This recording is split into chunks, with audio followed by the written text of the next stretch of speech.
I keep telling myself I should have known. That's the thing nobody prepares you for.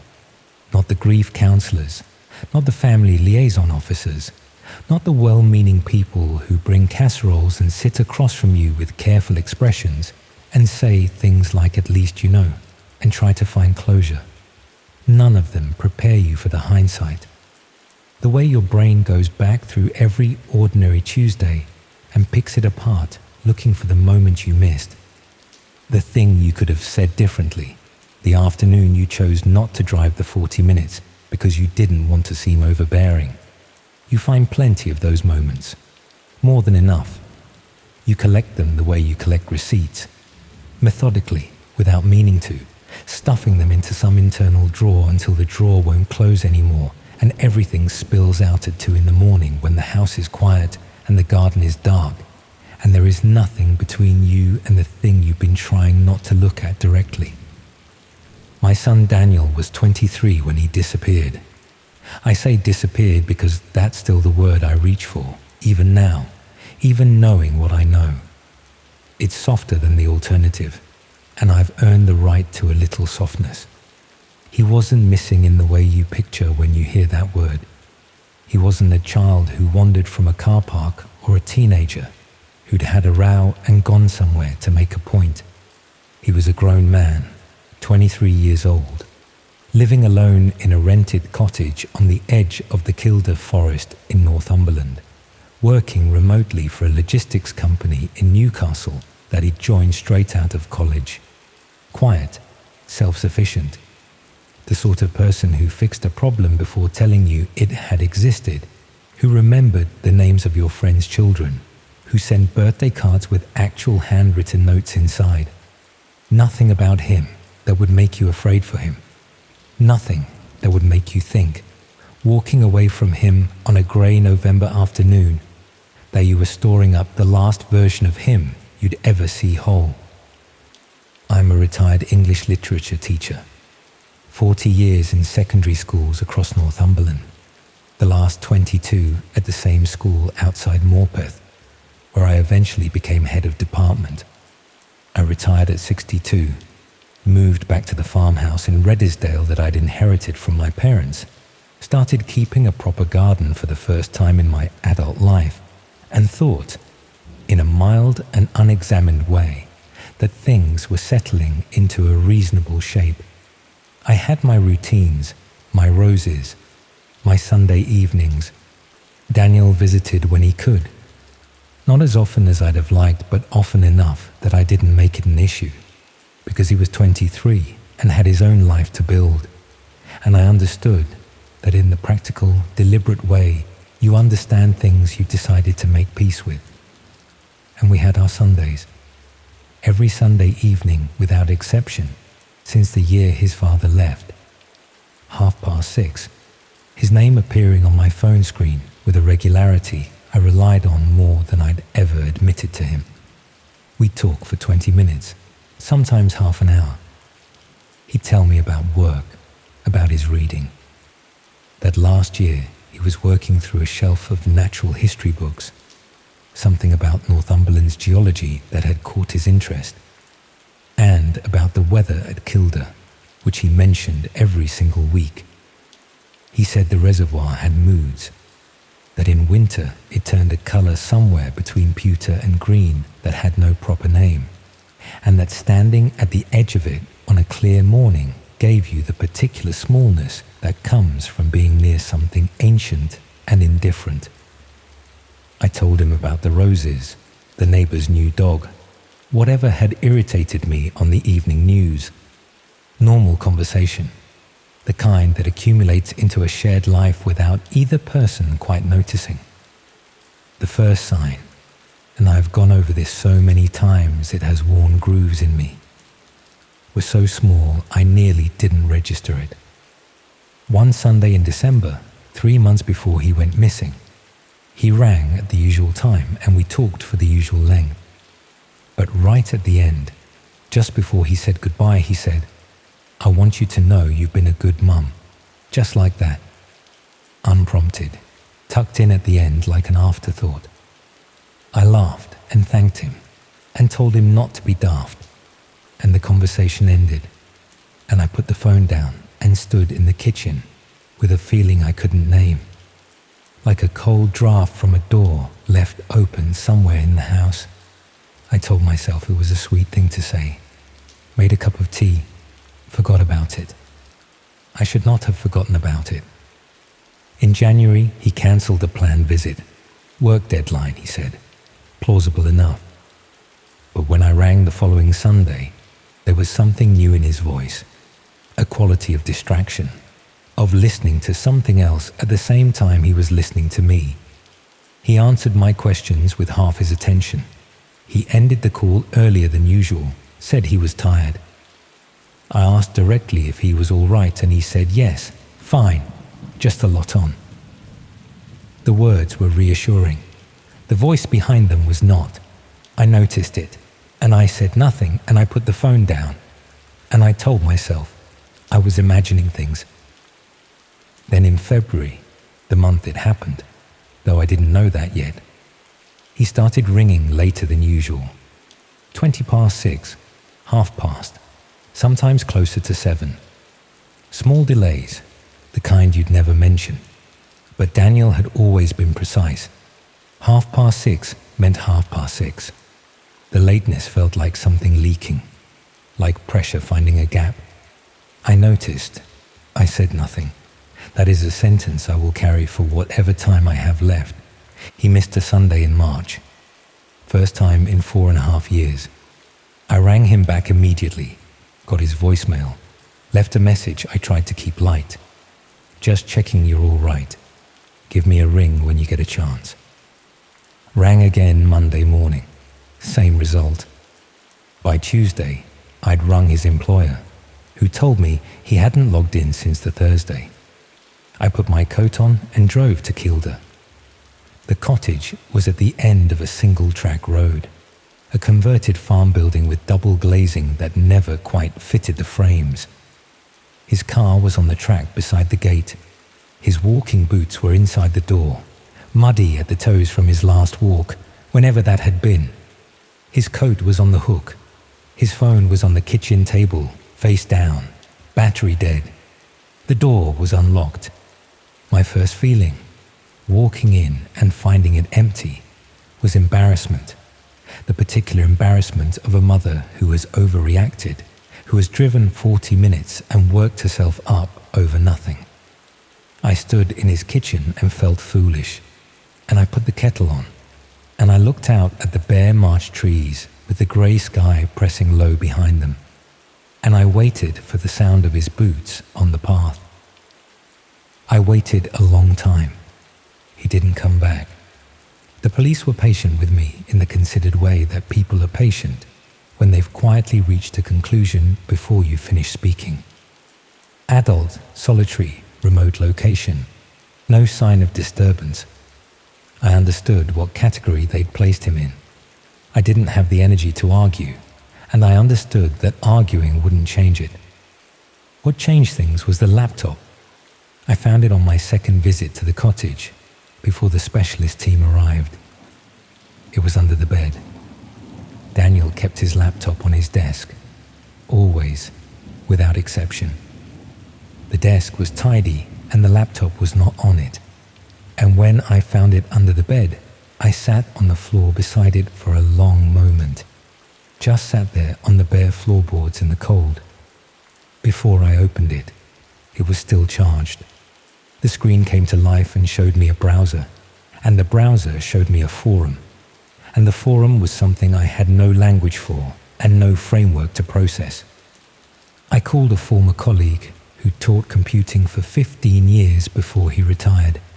He drove over from Hexham the same afternoon, sat at Daniel's desk, read carefully and thoroughly while I stood in the kitchen, looking at the dead phone on the table. He was in there a long time.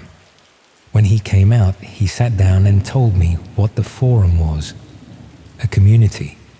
He used the word with audible reluctance. Organized around the viewing of live streams.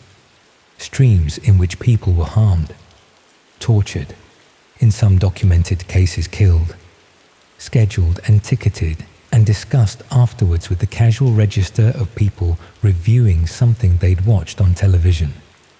He told me to ring the police immediately. I already had my phone in my hand. A specialist unit was involved within 24 hours. They took the laptop, took the router, spent 2 full days at the cottage with equipment I didn't recognize and expressions I couldn't read. I was asked to come in and speak to an investigator, a woman in her late 30s, precise and careful with her language, in the way people are when they've learned that imprecision causes damage. She asked about Daniel's online habits, his social connections, whether he'd mentioned meeting anyone new in the months before March, whether he'd seemed different. I told her about the cancelled visit, the distracted phone calls, the lateness in February. I told her about the December Sunday when he'd said, "I want you to know you've been a good mum." And I watched her write it down with an expression that told me it meant something to her, even if she couldn't tell me what. What the investigators found, working through the form data over several weeks, assembled itself in fragments that I received over months. I will tell you what I know. The forum operated a rating system. After each stream, participants scored it, left reviews, requested elements for future streams, the way you might put in a request at a restaurant. The thread referencing the Friday in February had 43 replies. 43 people discussing the scheduling, the format, the expected duration. 1 post, which an investigator read to me once in a careful monotone, and I wish, with everything I have, that she hadn't, speculated about whether the subject would last longer than the previous one. It used a word for Daniel, a single word that placed him in a category, reduced him to a unit of entertainment, stripped everything from him except his utility to strangers sitting in front of screens in rooms I will never be able to identify. 43 people. Who knew? Who logged on? They also found a folder on a remote server connected to the forum account. Photographs, not from the stream, before it, weeks before, possibly months. Daniel at a petrol station forecourt. Daniel walking the reservoir path he'd described to me every Sunday, the one with the pewter green water. Daniel sitting at his desk in the cottage window in the evening, lit from inside. The darkness gathered around the glass, completely unaware of whoever was standing outside in that darkness looking in at him. Someone had been watching him long before anything happened, selecting him. The investigators used the phrase target identification. I have never found a way to say what that phrase does to me when I turn it over in my mind, and I've stopped trying. A payment account had been opened in his name, not by him. His own finances were untouched throughout. A single transaction, the purpose of which was never confirmed to me officially. I stopped asking after a certain point. The answer wouldn't change anything practical and would only change things inside me in ways I couldn't afford. The formal briefing came several months later. Beige room, pale carpet, the same investigator. She told me a stream had taken place on the Friday in question, that it had originated from a location that remained unconfirmed, that the individual shown had not been formally identified, but that certain physical details were consistent with Daniel's description.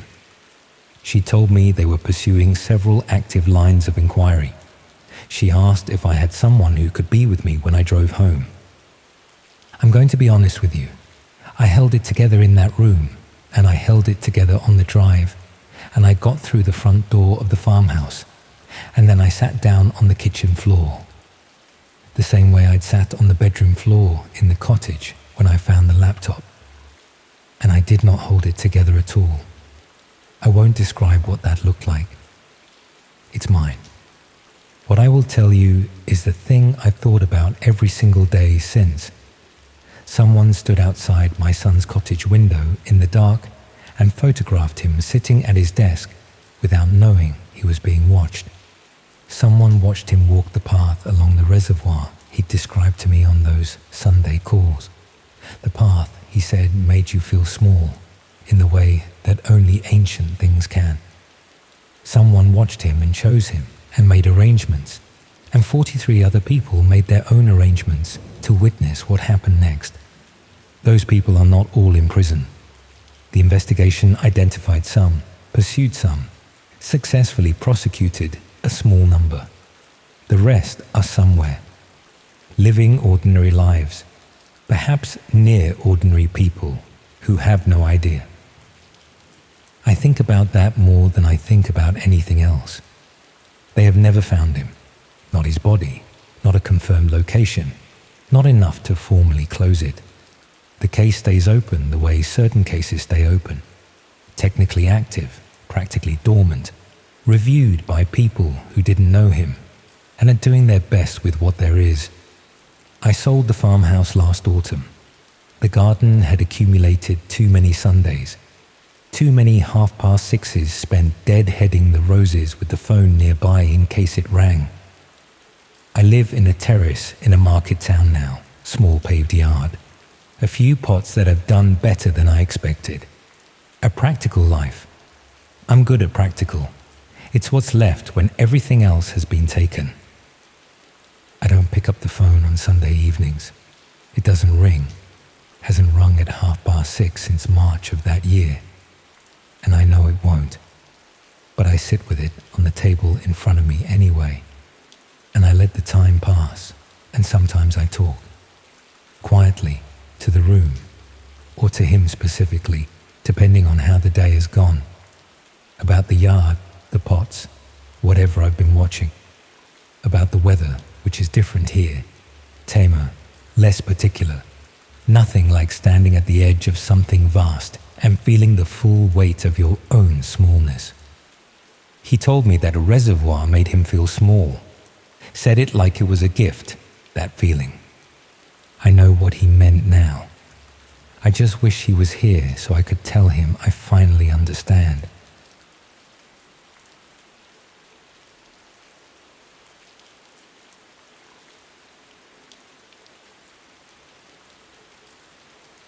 I'm writing this as a warning, though I doubt anyone will believe me. 3 weeks ago, I returned from what was supposed to be a luxury vacation and haven't slept properly since. The nightmares are constant. Crystal champagne flutes tinged with blood. Marble floors splattered with viscera. The faces of people who thought their wealth made them untouchable by conventional morality. I need to document what happened before they find me. Someone should know the truth about what happens aboard the Poseidon. For context, I'm a cybersecurity consultant specializing in dark web investigations. Most of my work involves tracking financial crimes, ransomware payments, cryptocurrency theft, that sort of thing. I've spent enough time in those shadowy digital corners to recognize the language, the patterns, the coded phrases people use when discussing things they shouldn't. That knowledge is what nearly got me killed. The cruise was a gift from my sister Rebecca, who works in marketing for Elysian Voyages, a new ultra-luxury cruise line catering exclusively to the absurdly wealthy. The Poseidon was their flagship vessel. Less cruise ship, more floating palace with minimum cabin prices starting around £15,000 per person.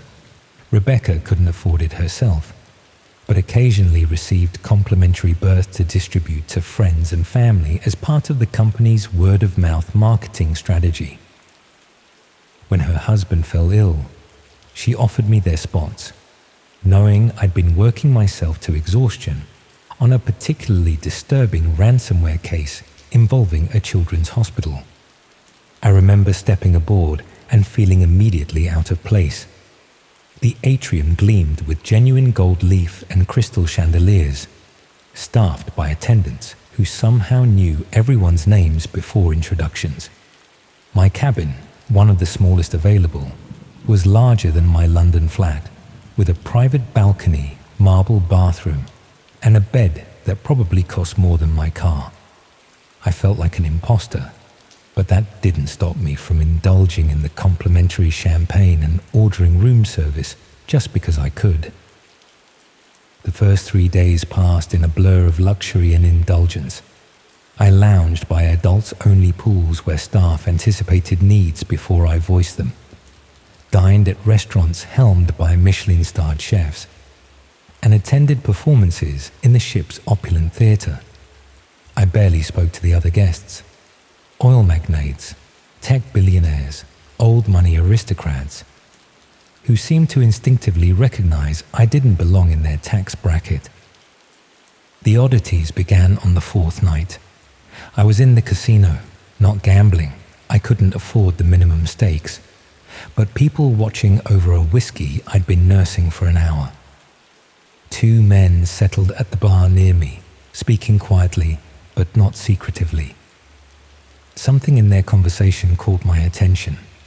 Terminology I recognized from my work. Phrases like secure payment confirmation and private proxy chain have very specific meanings in certain contexts.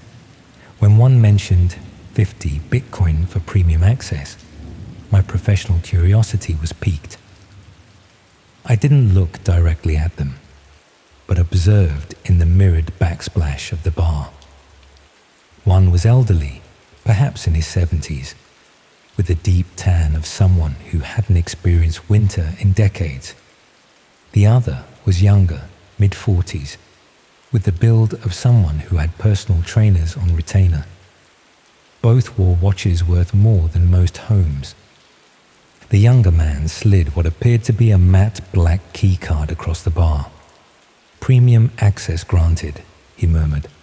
"Tomorrow night, Deck B. The stream begins at midnight." I probably would have dismissed it as some exclusive event or gambling tournament had the word stream not triggered my professional paranoia. In dark web contexts, streams often referred to live broadcasts of content too illegal or disturbing for the conventional internet. The following day, I found myself paying closer attention to the ship's layout. The deck plans posted near lifeboats showed public areas, cabins, and clearly marked crew sections. But something seemed off about the proportions. Anyone who works in cybersecurity develops a knack for spotting inconsistencies, and the more I studied the plans, the more certain I became that spaces were unaccounted for, particularly on the lower decks. That evening, I positioned myself in an unobtrusive corner of the main bar, watching as several men, all guests I recognized from the casino, received identical black cards from various crew members. None of the women I'd seen accompanying these men were present. When they departed, I followed at a discreet distance. They took a service elevator to Deck B, not the passenger Deck B shown on ship maps, but something lower, accessed via keycard. I waited nearly 20 minutes before a crew member propped the elevator with a cart of linens, creating my opportunity. I slipped inside and pressed the unmarked bottom button, descending deeper into the ship's hull than I imagined passenger areas would extend. The doors opened onto a corridor that instantly felt wrong. Unlike the opulent interiors above, this passageway featured utilitarian metal floors, exposed pipes, and harsh fluorescent lighting. A subtle but persistent thrum of machinery suggested proximity to engine rooms, though the air carried an antiseptic quality unlike the usual maritime smells. I should have turned back immediately, but professional curiosity overrode my better judgment. I proceeded cautiously, passing several unmarked doors before reaching a junction where the corridor split. From the left branch came faint sounds of conversation and glassware. To the right, silence broken only by occasional mechanical whirs. I chose left, reasoning that social sound suggested a gathering rather than restricted areas. The corridor widened into an antechamber where a crew member in a black suit, rather than the usual white uniform staffed a small reception desk. Before I could retreat, he glanced up, his expression shifting from professional courtesy to sharp scrutiny when he failed to spot a black card in my hand. My mind raced for explanations. I settled on claiming I was lost, heading for the lower deck spa. The man's face remained impassive as he pressed a button beneath his desk.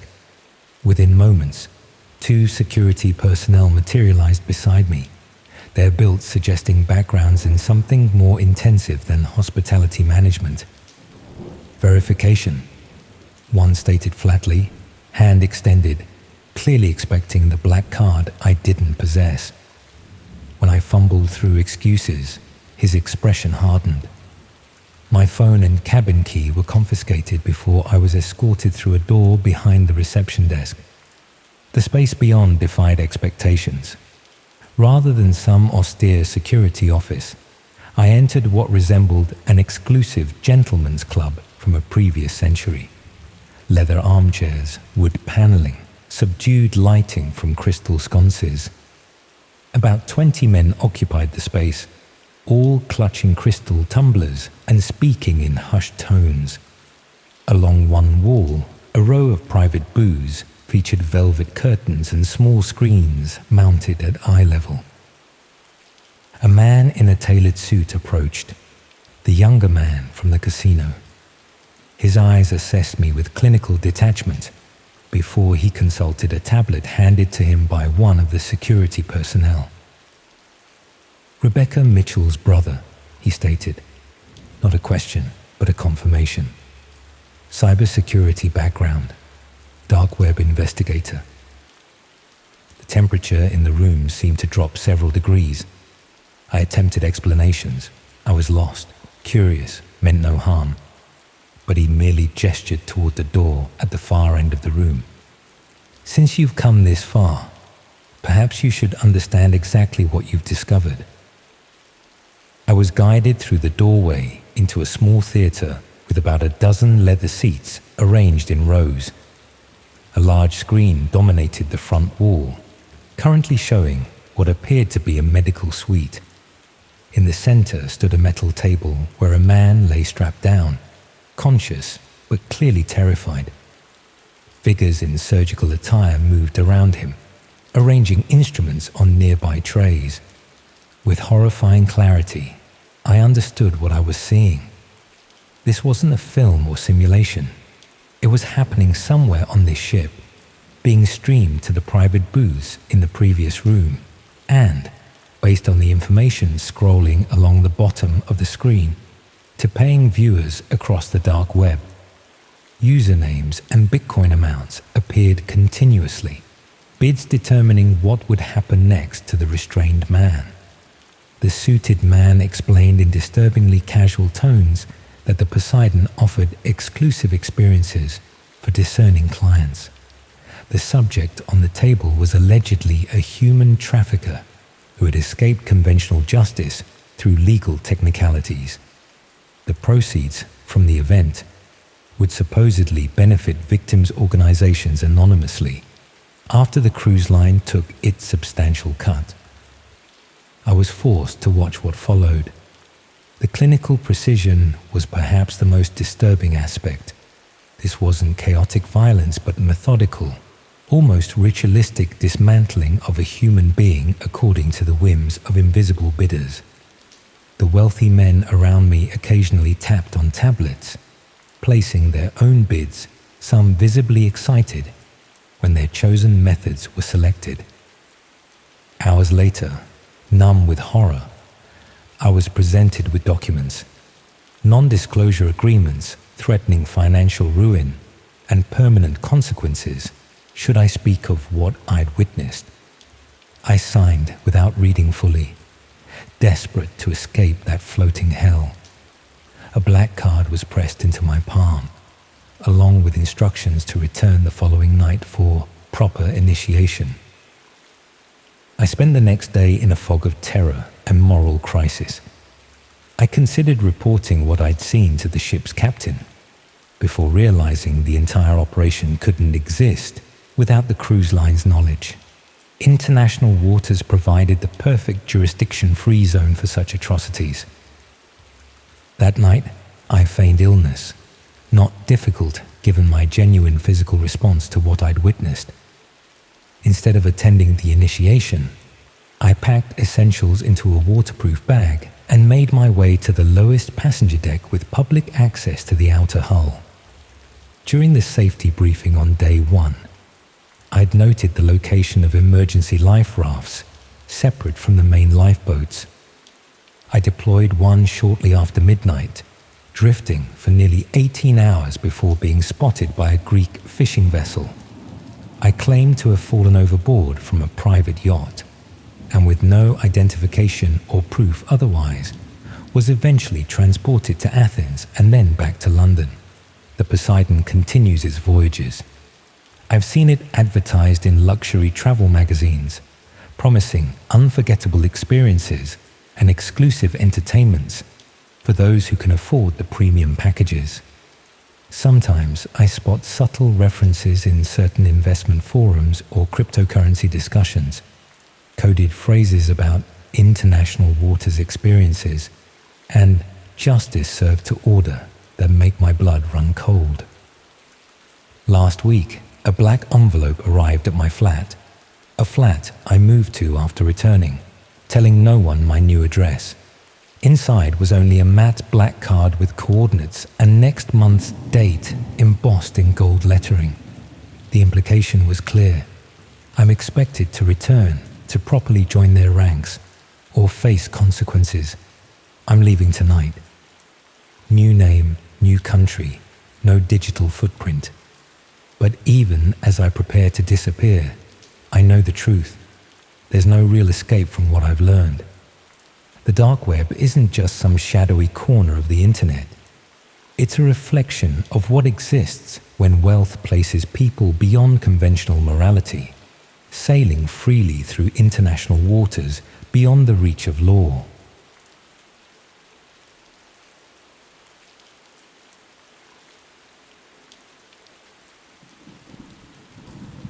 I sometimes find myself staring at my laptop screen in the dark, finger hovering over the power button, afraid of what might be waiting for me online. It's been 3 years since it happened, but the images still flash behind my eyelids whenever I close them for too long. The sounds still echo when my flat gets too quiet. The knowledge of what exists in those hidden corners of the internet still weighs on me like a physical presence. I just moved to Manchester for a teaching position that had fallen through at the last minute. My savings were dwindling. My laptop had died an inglorious death after an unfortunate encounter with a cup of tea, and I was staying in this miserable bedsit where the Wi-Fi worked about as reliably as British weather forecasts. I needed to send out CVs, check job listings, anything to keep myself from having to crawl back home to Birmingham and admit defeat. That's how I found myself in this grimy internet cafe, tucked between a kebab shop and a betting parlour on a side street that even Google Maps seemed hesitant to acknowledge. The kind of place with ancient desktop computers behind sticky partitions, mysterious stains on the carpet, and a permanent haze of cigarette smoke despite the no smoking signs plastered everywhere. The kind of place that charged by the hour but would look the other way if you wanted to download something dodgy or watch something that might raise eyebrows in a more reputable establishment. I remember the owner barely looking up when I walked in, just pointing to an open computer in the far corner and grunting what might have been a price. The place was nearly empty, just a couple of teenagers huddled around a screen playing some online game, and an older man with bloodshot eyes staring intently at his monitor. The computer I was assigned was tucked away in the corner, partially hidden by a partition that might once have been white but had yellowed to the color of nicotine. The chair wobbled, the keyboard was missing several keys, and there was a peculiar smell emanating from somewhere beneath the desk that I chose not to investigate. but it had internet access. And at that point, that was all that mattered.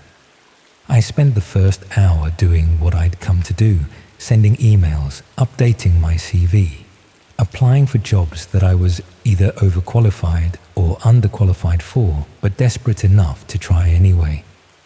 It was mind-numbing work, made worse by the sluggish internet connection and the computer that seemed to deliberate over every keystroke like it was making a life-altering decision. After a while, I needed a break. The teenagers had left, the bloodshot-eyed man was still there, and the owner appeared to be dozing behind the counter. I decided to check some news sites, maybe scroll through social media for a bit before diving back into the job hunt. That's when I noticed something odd. When I opened a new browser window, it didn't default to the usual search engine. Instead, it opened to a blank page with a simple search bar and a string of numbers and letters in the address bar that didn't look like any URL I'd seen before. I figured it was some custom setup for the cafe, maybe a portal page or something. Out of curiosity, I tried searching for general news. The results that came back weren't from any sites I recognized. The layouts were basic, the text sometimes oddly formatted. Some weren't even in English, but the content seemed legitimate enough. World events, political commentary, technology news, just from sources I'd never heard of. I remember thinking it was interesting how different search engines could yield such different results. I clicked on a few links, skimming articles that seemed to have more detailed information than mainstream sites, sometimes with perspectives that felt refreshingly unfiltered. One link led to another, and I found myself on what looked like a forum discussing internet privacy and surveillance. The users seemed knowledgeable, if paranoid, sharing tips on how to avoid tracking and discussing the extent of government monitoring programs. It was while reading through these discussions that I first saw mention of something called the Red Rooms. The way they referenced it, always with a mixture of disgust and morbid fascination, made it clear this was something deeply disturbing. My initial instinct was to back away, to return to the job sites and forget about it. But there's something insidious about curiosity when it's paired with the perceived anonymity of being on someone else's computer in a place where no one knows your name. I searched for the term, telling myself it was just to understand what they were talking about, just to confirm it was as bad as I suspected, so I could properly condemn it. The search returned fewer results, and they were much darker in tone. Links with ominous names, descriptions that were deliberately vague, yet hinted at violence. Still, nothing explicit appeared, just discussions, rumors, debates about whether such things actually existed or were just internet legends designed to frighten the naive. One thread caught my attention. Users were arguing about the authenticity of various sites, with some claiming most were elaborate hoaxes designed to scam the gullible or trap the unwary. One user, with the username Lucky7, seemed particularly adamant that they had verified access to legitimate streams. They were being challenged by others accused of boasting about something they couldn't prove. In response, Lucky7 posted what appeared to be access instructions, a URL that wasn't clickable, instructions for a specific browser, references to encryption keys and verification processes. It read like a deliberately complex treasure map designed to filter out all but the most determined.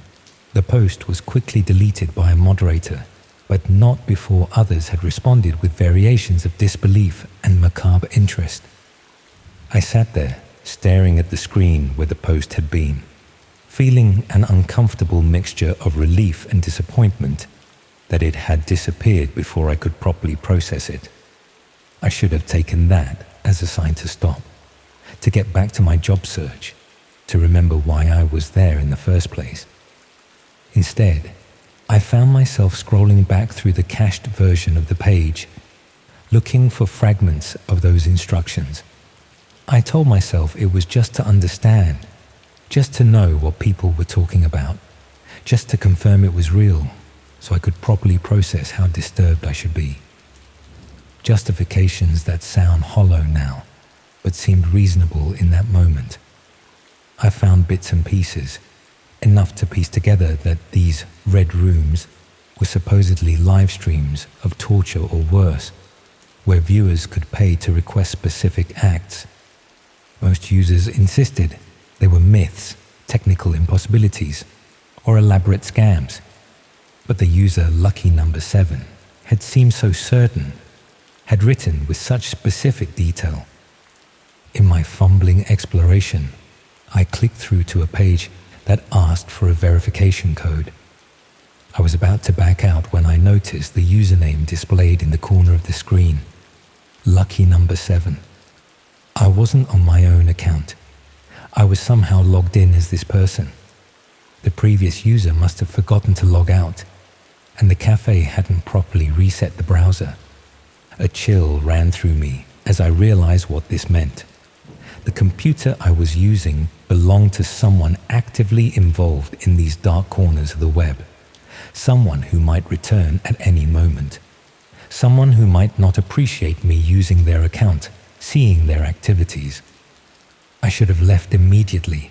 I should have paid for my time and walked out. Maybe even warned the owner about what was happening on his computers. Instead, I froze, staring at that verification prompt, the cursor blinking expectantly in the empty field. What happened next is difficult to explain, even to myself.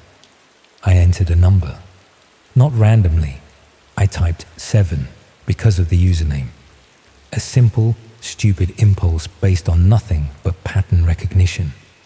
I expected an error, a security question, anything that would block my accidental intrusion. Instead, the page loaded. The screen went black momentarily, then filled with thumbnail images arranged in a grid. Each had a title, a price, and a small counter showing viewer numbers. The titles were clinical, descriptive in the way scientific classifications are descriptive. Detached language that barely concealed the horror they represented. I remember feeling numb, disconnected from my own body as I stared at those thumbnails. Like I was floating somewhere above myself, watching someone else's hands hover over that keyboard. Someone else's eyes scan those images. It didn't feel real. It couldn't be real. One of the thumbnails was highlighted, indicating it was currently live. Without consciously deciding to, I found myself clicking on it. There was a brief loading screen, a payment prompt that seemed to recognize Lucky Number 7 as having credit, and then I won't describe what I saw, not specifically, not the room or the equipment or the people, not the fact that it was happening in real time, that a counter in the corner was ticking up as more viewers joined, that a chat window was filling with requests and amounts attached to them. Not the moment when I realized the person controlling the camera had acknowledged a request from Lucky Number 7's account, from me, as far as they were concerned, and was acting on it. I slammed the laptop shut so hard the screen cracked. My hands were shaking, my breath coming in short gasps that didn't seem to bring any oxygen with them. The owner looked up at the noise, his expression changing from annoyance to concern when he saw my face. I must have looked like I was having a heart attack. I threw money on the counter, too much probably, and stumbled out into the street, gulping the polluted city air like it was the purest mountain breeze compared to the suffocating knowledge of what I'd just witnessed, what I'd just inadvertently participated in. I walked for hours, trying to outpace the images in my head, the implications of what I'd seen, trying to convince myself it had been fake, staged, an elaborate production designed to fool the gullible. But I knew something in me knew with cold certainty that what I had witnessed was real suffering, real people, real money changing hands to perpetuate it. And I had been part of it. However accidentally, however briefly, I had been counted among the viewers. My borrowed identity had made a request that had been fulfilled. Someone had suffered because of a number I typed without thinking. I never went back to that internet cafe. I spent money I didn't have on a new laptop the next day, using the public library's Wi-Fi until it arrived. I considered reporting what I'd seen to the police, but couldn't figure out how to explain it without implicating myself. What would I say? That I'd stumbled upon torture broadcasts while casually browsing the dark web? That I had used someone else's account to access them? That I had, however unintentionally, participated? In the end, I did nothing, said nothing, tried to forget what I'd seen and move on with my life. I found a job eventually, moved to a better flat, rebuilt some semblance of normality. But sometimes, my new laptop will freeze for a moment, or a website will take too long to load, and I'll feel that same cold dread washing over me. The fear that somehow I've stumbled back into that hidden world, that lucky number 7 has found me, that those unseen observers who monitor such things have tracked me down and are watching, waiting to see if I'll reveal what I know. Because the thing that haunts me most isn't just the horror I witnessed. It's the knowledge that it continues, with or without me watching. That right now, as I'm telling you this, as you're sitting there listening, somewhere those streams are still running, somewhere people are still paying to watch, somewhere lucky number 7 is still making requests, and somewhere the people who run those streams are still wondering who was using that account on that specific day, who saw what they weren't supposed to see, who knows what they aren't supposed to know. I check over my shoulder more often these days. I use VPNs, encrypted messaging, anonymous browsing, not because I'm doing anything wrong, but because I'm T.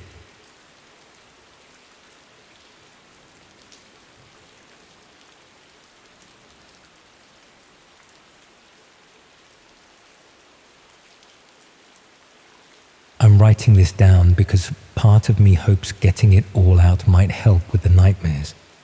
They've gotten worse lately, not just at night, but during the day too.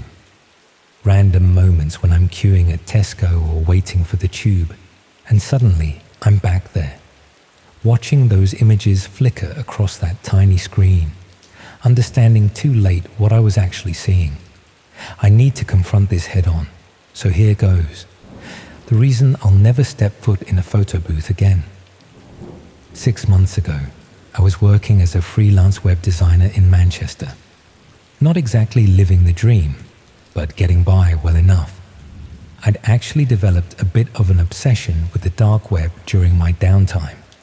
Nothing illegal, mind you, just fascination with how these hidden networks operated beneath the surface of the regular internet I worked with daily. I'd read countless articles about encrypted marketplaces, anonymous forums, and the mythical red rooms that supposedly streamed unspeakable content for cryptocurrency payments. I'd just landed a decent contract with a local startup, and to celebrate, I'd treated myself to a weekend in London to visit my old unimate, Harriet. It was meant to be a normal catch-up, some shopping, a few drinks, maybe a club, if we were feeling particularly energetic. Nothing extraordinary, and certainly not the real-world dark web encounter that would upend my life. Saturday afternoon found us wandering through Camden Market after a lazy brunch. I'd been telling Harriet about some of my dark web research over our Eggs Benedict, explaining how these hidden sites used special browsers and encryption to mask their activities. She'd seemed both disturbed and intrigued, especially when I mentioned how regular-looking websites sometimes served as fronts for much darker content beneath. The market was packed as usual, tourists and locals alike crammed into the narrow passageways between stalls. We'd been browsing for about an hour when Harriet spotted this photo booth, tucked away in a little alcove near the canal entrance. Not one of those vintage ones with a curtain, but a more modern setup, sleek black casing with red trim. Advertising darkroom photos, a truly unique experience, in bold white lettering across the top. Something about that name, darkroom, tickled at my subconscious, reminding me of the dark web forums that often used similar wordplay in their naming. I remember thinking it looked a bit tacky, but something about it unsettled me. Perhaps it was the way it reminded me of those dark web interfaces I'd researched. Minimalist design with red and black color schemes that seemed to be a visual signature across many hidden sites. Harriet was insistent we should try it. She'd always been the more spontaneous one between us, dragging me into random adventures since our first year at university. The booth advertised some special filtering effect that supposedly created one-of-a-kind portraits you won't find on Instagram. Just edgy enough to appeal to the Camden crowd, I suppose. I joked to Harriet that it sounded like the kind of marketing you'd find on dark web services, exclusive content you couldn't access anywhere else, though I had no idea how prophetic that offhand comment would prove. There was something odd about the pricing. Most photo booths charge a few quid, but this one wanted £20, with payment only by contactless card.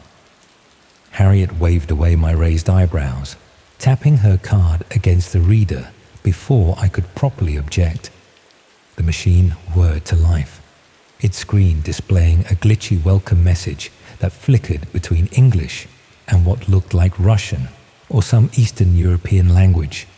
The booth was designed for 2 people, but it felt uncomfortably cramped inside. The seat was oddly positioned, not centered in front of the camera, but slightly to the left, leaving an unusual amount of space on the right side.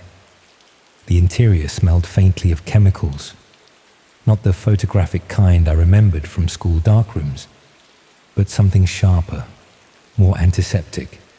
I remember mentioning it to Harriet, who just shrugged it off as cleaning products. What really should have set alarm bells ringing was the unusual setup time. After Harriet paid, the screen displayed "Preparing your unique experience" for nearly 2 minutes. Most photo booths are instant. Sit down, pose, flash, done. This one seemed to be connecting to something, loading data.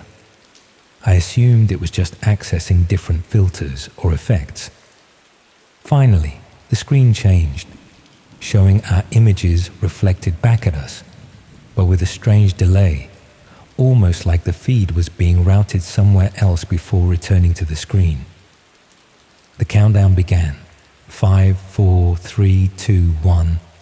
But instead of flashing for our photo, the screen unexpectedly split into 2 panels. The left panel showed us, awkwardly posed and smiling. The right panel initially appeared black, then gradually brightened to reveal what looked like another booth interior. But this one was different. The right panel showed a small room with harsh lighting. At first, I thought it was just displaying another random customer as some weird artistic choice. But as I looked closer, I realized the person on the screen wasn't posing or smiling. They were restrained somehow, their movements restricted, their expression one of unmistakable fear. The image quality was poor and grainy, but clear enough to see that whatever was happening wasn't normal. I remember nudging Harriet, pointing at the screen in confusion. Before either of us could properly react, the booth's interior lights dimmed slightly, and small red text appeared at the bottom of the right panel. Live feed, number 247. Bid starting at €500. Special requests accepted.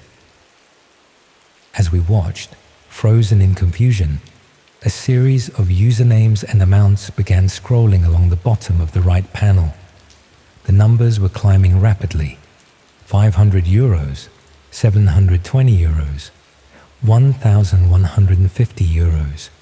With each higher bid, the person in the right panel seemed to become more agitated, straining against whatever held them. The horrible realization dawned on me slowly, like ice water trickling down my spine. This wasn't some artistic filter or edgy Camden Market gimmick. We were watching a live feed from the dark web, one of those infamous red rooms I'd read about, but always assumed were urban myths. And somehow, this innocuous-looking photo booth was a portal to it, disguised as a quirky tourist attraction. I felt sick, my hand fumbling for the curtain, desperate to get out. But as I turned, I noticed something that hadn't registered before. A small camera positioned in the upper corner of our booth, its red light blinking steadily. It wasn't pointed at the seat where we posed for photos. It was aimed at the screen, at us, watching the feed. With horrible clarity, I understood the booth's true purpose. It wasn't just streaming torture to random passers-by, it was capturing their reactions, their dawning horror as they realized what they were witnessing. The voyeurs were themselves being watched, their shock and disgust likely streaming to another audience somewhere in the darkest corners of the internet. I grabbed Harriet's arm, yanking her toward the exit. As we stumbled out of the booth, I caught a final glimpse of the screen. The right panel had changed angle, now showing someone approaching the restrained figure with something metallic in hand. The bids were still climbing, now into the thousands. Once outside, I wanted to find security, the police, anyone. But Harriet was reluctant. She kept saying we had no proof, that we'd sound crazy, that we'd paid with her card and might somehow be implicated. What if our information was now circulating on dark web forums? What if we were marked as witnesses? In my panicked state, her reasoning somehow made sense. I recalled articles about how these dark web operations maintained lists of potential threats, how they employed people specifically to eliminate loose ends. We compromised by agreeing to call the police anonymously once we were safely away from Camden. We made the call from Harriet's flat that evening, describing what we'd seen and the booth's location. The officer who took the statement seemed skeptical, but said they'd look into it. When we checked the next day, the booth was gone. No trace it had ever been there. The market stall owners nearby claimed no knowledge of it, insisting that space had been empty all weekend. I returned to Manchester convinced I'd stumbled onto something terrible, but ultimately beyond my control. I tried to put it behind me, focus on work, pretend it had been some elaborate prank or art installation designed to provoke exactly our reaction. Then the emails started. The first one arrived 2 weeks later, a message with no text, just an attachment. Against my better judgment, I opened it. It was a photo of Harriet and me, our faces captured in that moment of horrified realization inside the booth.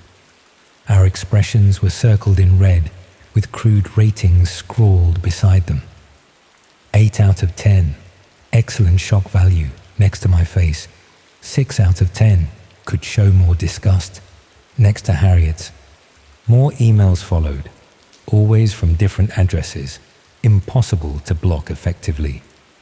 Sometimes they contained more photos, our reactions from different angles. Sometimes they contained links, which I never clicked. The most recent, arriving just yesterday, was the worst.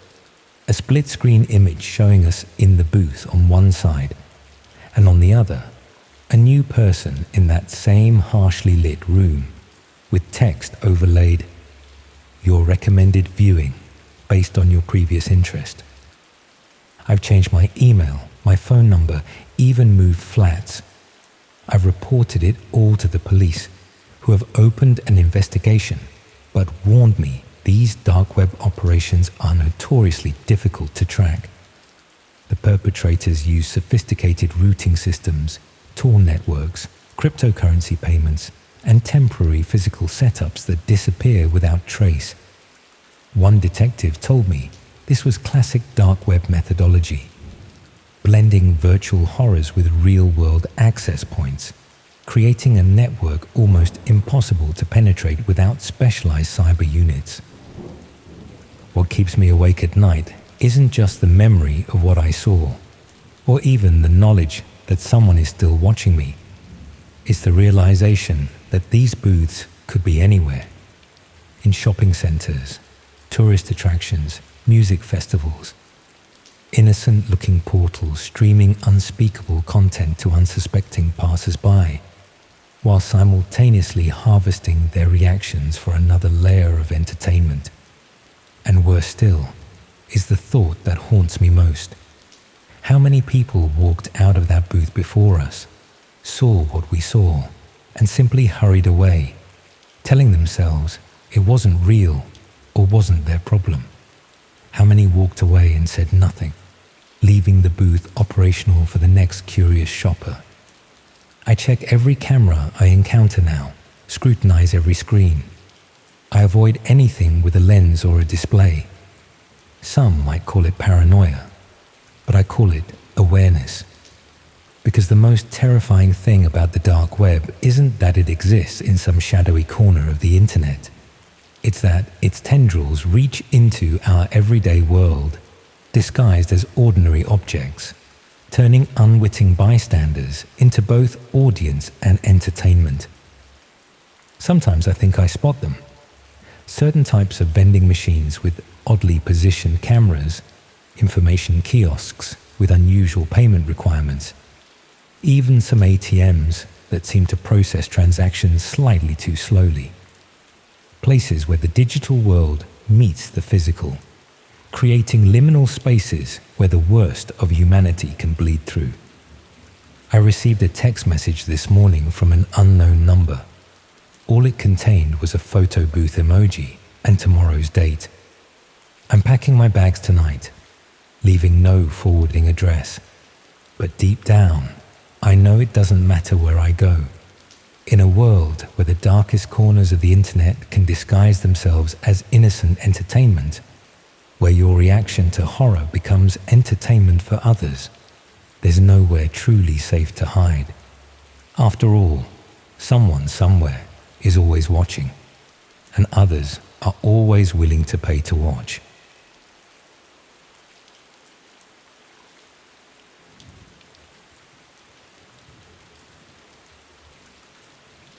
The pulsing lights still trigger panic attacks, strobing reds and blues that scatter across my vision like electric panic. Even passing nightclubs from the safety of a taxi can send my heart hammering against my ribs.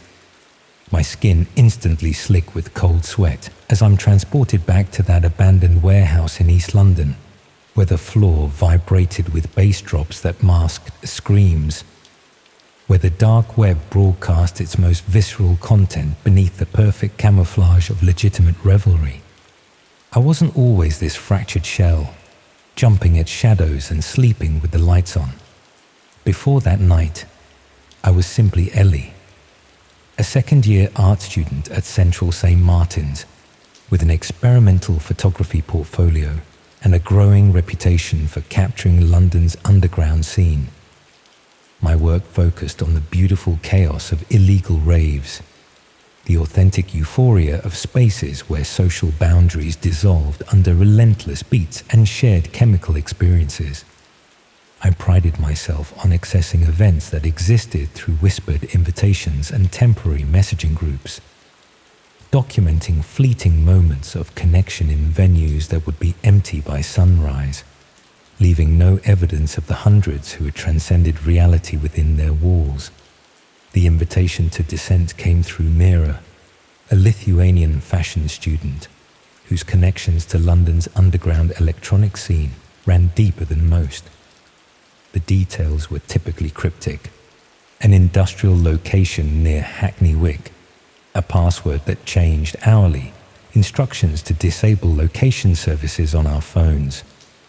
What distinguished this event from others was its reputation for extreme exclusivity and technological innovation.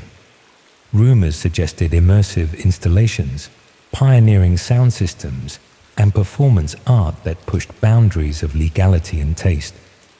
For someone building a portfolio on authentic subcultural experiences, it was an opportunity too perfect to ignore.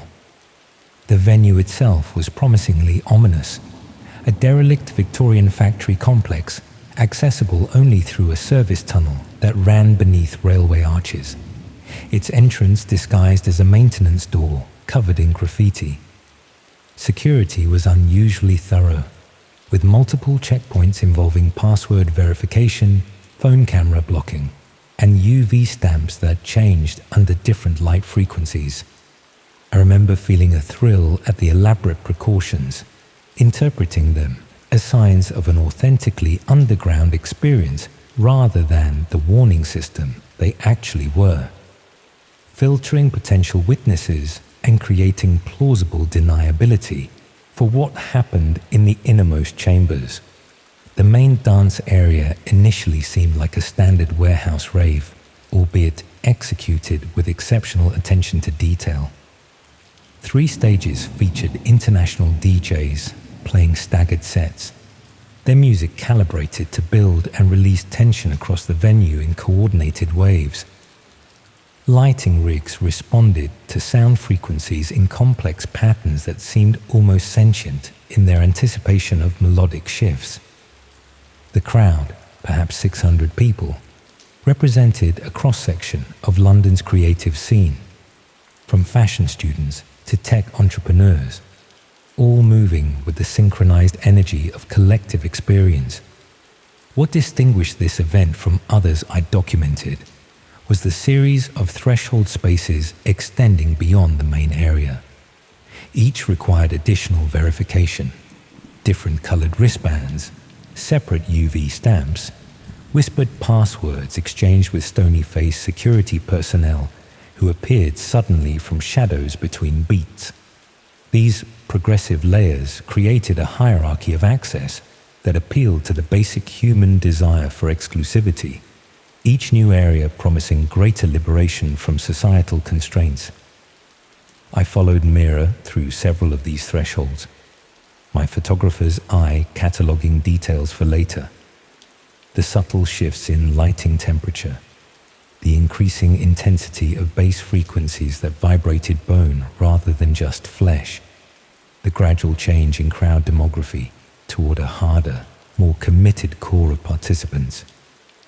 The 4th threshold area was where the atmosphere shifted subtly but unmistakably.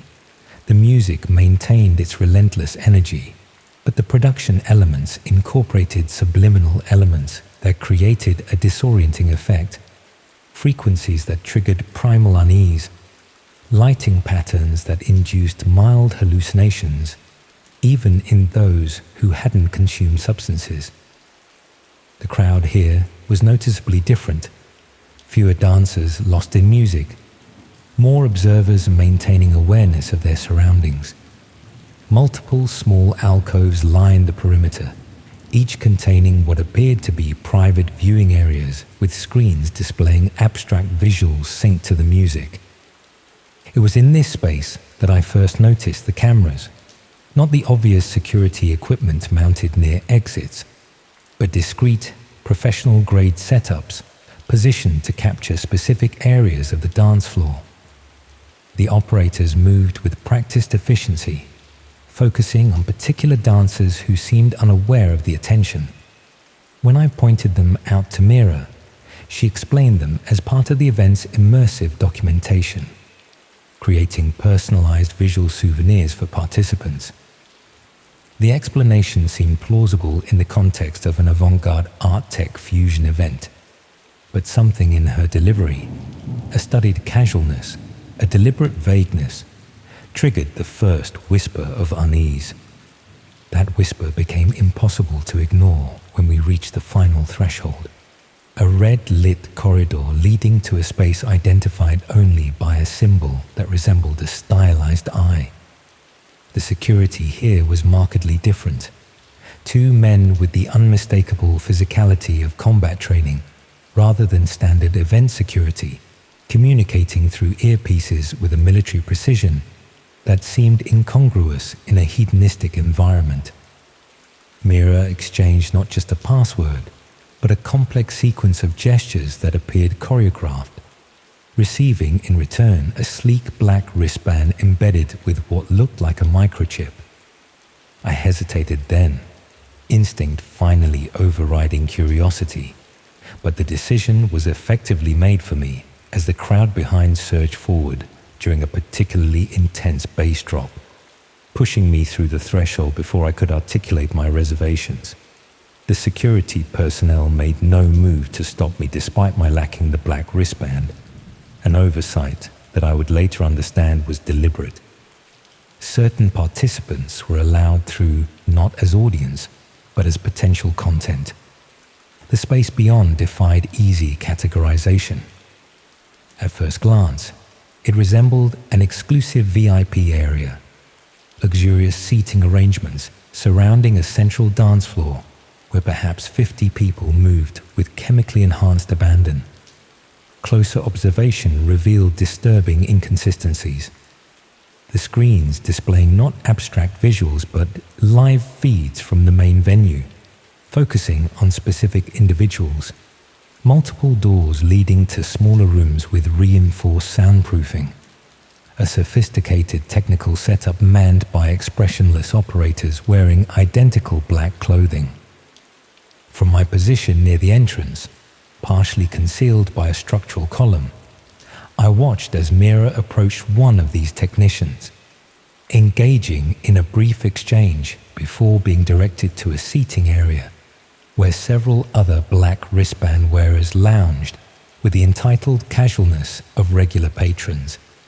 On the screens, I could see the main dance floor from multiple angles, particular feeds tracking individual dancers with unsettling precision, metadata scrolling alongside their images, heart rates, estimated substance levels, physical specifications catalogued with clinical detachment. The realization crystallized with nauseating clarity. This wasn't documentation for artistic purposes or even standard surveillance. It was targeting, the identification and tracking of potential subjects for whatever occurred behind those soundproof doors. As if confirming my suspicions, one screen switched to a browser interface I recognized from journalistic exposés of dark web markets. The distinctive aesthetic of sites accessible only through specialized browsers, complete with cryptocurrency payment options and anonymous user profiles. Before I could process the full implications, the music in both the main venue and this inner sanctum synchronized in a carefully orchestrated moment, a simultaneous bass drop across all spaces that sent the crowd into collective euphoria, the volume momentarily high enough to mask any other sound. In that precise moment, two security personnel moved with practiced efficiency toward a young woman dancing alone near the center of the floor, her movements suggesting heavy MDMA use and corresponding vulnerability. The intervention was so smooth, so integrated with the chaotic energy of the rave, that those nearby registered nothing unusual. Just another overwhelmed participant being assisted by security. Only from my peripheral position could I see the reality. Not assistance, but acquisition. The woman's momentary resistance misinterpreted by nearby dancers as the uncoordinated movements of chemical intoxication. Within seconds, she had been guided, part escorted, part carried, through one of the soundproof doors. On the screens, I watched her designated tracker switch from the main floor feed to an interior room view, her profile information transferring to a different interface where anonymous users began placing bids beside requests too disturbing to fully comprehend. This was the true purpose of Descent. Not an experimental rave, but a procurement operation for dark web red rooms, using the sensory overload and chemical disinhibition of the electronic music scene to identify, isolate, and extract vulnerable participants. The various thresholds functioned as progressive filters, the multiple security checkpoints ensuring no recording devices could document what truly occurred in these innermost chambers. The legitimate rave provided both hunting ground and perfect cover. Any disappearances easily attributed to the transient nature of such events. Attendees unlikely to file police reports given the illegal nature of the gathering itself. My photographer's instinct to document warred with primal survival drive, the latter ultimately prevailing as I recognized my vulnerable position, alone, separated from known associates, lacking the black wristband that designated observer rather than potential subject. With deliberate casualness that belied my internal panic, I began moving laterally toward the entrance corridor, maintaining proximity to groups of dancers to avoid isolation.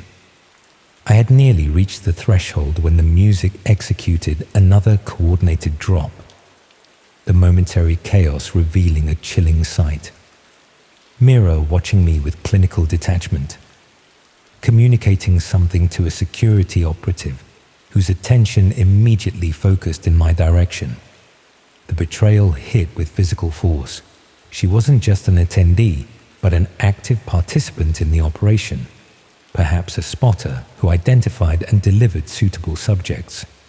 Our entire friendship, her convenient connections to exclusive events, her interest in my documentation of underground spaces, all revealed as calculated grooming of a potential victim, or perhaps a useful procurer who could access social circles she could not. What followed exists in my memory as fragmented impressions rather than coherent sequence, pushing through the crowd with increasingly desperate determination.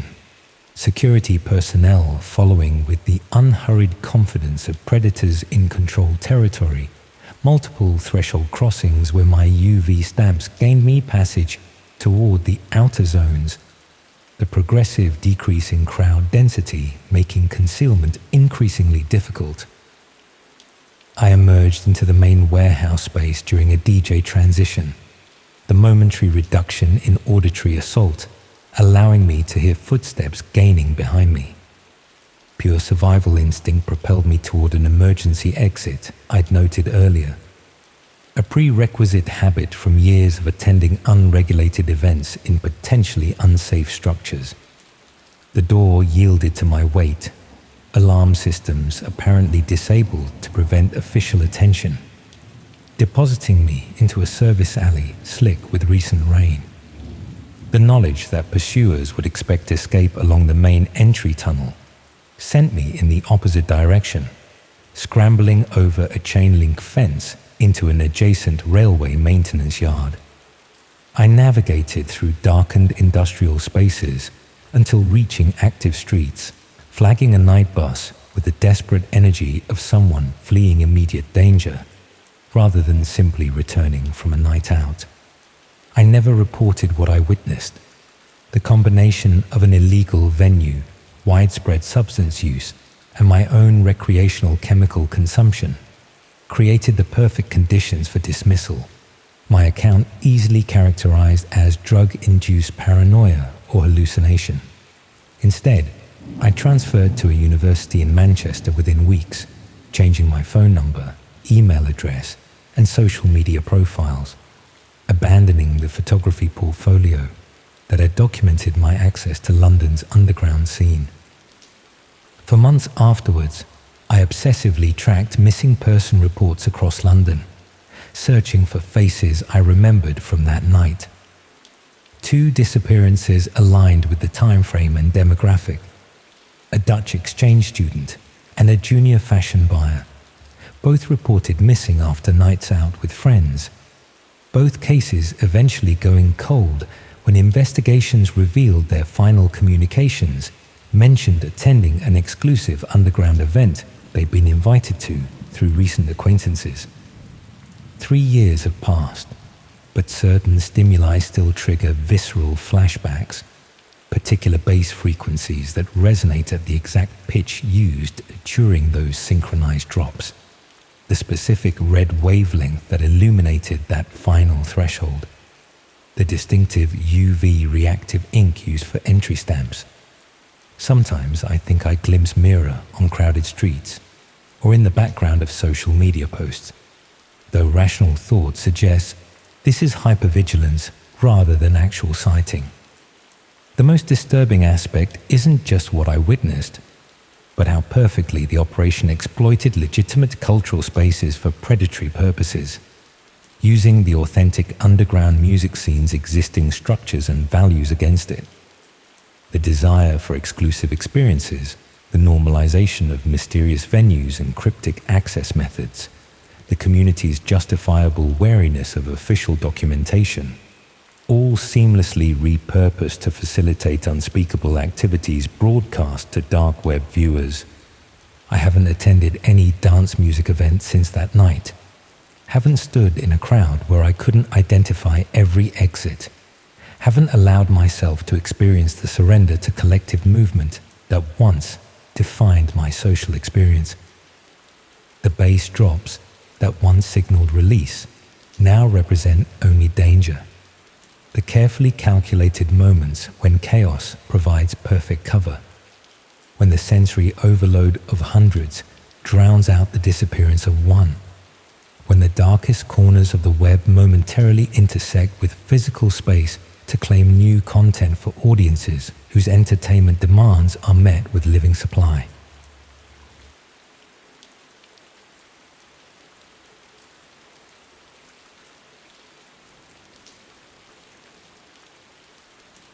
I still can't listen to podcasts. The intimate whisper of a voice directly in my ears, the carefully controlled acoustics, the manufactured authenticity, it all triggers a visceral reaction that sends me fumbling to remove my headphones as panic claws its way up my throat. Friends assume it's some strange quirk, a harmless eccentricity. They don't understand that for me, the sound of a professionally modulated voice against acoustic foam represents the moment my life fractured into before and after. The point where I became both victim and perpetrator in someone else's dark design. 3 years ago, I was just another aspiring media graduate with mounting student debt and fading dreams, 26 years old, living in a dreary Manchester bedsit, sending applications into the void while watching former classmates secure positions at BBC and Channel 4. My podcast, a supposedly insightful analysis of true crime cases, had precisely 147 subscribers after 8 months of weekly episodes recorded on budget equipment in my bedroom closet. Not exactly the breakthrough career I'd envisioned when borrowing £30,000 for my broadcasting degree. The email arrived on a particularly bleak Tuesday evening, as I contemplated whether to abandon the podcast entirely or pivot to something more commercially viable, like relationship advice or cryptocurrency tips. The sender, identifying himself as Marcus Weber of Immersive Media Productions, claimed to have discovered my work through a content aggregator and appreciated my authentic voice and thorough research methodology. He explained that his company was developing a network of independent podcasters with potential for broader distribution, offering access to professional equipment and studio space for creators who demonstrated commitment but lacked resources.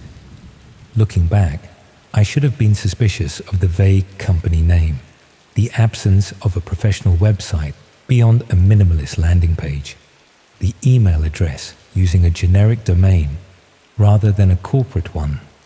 But rejection and obscurity create a particular vulnerability, a desperate eagerness to believe that someone has finally recognized your value, that your efforts haven't been entirely wasted. within 24 hours, I had agreed to meet Marcus at what he described as their development studio in a renovated industrial space near Ancoats. The location seemed plausible enough. A red brick former textile mill, now housing various creative businesses and startups. Marcus met me in the lobby, a man in his late 30s with the calculated casual aesthetic of someone who wanted to appear simultaneously successful and approachable. His handshake was firm, his smile practiced. His knowledge of my podcast episodes detailed enough to suggest genuine interest. As he led me through the building, explaining their company's vision for nurturing independent creators while maintaining their authentic voices, my initial wariness dissolved into cautious optimism. The studio itself was impressively equipped. Professional-grade microphones, a mixing desk that cost more than my annual rent, sound-isolated recording booth with perfect acoustics. Marcus explained that they allowed select creators to use the space during off hours, typically evenings and weekends, when their primary production work wasn't scheduled. The arrangement he proposed seemed reasonable. I could use the studio twice weekly to record my podcast, with technical support available if needed. In exchange, I would participate in their content incubator program, which involved recording additional material for their market research and audience development initiatives. My first 3 recording sessions proceeded exactly as described. I arrived at the scheduled time, was granted access to the empty studio, and recorded episodes of my podcast with equipment that transformed my amateur production into something that sounded legitimately professional. Each time, I also recorded additional content based on scripts provided by Marcus, seemingly innocuous commentaries on current events, personal anecdotes, and hypothetical scenarios that I assumed were being used to test my versatility and audience appeal. It was during my 4th session that the first subtle shift occurred. The script Marcus provided included a segment titled Confession Booth, which he explained was a popular format with test audiences. An intimate, vulnerability-driven monologue where hosts shared personal mistakes or morally questionable choices they'd made, creating a sense of trust and authenticity with listeners. The specific prompt directed me to describe a time I had acted dishonestly for personal gain, with detailed guidance to include my emotional state before, during, and after the event. I felt a flicker of discomfort, but reasoned that vulnerability was indeed a key component of successful podcasting. The segment seemed designed to establish the relatable imperfection that audiences connect with. I recorded a moderately embarrassing story about altering a university timesheet to claim hours I hadn't worked, including the rationalization process and subsequent guilt as requested in the prompt. Nothing criminal, nothing that couldn't be shared at a dinner party for uncomfortable laughs, but personal enough to feel like I was following the exercise genuinely. The following week, the confession booth script pushed further, asking for an experience where I had knowingly caused harm to another person. Again, I complied, sharing a story from my university years involving a romantic betrayal that had ended a friendship. With each subsequent session, the prompts became increasingly probing, requesting detailed accounts of my worst impulses, shameful thoughts, and ethical boundaries. The scripts included specific instructions about phrasing, emotional cadence, and level of detail that seemed excessive for simple market research. By my 8th session, I had accumulated a substantial archive of recorded confessions, ranging from mildly embarrassing to potentially reputation damaging. It was then that Marcus introduced what he called a specialized project for select creators who had demonstrated particular aptitude for their format. The compensation offered was substantial, enough to clear a significant portion of my student debt. but the details remained vague beyond requiring immersive narrative participation in scenarios designed for an exclusive audience platform. My hesitation must have been apparent, because Marcus immediately showed me something on his tablet that froze the objections in my throat. It was a professionally edited compilation of my most damaging confessions, seamlessly integrated with manipulated segments from my regular podcast to create what appeared to be a single, cohesive episode. The editing was flawless, context removed, statements rearranged to transform embarrassing admissions into what sounded like boasts about serial dishonesty and predatory behavior. Most disturbingly, they had isolated phonemes from hours of my recordings to construct entirely new sentences I had never actually spoken, including what sounded like explicit admissions to criminal activities. What followed was a clinical explanation of their actual operation, not a podcast network, but a sophisticated dark web content provider specializing in authentic criminal narratives performed by unwitting participants. My carefully harvested confessions had served dual purposes, providing material for blackmail and creating a comprehensive vocal dataset that allowed their audio engineers to generate convincing fabrications of my voice saying absolutely anything they scripted. The specialized project became horribly clear. I would receive instructions to commit specific criminal acts while using recording equipment that documented everything. These recordings would be streamed to paying audiences on dark web platforms where customers paid premium rates for non-simulated criminal content, featuring authentic rather than professional performers. My compliance was ensured by the composite recordings already prepared for distribution to employers, family, friends, and law enforcement, should I refuse or attempt to contact authorities. The first assignment arrived by encrypted message the following day, a seemingly simple theft from a specific retail location, with detailed instructions about timing, security camera positioning, and narrative elements to include in my real-time audio commentary. I completed it in a state of numb disbelief, my whispered descriptions of fear and moral conflict entirely genuine, as I pocketed items while wearing the concealed recording equipment they had provided. Each subsequent task escalated in both legal and ethical severity. Retail theft progressed to breaking and entering, then to elaborate scams targeting vulnerable individuals. The instructions grew increasingly specific about capturing authentic emotional responses. My genuine distress, moral conflict, and gradual desensitization becoming premium content for unseen viewers. Between assignments, I was required to record reflective commentaries about my psychological state, creating neatly packaged narrative arcs that their audiences apparently found particularly compelling. Most disturbing was the realization that I wasn't their only unwitting creator.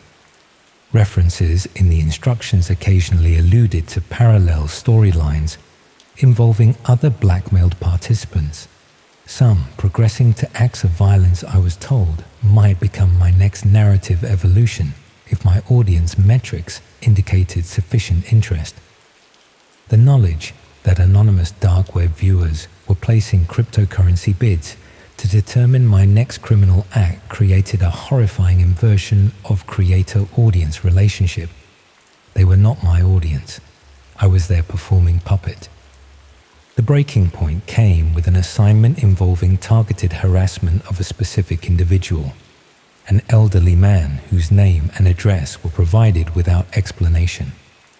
The instructions included detailed directives for progressively intrusive actions over several weeks, culminating in a home invasion scenario described in terms that made its potentially violent outcome unmistakable. This wasn't just criminal. It was potentially murderous, with me as both perpetrator and documentary narrator.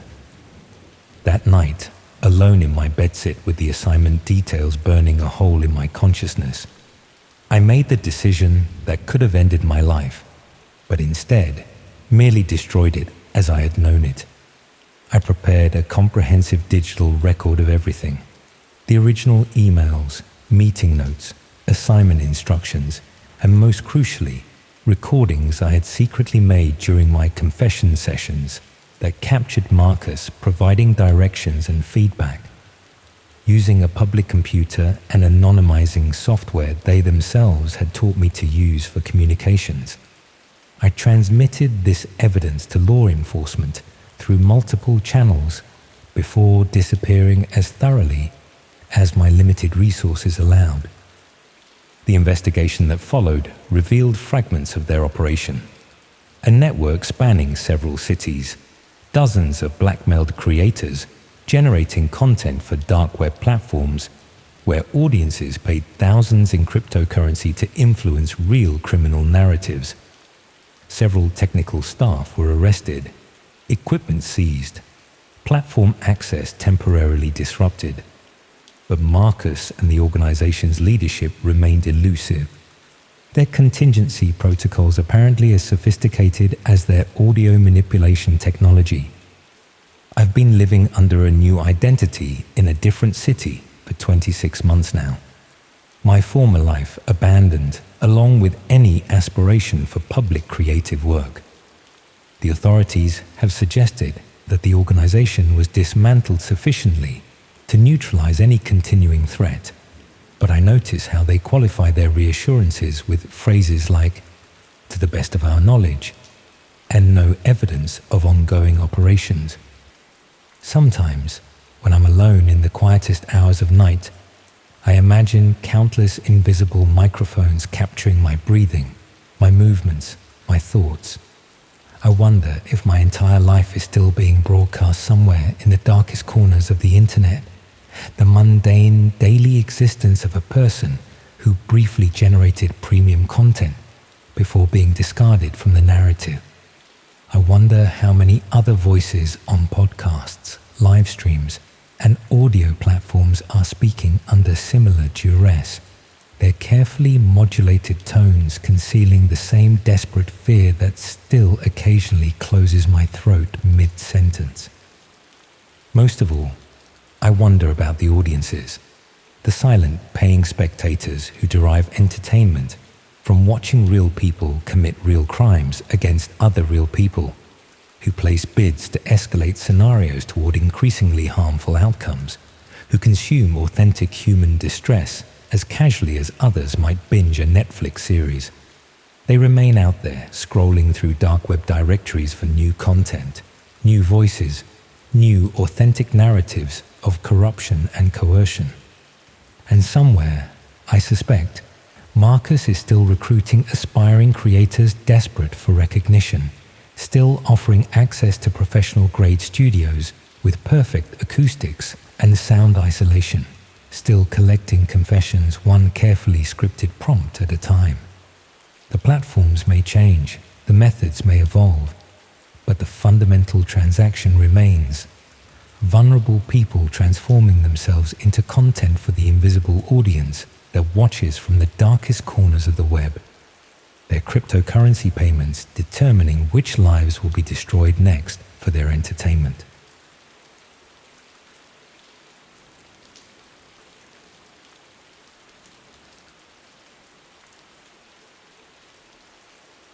You know that scraping sound? Metal against metal. It gets me every time. It doesn't matter if it's just someone dragging a bin across the pavement or a car door shutting too hard. My body reacts before my brain can catch up. Heart racing, sweating instantly, muscles tensing up like I'm about to fight or run. It's been 16 months since I got out of that shipping container, but honestly, I don't think I'll ever really get out. Not completely. Part of me is still in there watching that screen, waiting for the next sick instruction to appear. I've tried therapy, meditation, even moved to a completely different city, but some things just stick with you, you know. I was working as a delivery driver back then, mostly doing long-haul routes across the Midlands.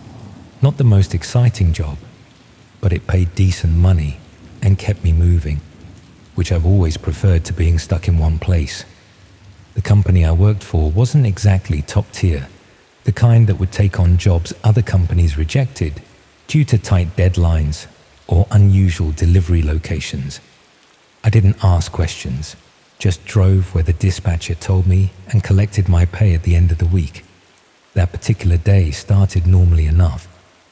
I'd been assigned a pickup at this industrial estate outside Birmingham, one of those sprawling concrete landscapes filled with identical warehouses and not enough signs. The GPS coordinates I'd been given led me to a section that seemed less maintained than the rest, with fewer operational businesses and more abandoned units boarded up with metal sheets. I remember thinking it was odd, but figured it was probably just some startup using cheap space or a business in the process of relocating. When I arrived at the exact location, there was nothing but a solitary shipping container sitting in what had once been a loading bay for a warehouse. No office, no staff, not even proper lighting. Just this standard metal container, painted that typical rust-resistant blue you see everywhere. I double-checked the address, called dispatch to confirm, and was told to proceed with the pickup as planned. The manifest listed the contents as electronic testing equipment, bound for a research facility up north. Weight was given as approximately 200 kilos, nothing unusual for the type of deliveries I typically handled. I backed my truck up to the container as best I could in the awkward space. No one appeared to help with loading, which wasn't entirely unusual for these outlying pickups. Sometimes clients would leave items ready to go with paperwork attached, especially for after-hours collections. What was strange was the lack of any paperwork on or near the container. No shipping labels, no manifest, not even a padlock securing it, just a simple latch that anyone could open. As I approached to check if there might be documents inside, I noticed a small digital keypad mounted next to the container doors that I hadn't spotted from the truck. It looked newer than the container itself, with a glowing blue display asking for a 6-digit code. I hadn't been given any code by dispatch, so I called in again. The dispatcher seemed confused, put me on hold for several minutes, then returned to tell me the client had just sent over the access code 789021 and apologized for the oversight. I punched in the numbers and the keypad emitted a soft beep before the display changed to access granted. There was a mechanical click and the container door released slightly, swinging open just enough for me to see it was dark inside. I used my phone torch to peer in, expecting to find crates of equipment that I'd need to load onto my truck. Instead, my light revealed a space that had been converted into something else entirely. Not a storage unit, but what looked like a makeshift room.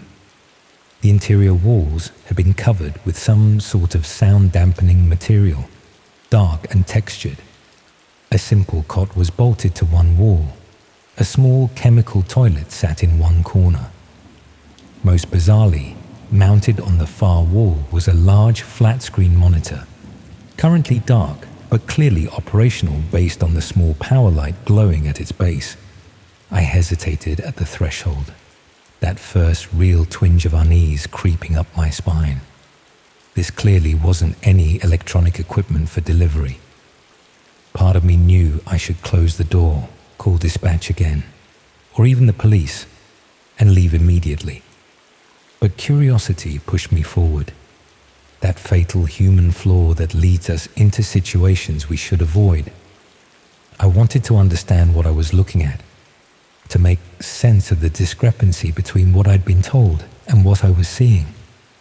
I stepped fully inside, sweeping my torch around to better examine the strange setup. That's when I heard the door behind me swing shut with a metallic groan, followed by the definitive click of a lock engaging. I spun around, dropping my phone in my panic, plunging the space into near total darkness, save for the dim light coming from my phone on the floor. I lunged for the door, pulling at the handle that no longer yielded to pressure. I pounded on the metal, shouting for help, though I knew the industrial estate was largely deserted, especially at that hour. As my eyes adjusted to the darkness, I noticed something I hadn't seen before. A small camera mounted in the upper corner of the container, its red recording light now active and tracking my movements. Almost simultaneously, the monitor on the wall flickered to life, illuminating the container with a harsh blue glow. The screen displayed what appeared to be a loading symbol, rotating slowly against a black background. After what felt like hours, but was probably only minutes, text appeared on the screen. "Welcome, participant number 24. Please remain calm. Your cooperation ensures your survival." My first thought was that this had to be some elaborate prank. Maybe one of those extreme reality shows where they put people in stressful situations for entertainment. I even said as much aloud, telling whoever was watching that I wasn't interested in participating and wanted to be released immediately. The screen remained unchanged, the message glowing mockingly in the darkness. Then I heard another sound that sent ice through my veins, movement outside the container. Someone else was there. Before I could process what this might mean, a different mechanical sound came from the opposite end of the container. Not the doors I'd entered through, but what I'd assumed was just the solid back wall. A section of it was sliding open, revealing another compartment of the container that had been hidden from view. In the dim blue light from the screen, I could make out a figure huddled in that newly revealed space. A man, maybe mid-30s, looking as terrified and confused as I felt. He was trembling visibly, his clothes dirty and torn, with what appeared to be dried blood on his sleeve. Most disturbingly, his wrist bore raw marks suggesting he'd been restrained recently. The screen changed again, now displaying two columns with our apparent designations: participant number 24 and participant number 23. Below this appeared new text. "The game is simple. One must harm the other according to viewer instructions. Refusal results in punishment for both. Completion results in freedom for one." As if to emphasize the seriousness of these instructions, small panels in the ceiling slid open, and what looked like gas nozzles descended slightly. The message was clear: cooperate or suffer consequences. I tried to communicate with the other man, to suggest we find a way out together, but he seemed beyond rational thought, curled into himself and rocking slightly. I couldn't blame him. Based on his appearance, he'd been in this nightmare longer than I had. The screen updated again, now showing a split view. One side displayed the interior of our container from the camera's perspective, while the other showed what appeared to be a chat window filling with messages. With dawning horror, I realized we were being broadcast somewhere online, likely the dark web, based on the anonymous usernames and the disturbing nature of the comments scrolling past. These weren't just viewers, but paying customers placing requests for what they wanted to see happen between us. A timer appeared in the corner of the screen, 10 minutes, counting down. Below it, highlighted in red: first challenge, participant number 24 must draw blood from participant number 23. Viewers choose method.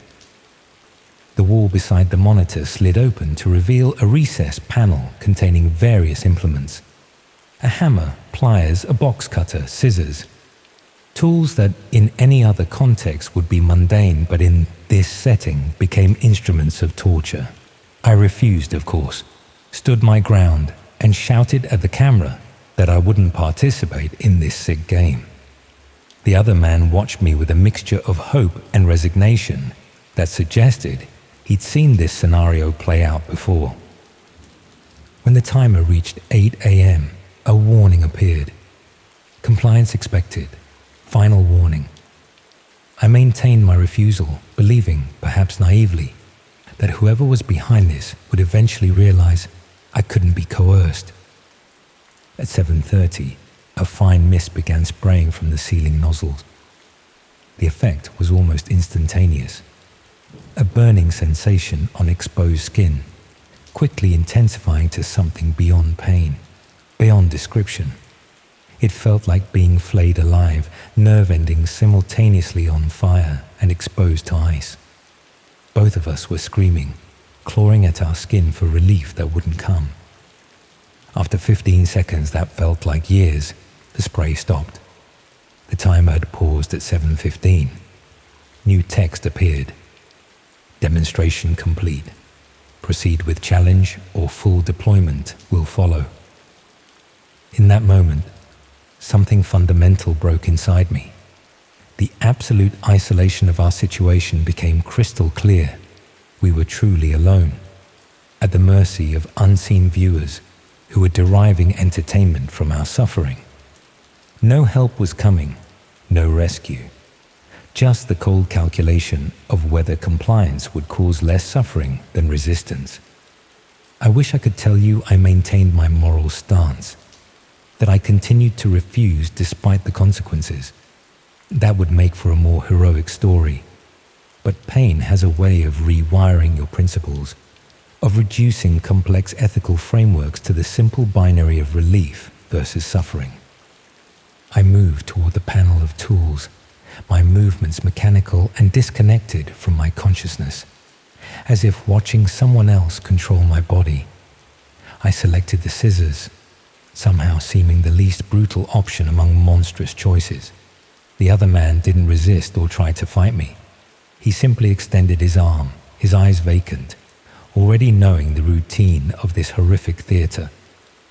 I made the smallest cut I could on his forearm, just enough to draw the blood required by the challenge. A chime sounded from the screen, the timer stopped, and new text appeared. Challenge completed. Viewer satisfaction, 37%. Higher satisfaction increases freedom probability. That was just the beginning. What followed was a descent into nightmare that lasted for what I later learned was 3 days, but felt like weeks. The challenges escalated in their cruelty and specificity, each one presented with the same clinical detachment. Each refusal met with that unbearable chemical spray or other punishments. Extreme temperatures, deafening noise, electric shocks delivered through the metal floor. The viewers grew more numerous as our show apparently gained popularity in whatever dark corner of the internet it was being broadcast. Their requests became more specific, more depraved. And with each challenge, the viewer satisfaction rating became the metric by which our value was measured. The most horrific aspect wasn't the physical pain, though that was substantial. It was the way the system gradually turned us against each other, transforming us from potential allies into instruments of each other's suffering. With each hour, I could feel my humanity being systematically stripped away, replaced by a desperate animal focused only on avoiding the next punishment, on ensuring that if someone had to suffer more, it would be him instead of me. On what I believe was the third day, something changed. The challenges had been escalating toward what was clearly intended to be a fatal conclusion, the ultimate entertainment for the viewers. The screen displayed our final challenge with brutal simplicity. Conclusion. Phase. Only one participant exits. Viewers will determine method.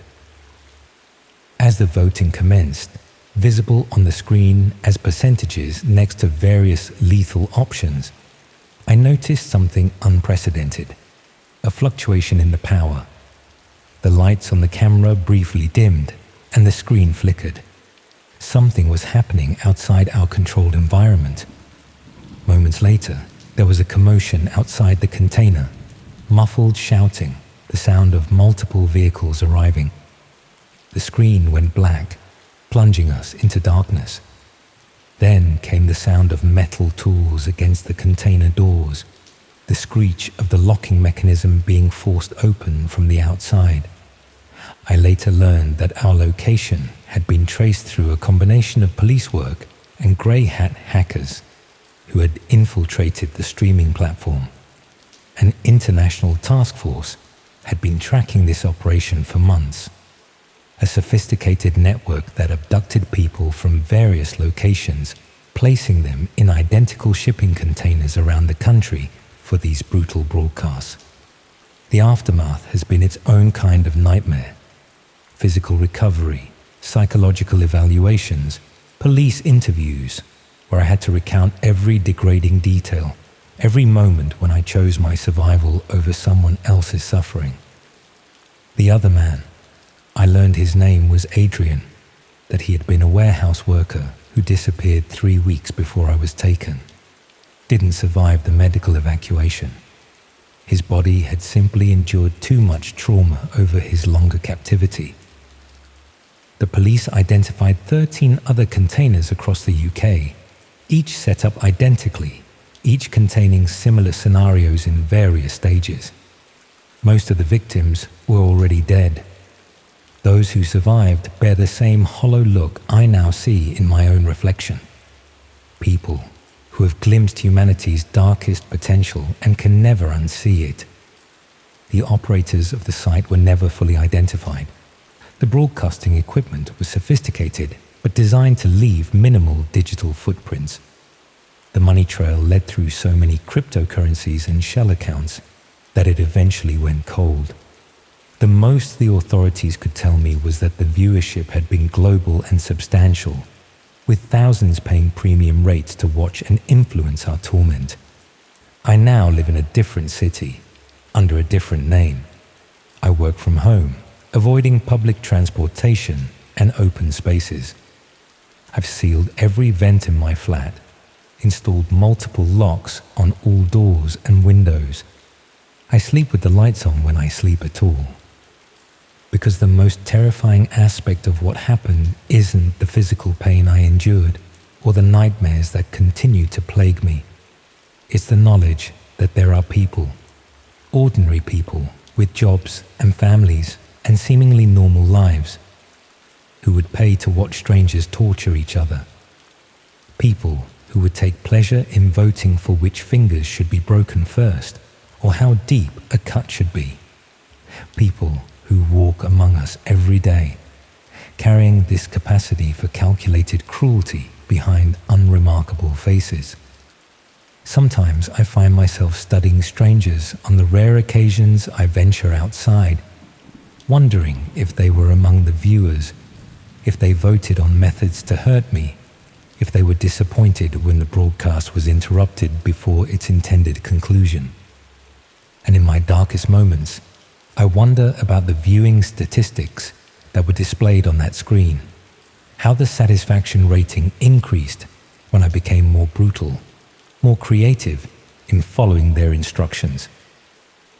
I wonder about the moment when I stopped hesitating before causing pain, when part of me began anticipating the next challenge with something other than dread. Because the true horror of that shipping container wasn't just being locked inside with someone tasked to mutilate me. It was discovering how quickly I became that someone for him in return, and how much of that person still lives inside me, waiting for the next instruction to appear on a screen.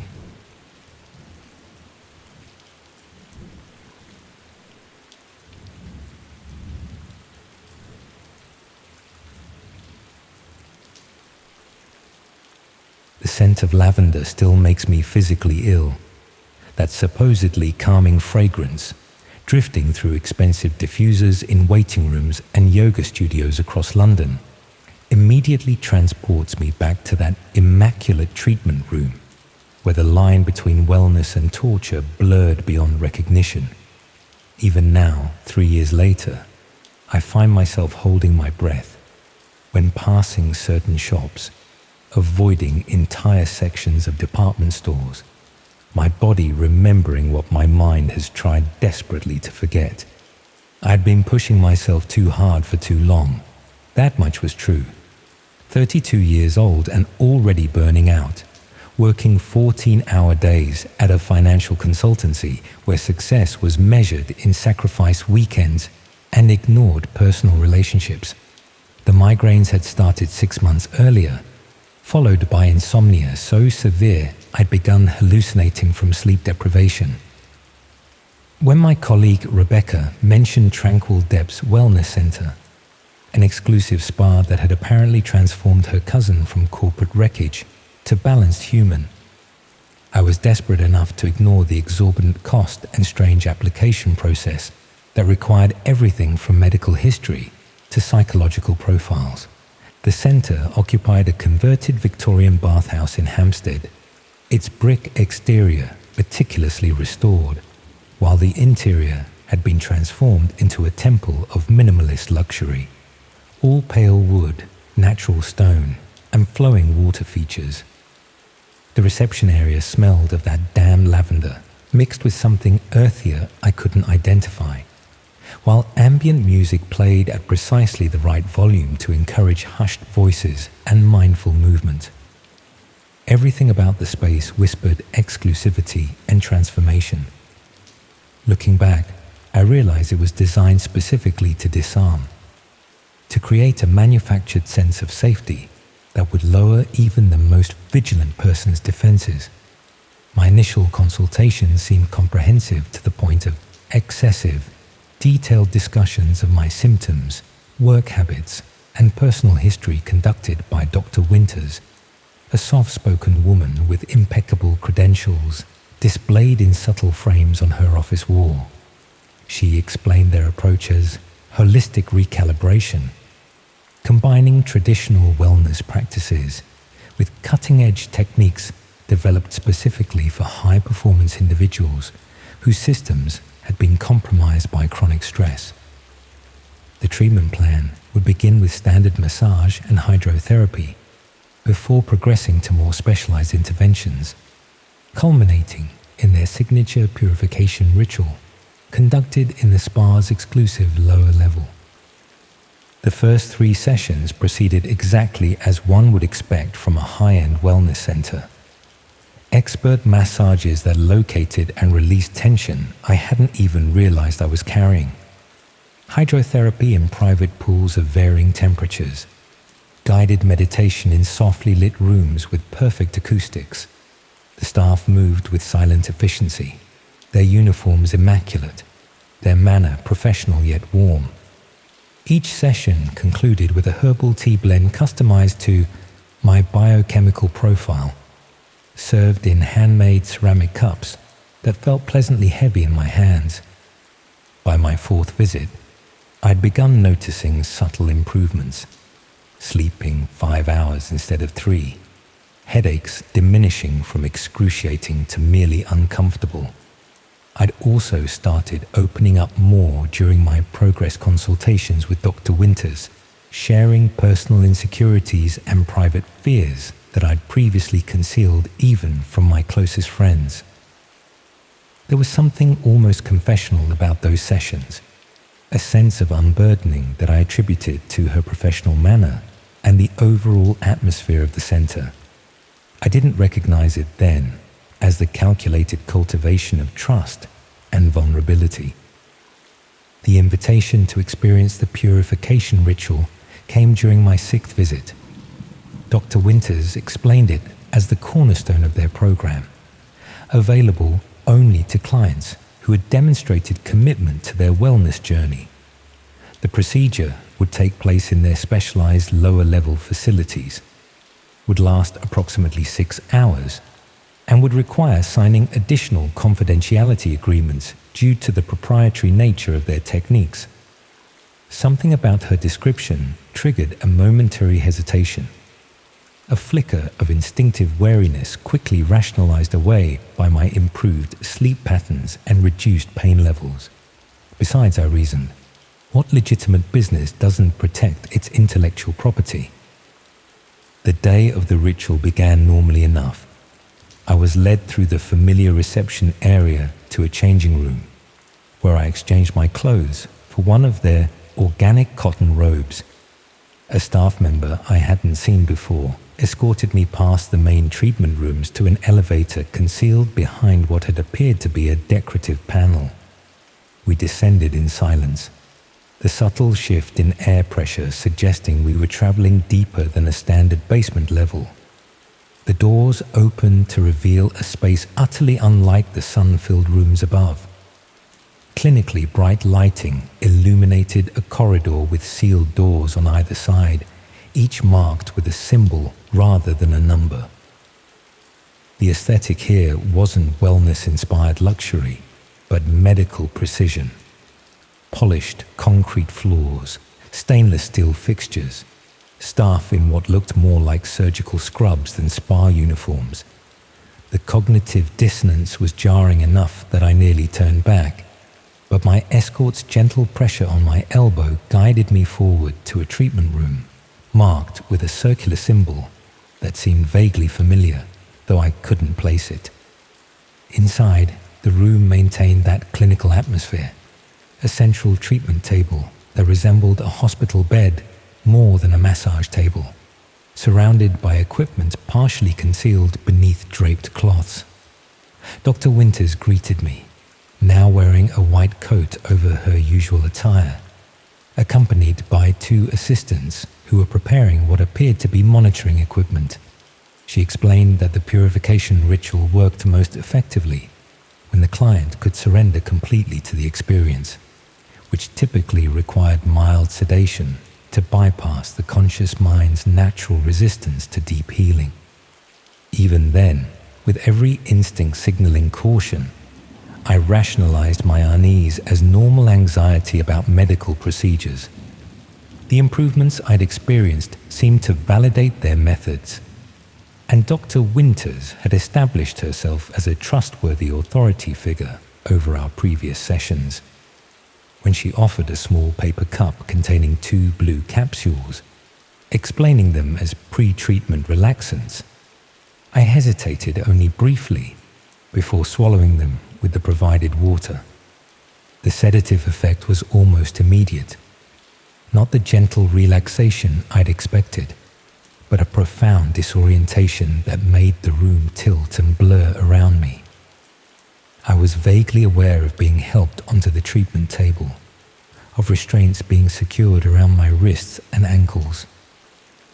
When I mumbled a confused question, Dr. Winters explained them as postural supports to prevent movement that might disrupt the treatment. The rational part of my brain was rapidly shutting down, but a primal core of awareness remained, registering details with increasing alarm.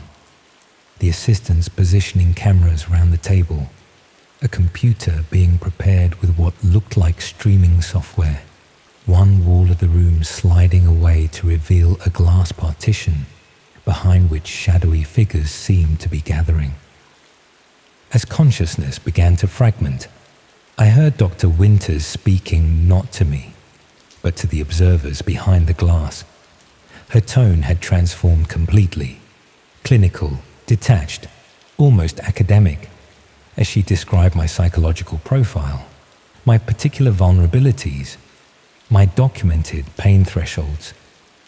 She referenced previous subjects whose sessions had apparently established baseline responses for various stimuli, and outlined the unique aspects of my session that would provide new data for their research. The horrifying truth crystallized through the chemical fog clouding my mind. This was no wellness treatment. The entire center was an elaborate front for something far more sinister. A research facility conducting unsanctioned experiments, streaming the results to hidden audiences via the dark web. The realization came simultaneously with a cold sensation spreading up my arm from an IV that had been inserted without my awareness. bringing with it a paradoxical clarity even as it further incapacitated my body. Through increasingly lucid paralysis, I watched Dr. Winters adjust settings on monitoring equipment while addressing unseen viewers through a microphone, referencing cryptocurrency donations and viewing metrics. The glass partition now appeared transparent from my side, revealing a small audience of observers with tablets and notebooks, their expressions ranging from clinical interest to disturbing enthusiasm. One wall displayed multiple screens, showing what I gradually recognized as dark web interfaces, chat windows where users commented in real time, bidding panels where anonymous accounts placed substantial sums beside requested procedures, viewership metrics indicating hundreds of remote observers. The purification ritual revealed its true nature, as Dr. Winters began methodically subjecting me to escalating sensory experiences, beginning with seemingly benign stimuli carefully calibrated to my psychological profile, progressively shifting toward exploitation of specific fears and vulnerabilities they had extracted during our consultations. The paralytic properties of whatever flowed through the IV prevented physical resistance, while ensuring complete awareness, creating the perfect research subject for their studies in controlled trauma response. I cannot, will not, detail everything that followed during those 6 hours. Some memories remain mercifully fragmented, while others replay with unbearable clarity in recurring nightmares. What I remember most vividly was the clinical detachment with which they documented every physiological response, the remote viewers bidding for specific interventions as if selecting menu items, the utter betrayal of having my most personal fears, shared in presumed confidence, weaponized as research parameters. My salvation came from the most mundane of circumstances: a water pipe bursting 2 floors above, sending maintenance staff scrambling throughout the building and temporarily disrupting the power supply. In the momentary confusion of backup generators activating, someone failed to maintain proper dosage of the paralytic agent. As sensation gradually returned to my extremities, I managed to work one hand free from restraints loosened during a procedure. The ensuing chaos exists in my memory as disjointed fragments, ripping out the IV, stumbling from the table, using a medical tray as a weapon against the unprepared assistant who tried to block my exit. The fire alarm I triggered created further confusion, staff evacuating upper floors while the lower level team scrambled to secure research assets and terminate the stream. Somehow, I found a service stairwell, emerging into the laundry area where I grabbed employee clothing before escaping through a delivery entrance. The investigation that followed revealed the full horror of Tranquil Depths. Behind its legitimate operation lay a sophisticated dark web broadcasting studio, where selected clients, chosen through their application profiles for psychological vulnerabilities, isolation from strong support networks, and physical characteristics appealing to their audience, became unwitting subjects in live-stream research on human stress responses, pain thresholds, and psychological breaking points. Wealthy viewers paid thousands in cryptocurrency to observe or influence proceedings, all under the guise of academic research into trauma response and neuroplasticity. 17 other clients were identified as having undergone similar rituals, though I was among the few who retained clear memories of the experience. Most had been given additional compounds that induced retrograde amnesia, leaving them with only vague nightmares and unexplained psychological symptoms that they attributed to their pre-existing conditions. Several staff members were arrested, but Dr. Winters and the principal researchers disappeared before authorities secured the facility, likely tipped off by connections within regular clientele that included influential figures in government and finance. 3 years later, I still check under treatment tables at legitimate medical appointments. I refuse any medication that I haven't verified personally. I've declined multiple job promotions that would have placed my name and image in industry publications, terrified of being recognized by those who might have watched my session, or worse, those who conducted it. Because despite multiple arrests and international investigations, the core research team was never found. The dark website was simply relocated, rebranded, continuing its operations with new researchers and new unwitting participants. Sometimes I receive anonymous emails containing nothing but a lavender flower image and cryptocurrency wallet address. A reminder that somewhere the footage still exists, accessible to anyone with sufficient funds and the right dark web connections. A reminder that Dr. Winters and her team are still out there, perhaps running another wellness center under different names, identifying potential subjects through carefully designed intake forms, gradually building trust before extending an exclusive invitation to experience their signature treatment. Most disturbing of all is knowing how many exclusive wellness centers, innovative treatment programs, and pioneering therapeutic approaches continue to emerge across the country, each promising transformation to the stressed and vulnerable, each requiring extensive personal information before admission. Behind their soothing music and essential oil diffusers, I can't help but wonder how many hide similar operations, portals to the dark web where healing is promised while harm is delivered, carefully packaged as wellness for audiences who pay to watch other humans be purified through pain.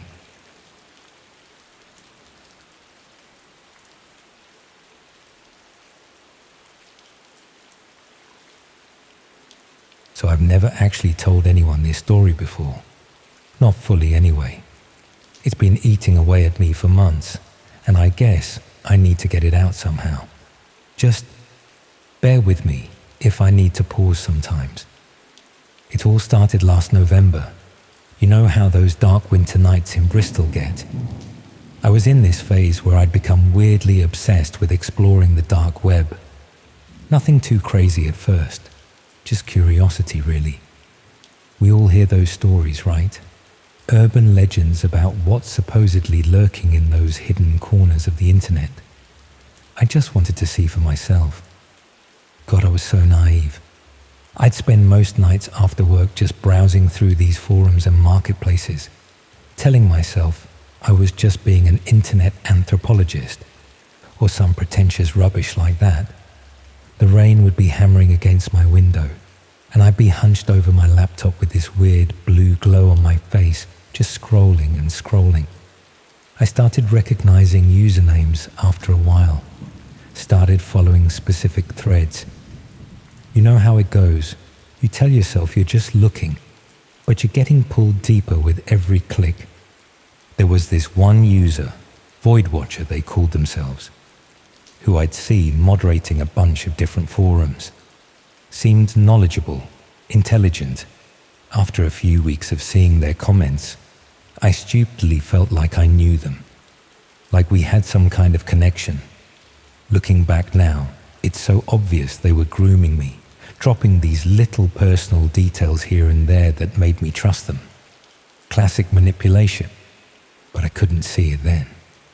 This one night, God, I remember the rain was absolutely hammering down. Void Watcher messages me directly, says there's this new streaming site that's pushing boundaries, and offers to send me a private link.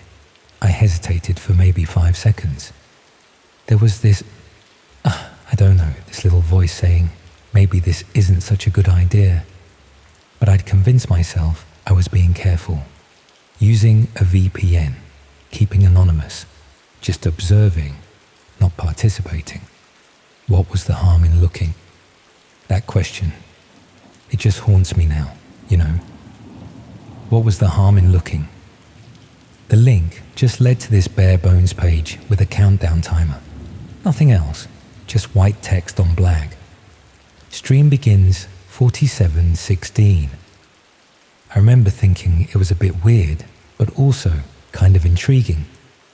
Void Watcher messaged again saying it was an exclusive first viewing of something completely authentic. When I asked what exactly I'd be watching, they just said, real fear, real consequences, no actors, no scripts. I should have just shut everything down right then, should have deleted my browsers, formatted my hard drive, walked away. Instead, and I'm not proud of this, I made a cup of tea, wrapped myself in this old blanket I had, and just waited. Convinced myself I could always disconnect if things got too intense. When the stream finally started, it was just nothing. An empty van interior, dark grey carpet on the walls, single overhead light, weird camera angle. Nothing happened for like 10 minutes, and I nearly convinced myself it was some art project or someone's idea of a joke. I was literally about to message Void Watcher when I saw movement. A door opened. Light flooded in for a second, then slammed shut. Two figures were manhandling this third person who looked completely out of it. There was no sound, which made it even more disturbing. Just this silent struggle as they forced this person into the van and tied them up. My heart was racing. I was sweating. This didn't look fake. The movements were too frantic, too desperate. I should have closed the window, should have reported it. Instead, I just sat there frozen, telling myself it had to be some elaborate roleplay thing, even though deep down I knew. I just knew it wasn't. Then the camera angle suddenly changed, getting all jerky and unstable. It took me a minute to understand what I was seeing. They'd attached the camera to the person they grabbed. I was seeing everything from their perspective now. All the panicked movements as they struggled against whatever was holding them. That's when it hit me. It was some kind of collar or harness with a camera mounted on it. They turned this person into nothing but a walking viewpoint. Just an object carrying a camera for people like me to watch through.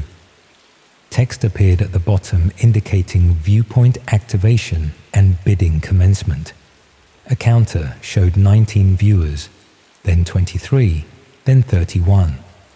Another counter was showing what had to be cryptocurrency values just climbing higher and higher. That's when it fully hit me. This wasn't just some illegal content or whatever. This was, God, it's still hard to say it. It was a live stream where people were bidding to control what happened to this person. I was watching someone who'd been reduced to just content. Their terror packaged up for people hiding behind anonymous connections. My hands were just hovering over my keyboard. Should I call the police?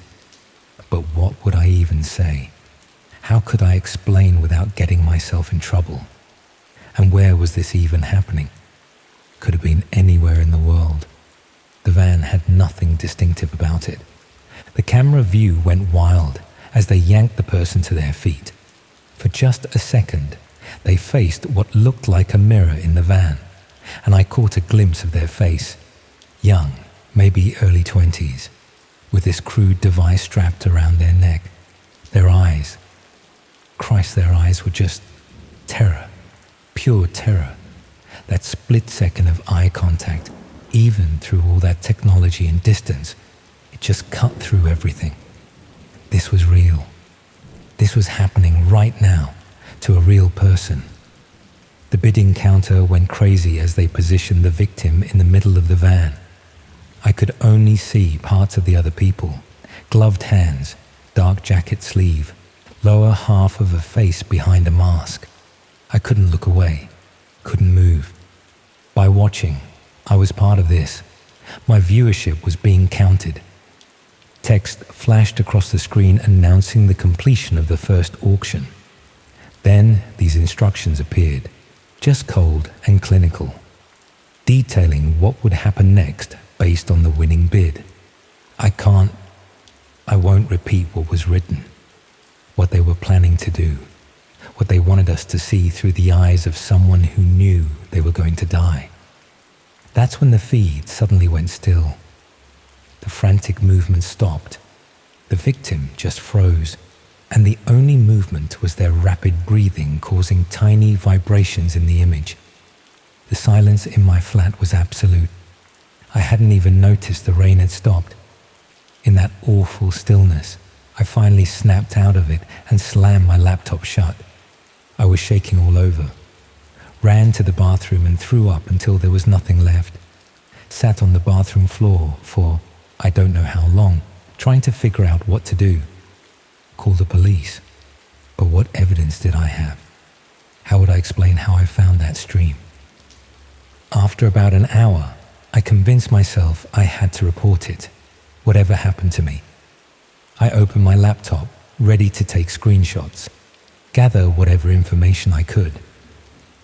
But the stream was gone. The link went nowhere.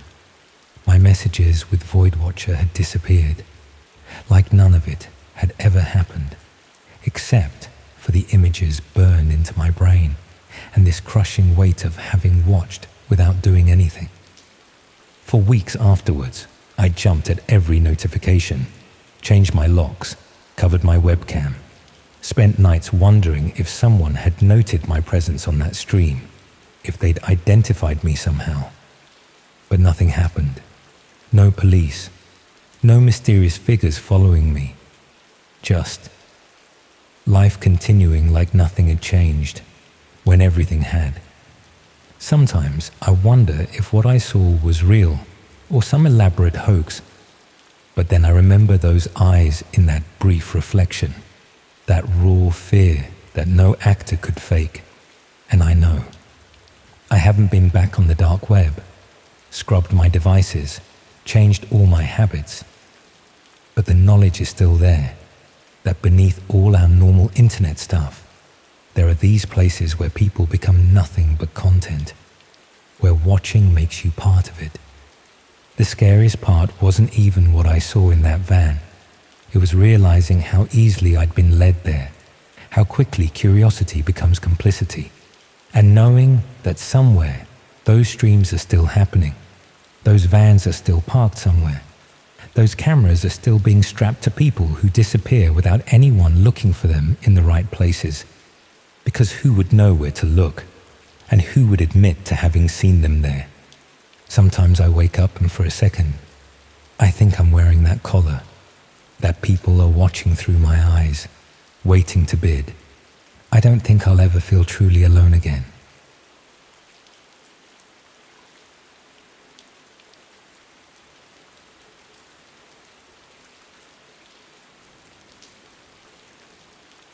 You'd probably be surprised how easy it is to see things you're not meant to, especially when you're looking for them with academic purpose, rather than just morbid curiosity.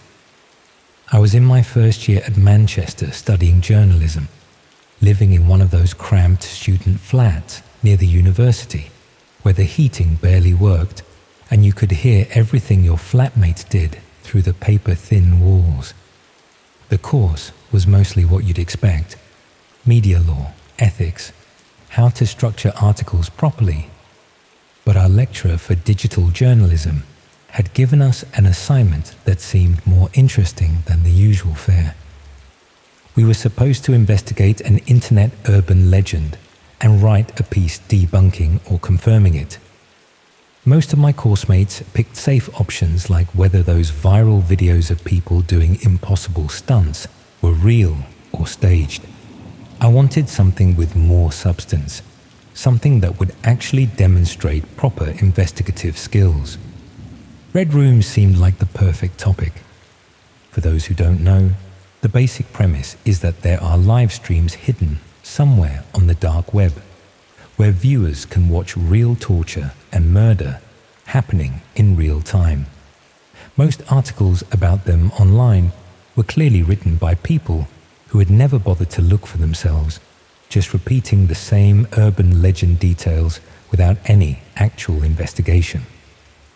I figured I could spend a few weeks doing proper research, maybe find some evidence that they were technically impossible or economically unfeasible, then write a solid debunking piece.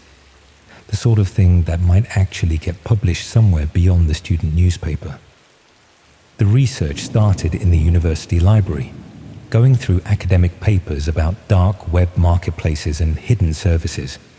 Most of the scholarly work focused on drug sales and financial fraud, rather than violent content, but there were enough references to suggest that if someone wanted to host illegal streaming content, the infrastructure certainly existed.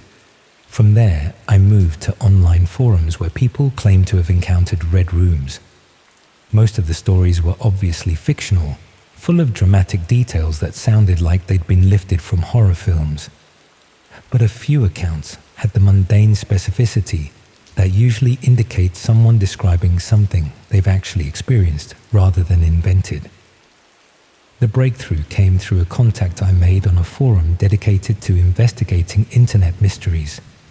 She went by the username Archive Digger and seemed to have genuine technical knowledge rather than just repeating things she'd read elsewhere. After exchanging messages for about a week, she offered to help with my research.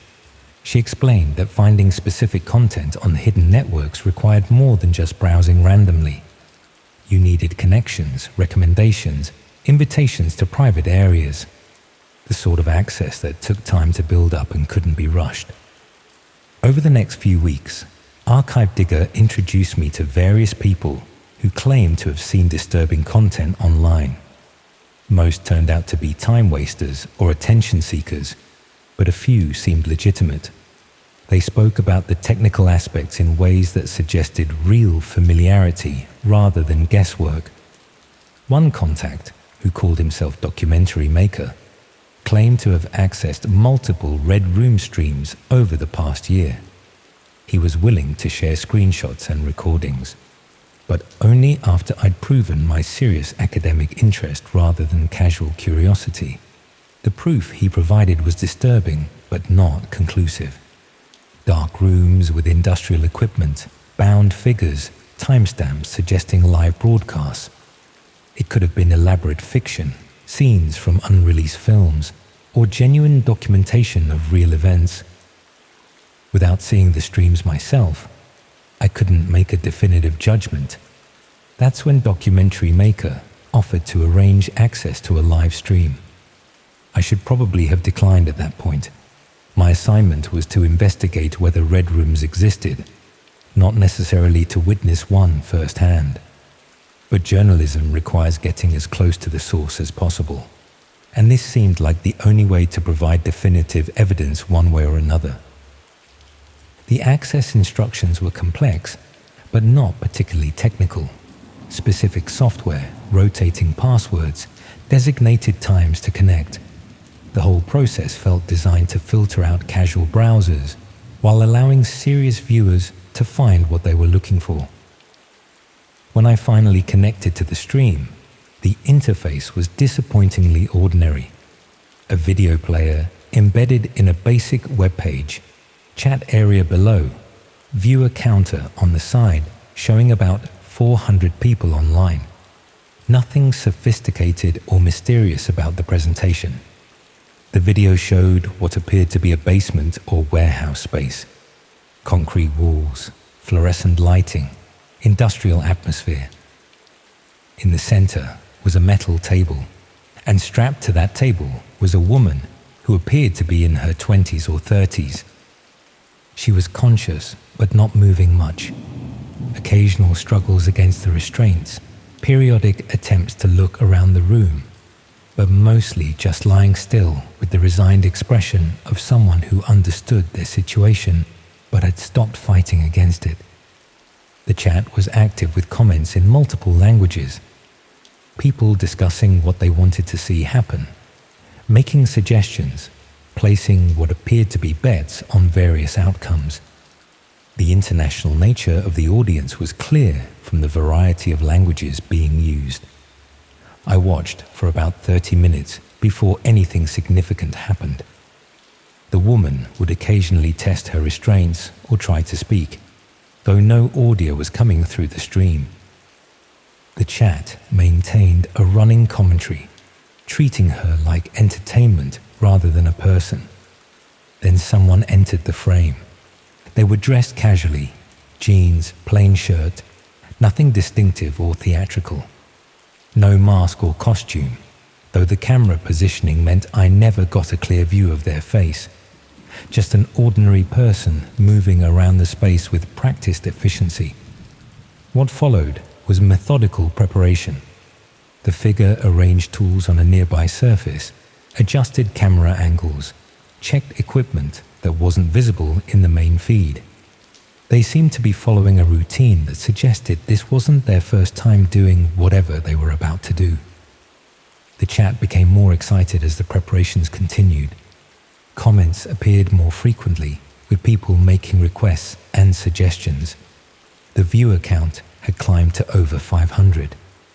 I realized I needed to stop watching before things went further. This was clearly going to become genuine violence, and witnessing it would cross ethical lines that no university assignment could justify. I was about to close the browser when something in the video made me pause. The camera had panned slightly, showing more of the room's background. On the wall behind the table was a section of wallpaper, an outdated floral pattern in faded blues and greens. It was the sort of decorative choice you might find in an older house that hadn't been renovated in decades. I recognized that wallpaper, not from anywhere recent, but from childhood memories.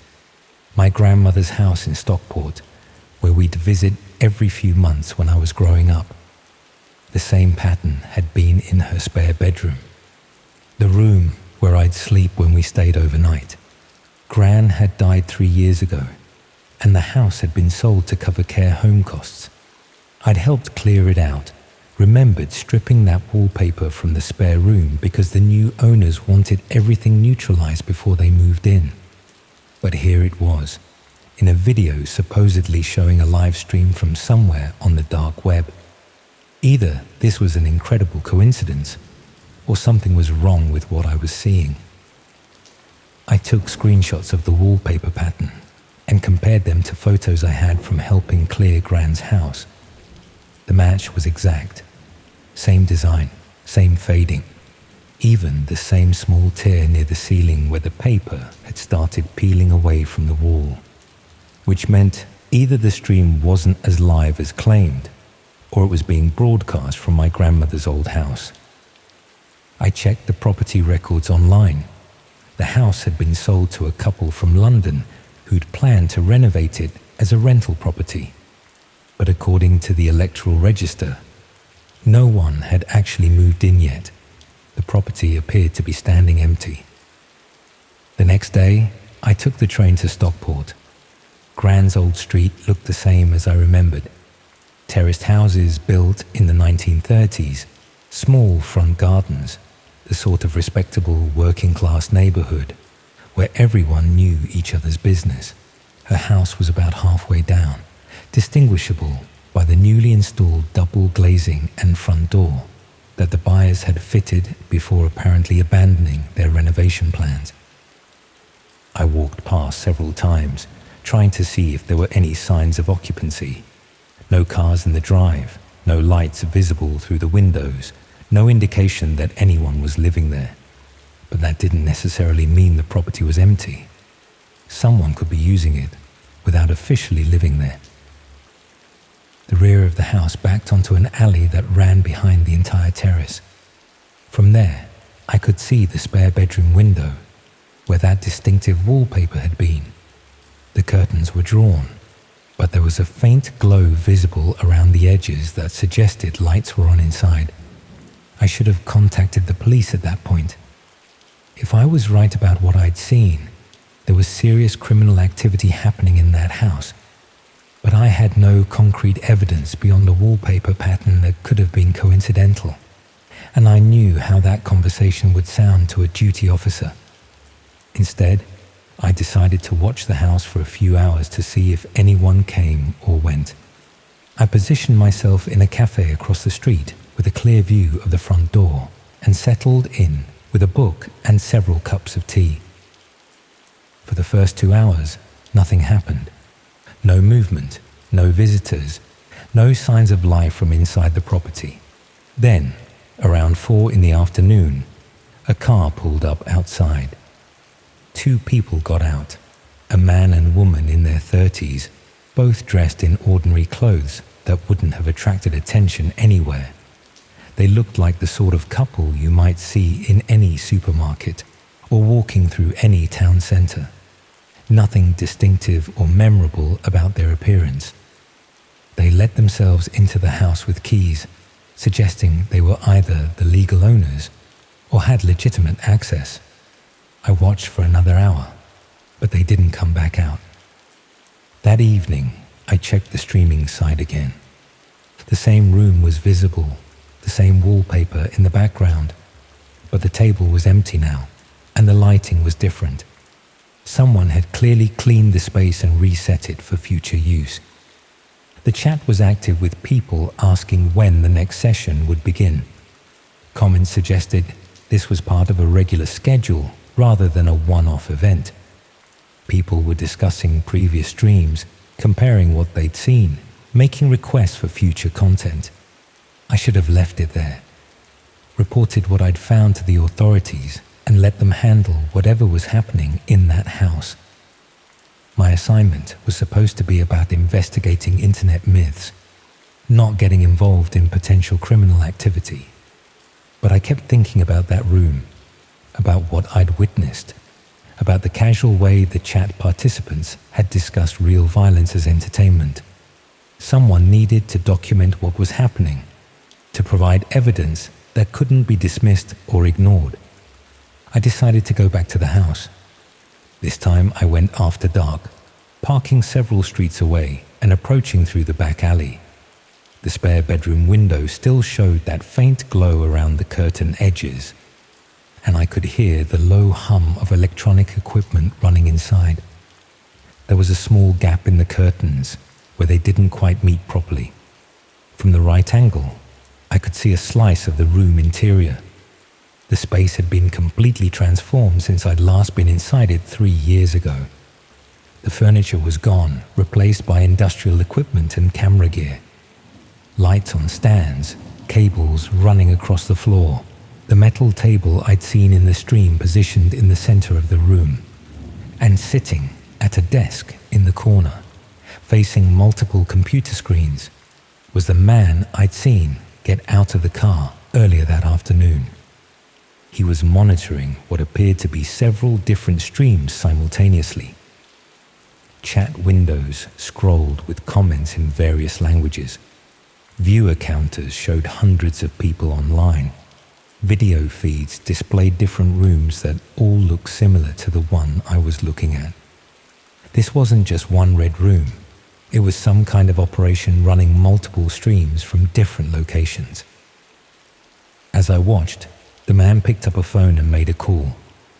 I couldn't hear what he was saying, but his body language suggested he was giving instructions or coordinating with someone else. After ending the call, he stood up and left the room. I should have left then. Should have gone straight to the police with what I'd seen and let them handle the investigation. Instead, I stayed by the window, curious to see what would happen next. About 10 minutes later, the man returned with someone else, a woman who appeared to be in her early 20s, walking unsteadily as if she'd been drugged or was injured. They positioned her on the metal table, and the man began setting up camera equipment for what was clearly going to be another live stream. That's when I realized I wasn't just witnessing the aftermath of criminal activity. I was watching it happen in real time. I fumbled for my phone to call the police, but as I moved, my foot slipped on the wet ground and I knocked over a dustbin in the alley. The noise echoed between the houses, and I saw the man in the room look up sharply towards the window. Our eyes met through the gap in the curtains. For a moment, neither of us moved. Then he smiled, not a threatening expression, just the sort of polite acknowledgement you might give to any unexpected visitor, and reached for something on his desk. I ran, made it back to my car and drove straight home to Manchester, hands shaking as I tried to process what I'd witnessed. Once I was safely back in my flat, I tried to call the police, but found myself struggling to explain what I'd seen without admitting to trespassing and potentially compromising any investigation. In the end, I made an anonymous tip about suspicious activity at the Stockport address, providing enough details to justify a welfare check without revealing how I'd obtained the information. The next day, I checked local news websites to see if there had been any police activity in the area. Nothing appeared initially, but 2 days later, there was a brief story about a house fire in Stockport that had completely destroyed a property and left 2 people in hospital with smoke inhalation. The address matched my grandmother's old house. I never found out what the police discovered when they responded to my tip, or whether the fire was connected to what I'd witnessed. The couple who'd been hospitalized weren't named in any of the news reports, and no charges were ever mentioned in follow-up stories. The streaming sites I'd accessed went offline within a week of the incident, whether that was due to police action or the operators simply moving their activities elsewhere. I couldn't determine. I ended up writing my assignment about the technical feasibility of red rooms, rather than claiming to have found definitive proof of their existence. Got a decent grade for the research methodology, though my lecturer commented that the conclusion seemed somewhat evasive given the depth of investigation I'd apparently conducted. I never mentioned the Stockport house in my final essay. Sometimes I wonder whether I should have done more to investigate what happened after the fire, whether there were other locations, other victims who could have been helped if I'd been braver about providing detailed information to the authorities. But mostly, I try not to think about that night at all, about the casual way the man had smiled when he saw me watching, about how many other people might have been in that room, in other rooms, in other houses that look perfectly ordinary from the outside.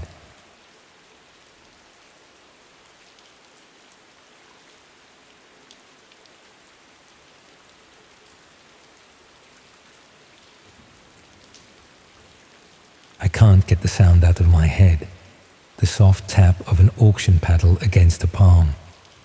It's been 2 years, but I still wake up at 1 in the morning, drenched in sweat. You know how some memories just stick with you, no matter how hard you try to forget.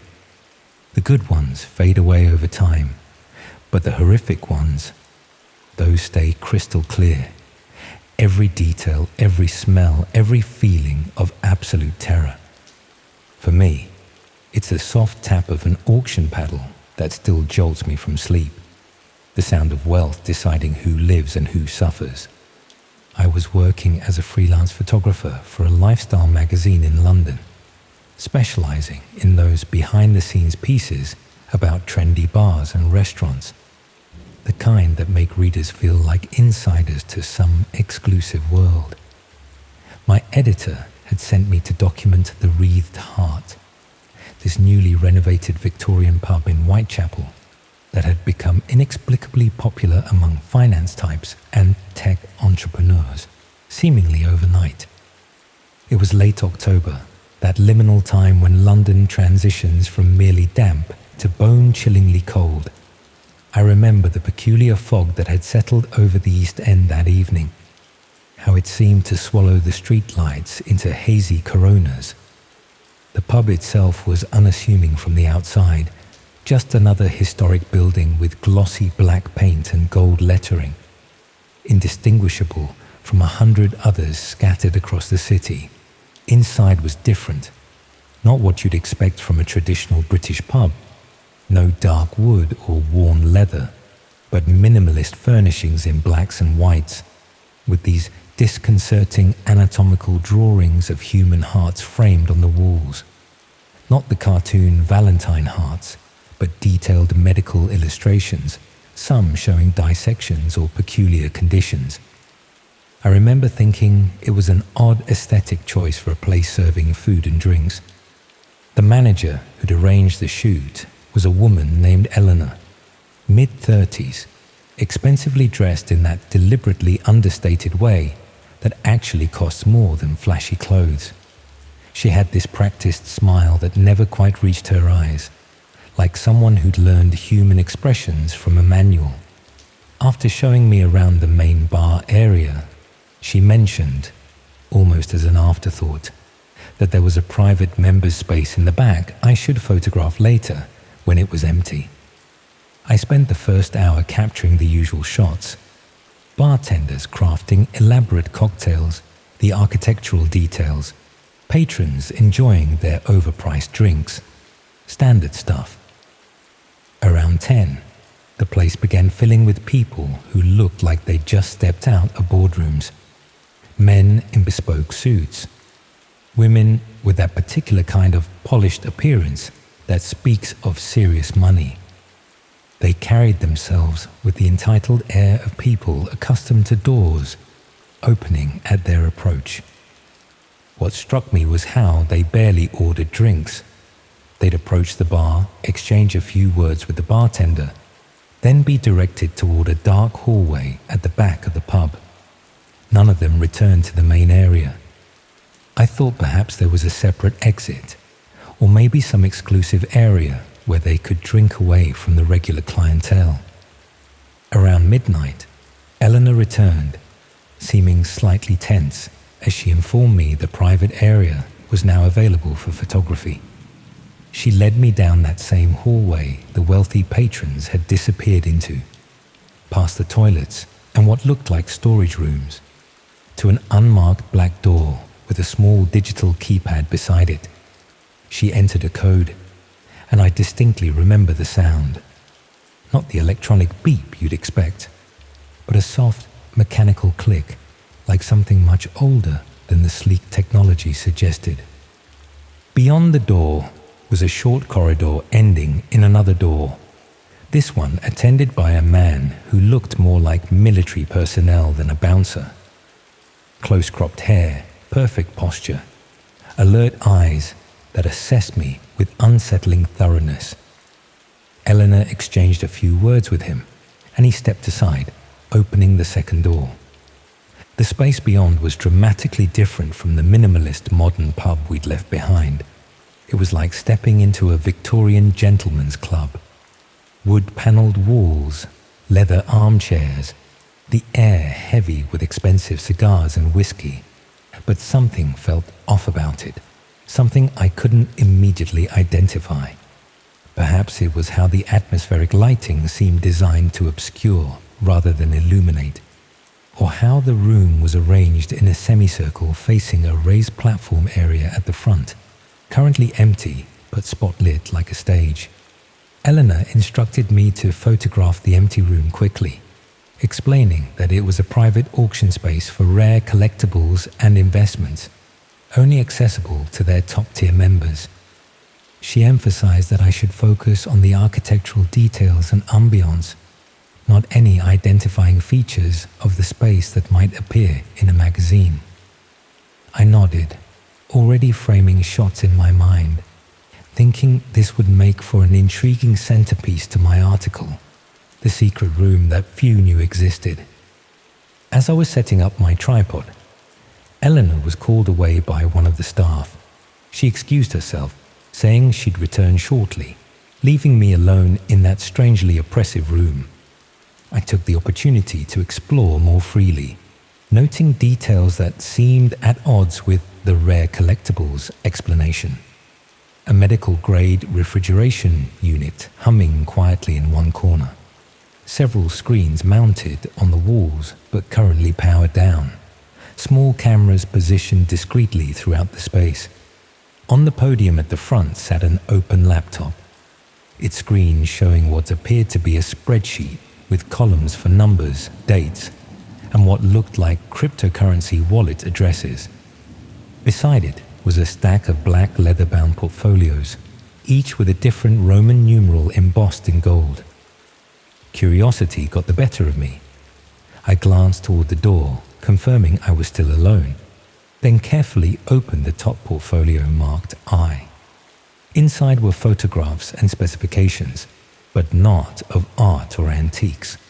The images showed people, men and women of various ages and ethnicities, each photographed in the same clinical style against a white background.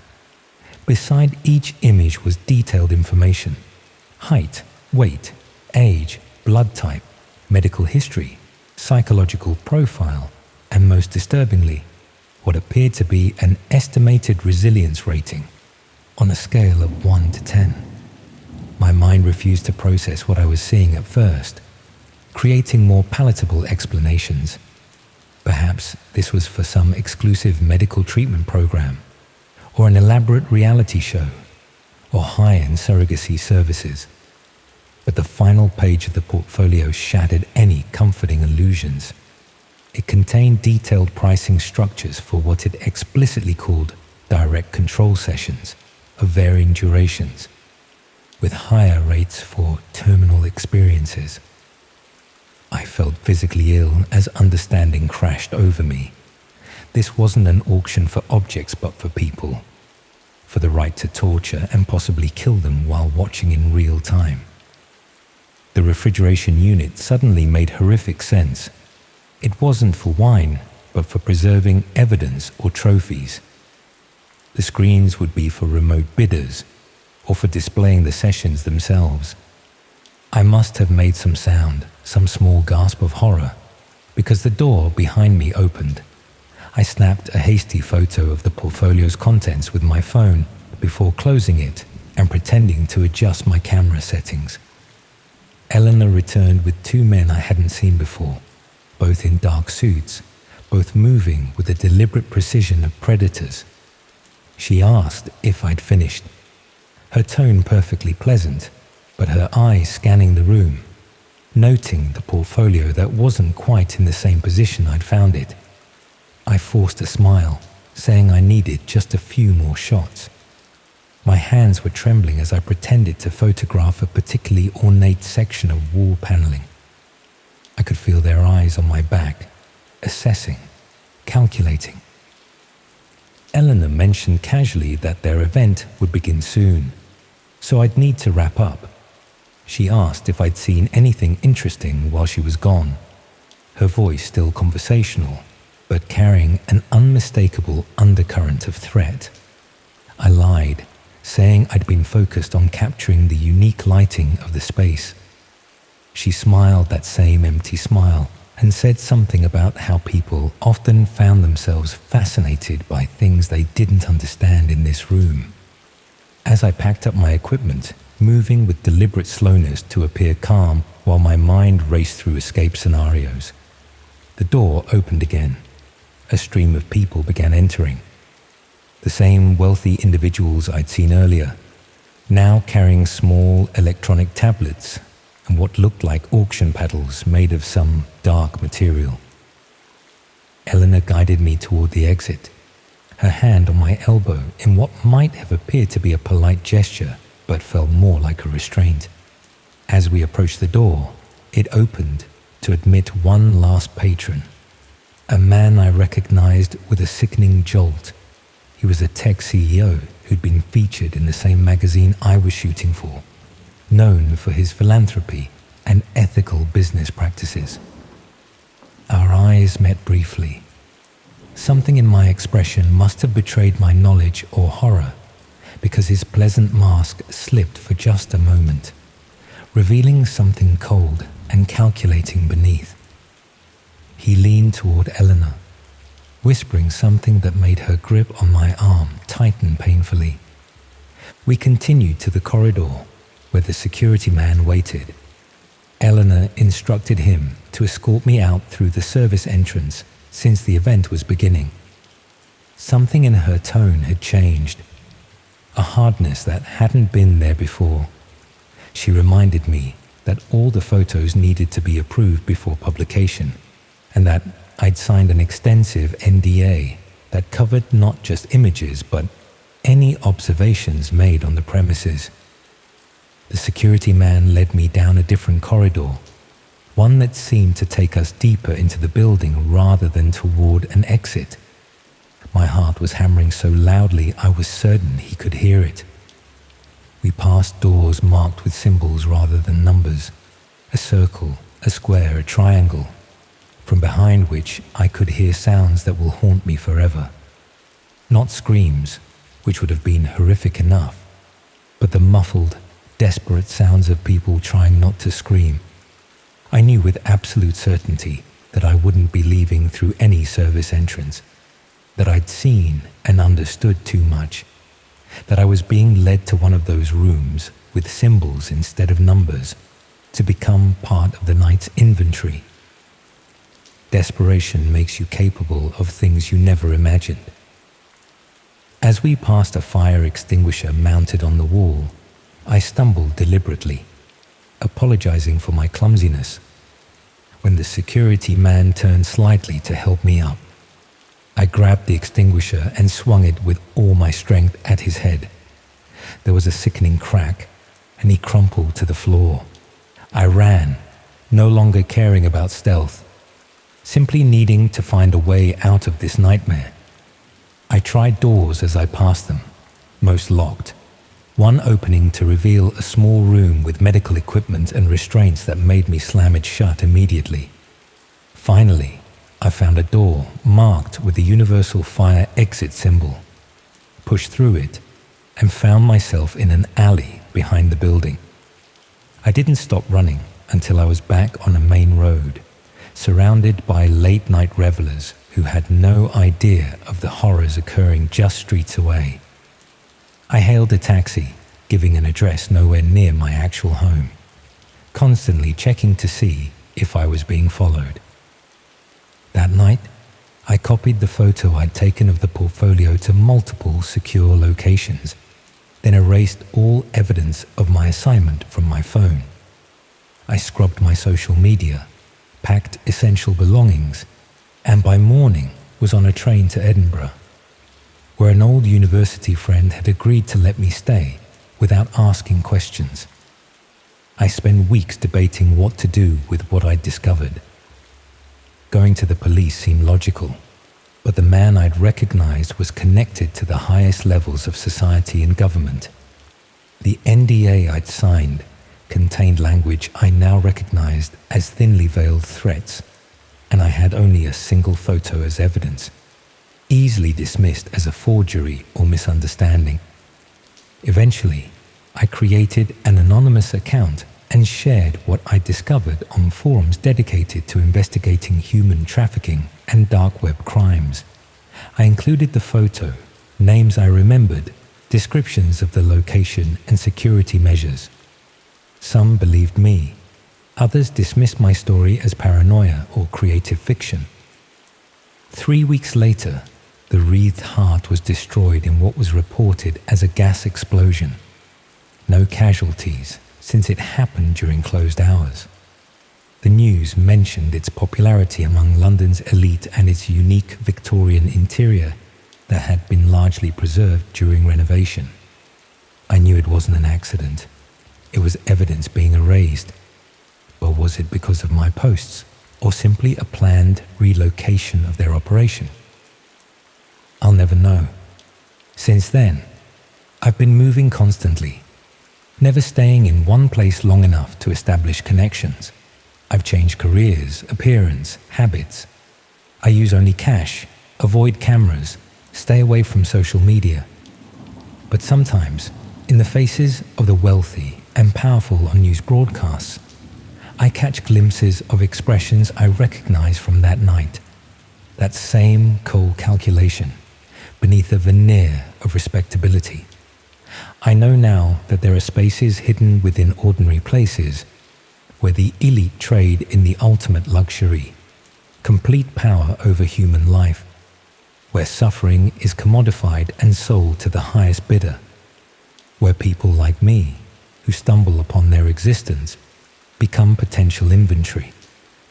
Sometimes I dream of that auction room. In my dreams, I'm never the photographer, but the subject being displayed on that platform, facing a sea of expressionless faces holding black paddles.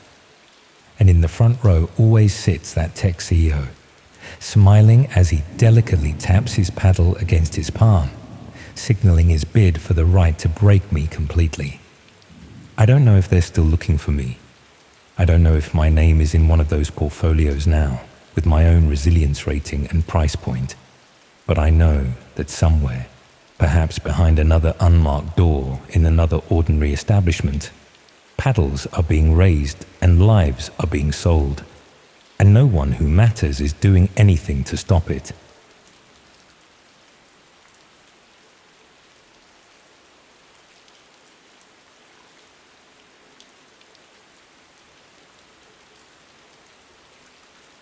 Every broken bone in my body seems to ache when it rains, each healed fracture a permanent barometer of the approaching storm. The doctors call it traumatic arthritis, a clinical term that fails to capture how these weather-induced pains transport me instantly back to that underground car park beneath the abandoned shopping centre in East London, where my blood seeped into concrete, while anonymous figures in the dark web shadows placed bets on whether I would survive the next 3 minutes. I wasn't always this collection of poorly mended injuries and night terrors. Before that night, I was simply Danny, a former amateur boxer who'd never quite made it, working as a personal trainer at a chain gym while nursing fading dreams and mounting debts. The boxing had been clean, regulated, with referees and rules and medical staff. Not spectacular enough to earn a living, but enough to give me the dangerous illusion that I understood violence, that I could control it, contain it within the boundaries of sport. That misplaced confidence is what made me vulnerable to Kev's offer. Kev trained at my gym, quiet, well-dressed, always slipping me extra cash for private sessions. He'd watch me demonstrate combinations with an intensity that I mistook for admiration, asking questions about my fighting career, about the rush of competition, about whether I missed it. When he mentioned a private fighting event looking for experienced boxers, offering a single night's purse equivalent to 3 months of my salary, the sensible part of my brain raised immediate objections. No legitimate promoter operated that way, but financial desperation has a way of silencing those protective instincts, of recasting red flags as opportunities if you squint hard enough. The night of the event, Kev picked me up in a black Range Rover with tinted windows. I remember feeling a flicker of unease at the absence of other fighters.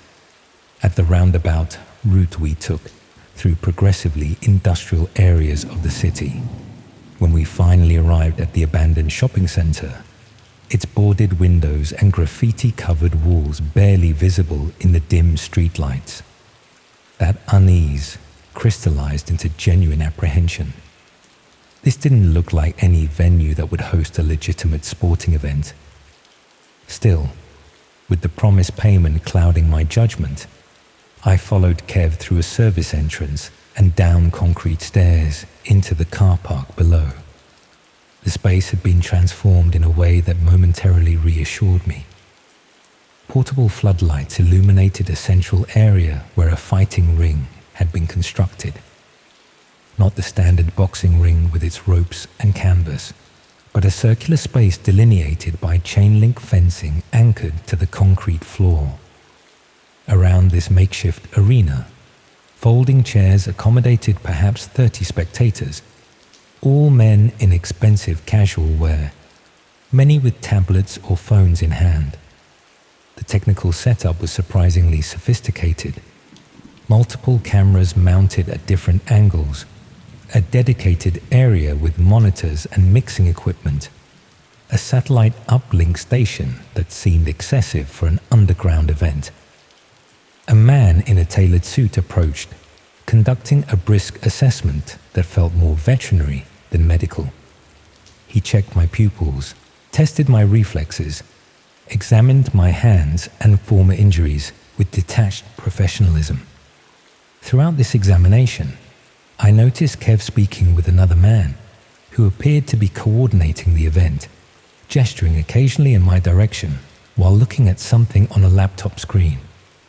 It was only later that I understood they were reviewing my fighting record, my physical specifications, my potential market value to their audience.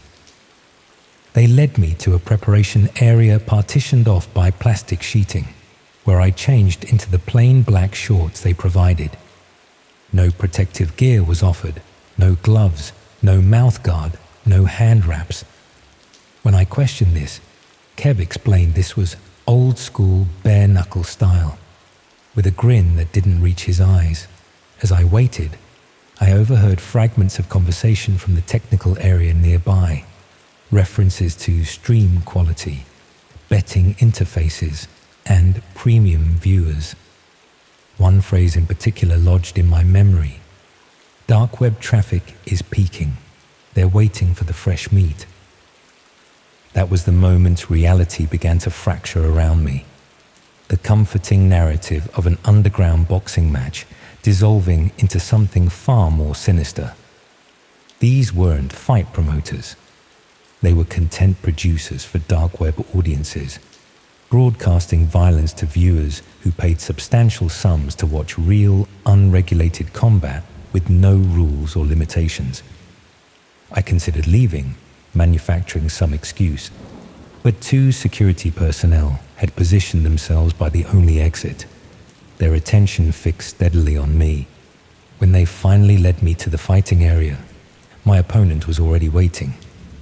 A man significantly larger than me, with crude prison tattoos and the blank-eyed look of someone for whom violence was not sport but survival. As we squared off, I noticed for the first time that the chain-link fencing enclosing us was padlocked from the outside. There would be no walking away, no throwing in the towel. The realization hit me with physical force. This wasn't a match. It was a trap. What followed exists in my memory as disconnected flashes rather than a coherent sequence. The first punches, landing with bare knuckles against unprotected flesh. The crowd's reaction, not the roaring enthusiasm of boxing fans, but something colder, more analytical, as they watched through the mediating screens of their devices. The coordinator periodically announcing figures that made no sense until I realized they were cryptocurrency amounts being bid by remote viewers. After the initial exchange left me reeling but still standing, Kev approached the fence, his expression no longer maintaining even the pretense of friendly concern. He explained, in calm, measured tones that seemed absurdly incongruous with the situation, that viewers were paying to see escalation. Either I could provide that escalation by fighting more aggressively, or they would introduce modifiers to make the content more engaging. The first modifier arrived moments later, a length of steel pipe thrown into the ring. When neither of us immediately reached for it, electrical currents surged through the metal fencing, a shocking demonstration that compliance wasn't optional. The increasingly frenzied instructions from the coordinator made the true nature of this event brutally clear. This wasn't sport or even entertainment in any conventional sense. It was the commodification of human suffering, packaged and streamed to dark web viewers who paid premium rates to watch authentic violence without simulation or restraint. I'd like to say I maintained some moral high ground, that I refused to participate in their grotesque spectacle. The truth is more complicated and shameful. When survival instinct overrides every other consideration, moral calculations become luxury. I fought, not for victory, but for survival, with a desperate ferocity I hadn't known I possessed. I used the pipe when necessary, inflicted damage I can't bring myself to describe in detail. The worst part wasn't the physical pain, but but the sense of my humanity being stripped away with each forced escalation. My reduction from person to content, from subject to object. The turning point came when my opponent, already bleeding heavily from a head wound, stumbled against the fence directly beside one of the cameras. In the momentary confusion, he managed to damage the equipment, disrupting the stream. The coordinator's panicked reaction to this technical failure created a brief window, security personnel rushing to address the broadcast issue, attention diverted from maintaining control of the performers. In that chaotic moment, another fighter was brought in to replace the damaged content, a terrified young man who couldn't have been more than 20, clearly not there by choice. As they unlocked the fence to push him in, I saw my only opportunity. I lunged through the opening, swinging the pipe with all my remaining strength at the coordinator's mixing equipment. The resulting electrical short circuit plunged sections of the car park into darkness, triggering a fire suppression system that created even more confusion. What followed was pure animalistic flight, scrambling through emergency exits, climbing perimeter fencing, running through unfamiliar industrial estates with no idea of direction beyond a way. Eventually, I found a night bus stop, boarded with blood-soaked clothes partially concealed under my jacket, and rode to the end of the line, expecting pursuit at every stop. The police, when I finally worked up the courage to approach them days later, were initially skeptical. My story sounded like paranoid fantasy or drug-induced delusion. The physical evidence was more convincing. Broken fingers, fractured ribs, defensive wounds inconsistent with any sanctioned fighting event. When they finally investigated the shopping center, they found only the most minimal evidence. Some abandoned technical equipment, traces of blood that included mine among other unidentified samples, and faint outlines where the fighting area had been established. The investigation stalled when digital forensics hit the sophisticated encryption and routing protocols used by the dark web broadcasters. The few arrests made were low-level players, security personnel and site preparers with no knowledge of the wider operation.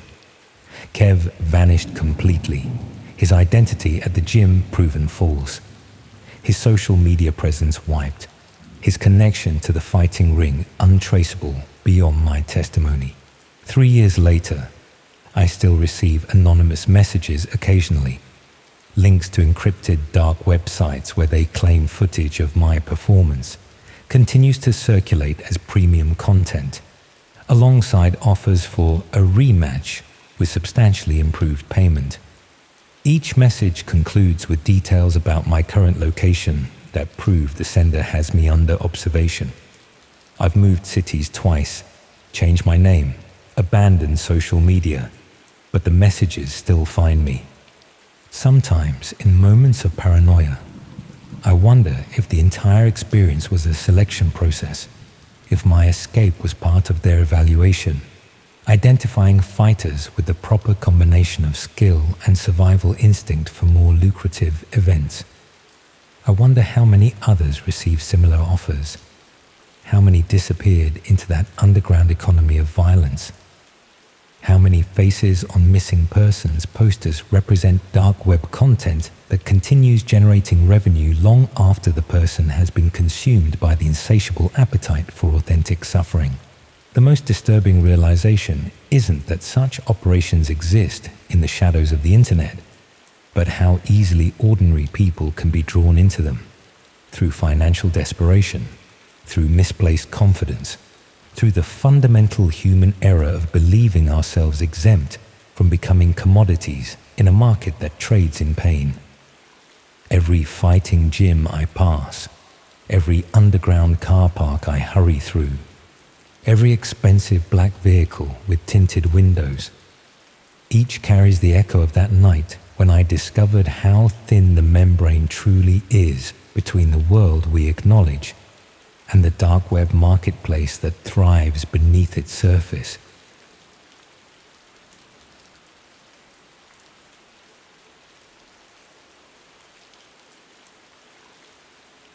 It's been 3 months since I disembarked from the Orpheus, and sometimes I convince myself it was all just some fever dream brought on by too much sun and champagne. But then I'll catch a news headline about another wealthy passenger gone missing at sea, and the memories come flooding back with such clarity that I can almost smell the salt air mingling with blood. I've always been fascinated by the dark web.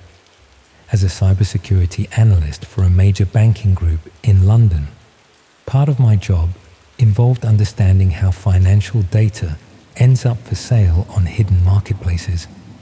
I'd spent years mapping these shadow economies, cryptocurrency tumbling services, escrow systems for illegal transactions, auction sites for stolen identities. But all my research had been conducted through secure terminals in our company's basement, never venturing beyond observation into participation. I was the digital equivalent of a wildlife photographer, watching predators from a safe distance. That professional distance disappeared the moment I stepped aboard the Orpheus. The cruise had been a gift from my brother James, who works for the company that owns the ship. Sovereign Seas, they call themselves, a relatively new luxury cruise line catering exclusively to the ultra-wealthy. James isn't rich himself, but his position in their corporate security division occasionally afforded him perks like complimentary cabins during the ship's inaugural season. When his girlfriend backed out at the last minute, he offered me the ticket, knowing I was burned out and desperately needed a break from staring at code all day. "Just bring a nice suit for the captain's dinner and don't embarrass me," he'd said. I remember laughing, thinking the biggest challenge would be pretending to belong among people who considered £50,000 for a 2-week Mediterranean cruise to be a reasonable expense. The Orpheus was unlike any cruise ship I'd seen before, more floating luxury hotel than vessel. My cabin, despite being one of the smallest offered, was larger than my London flat. Everything gleamed with new money opulence. Marble bathrooms, private balconies, artworks by recognizable names adorning every corridor. The ship boasted 5 restaurants, 3 swimming pools, a casino, spa, cinema, and countless other amenities designed to ensure its wealthy patrons never experienced a moment of boredom. I spent the first 3 days in a pleasant haze of luxury, feeling gloriously out of place among hedge fund managers, tech entrepreneurs, oil magnates, and their surgically enhanced partners. Most passengers ignored me entirely, which suited me fine. I was content to lounge by the adults-only infinity pool, working my way through complimentary cocktails and paperback thrillers. It was on the 4th night that I noticed something odd. I'd ventured to the casino after dinner, not to gamble. I couldn't afford the minimum stakes, but to people watch. I was nursing a whiskey at the bar when I overheard a conversation between 2 men seated nearby. They weren't being particularly discreet, perhaps assuming that no one would understand the terminology they were using. But to someone who spent their career studying illicit digital marketplaces, phrases like secure proxy chain and Monero transfer confirmation stood out like sirens. I didn't turn to look at them directly, but angled my phone to capture their reflection in the bar's mirrored backsplash. One was elderly, perhaps in his 70s, with the leathery tan of someone who wintered exclusively in tropical climates. The other was younger, maybe 40, with the muscular build of someone who paid handsomely for personal training. Both wore expensive watches and spoke with American accents. "Level B access is guaranteed with the package you purchased," the younger man was saying.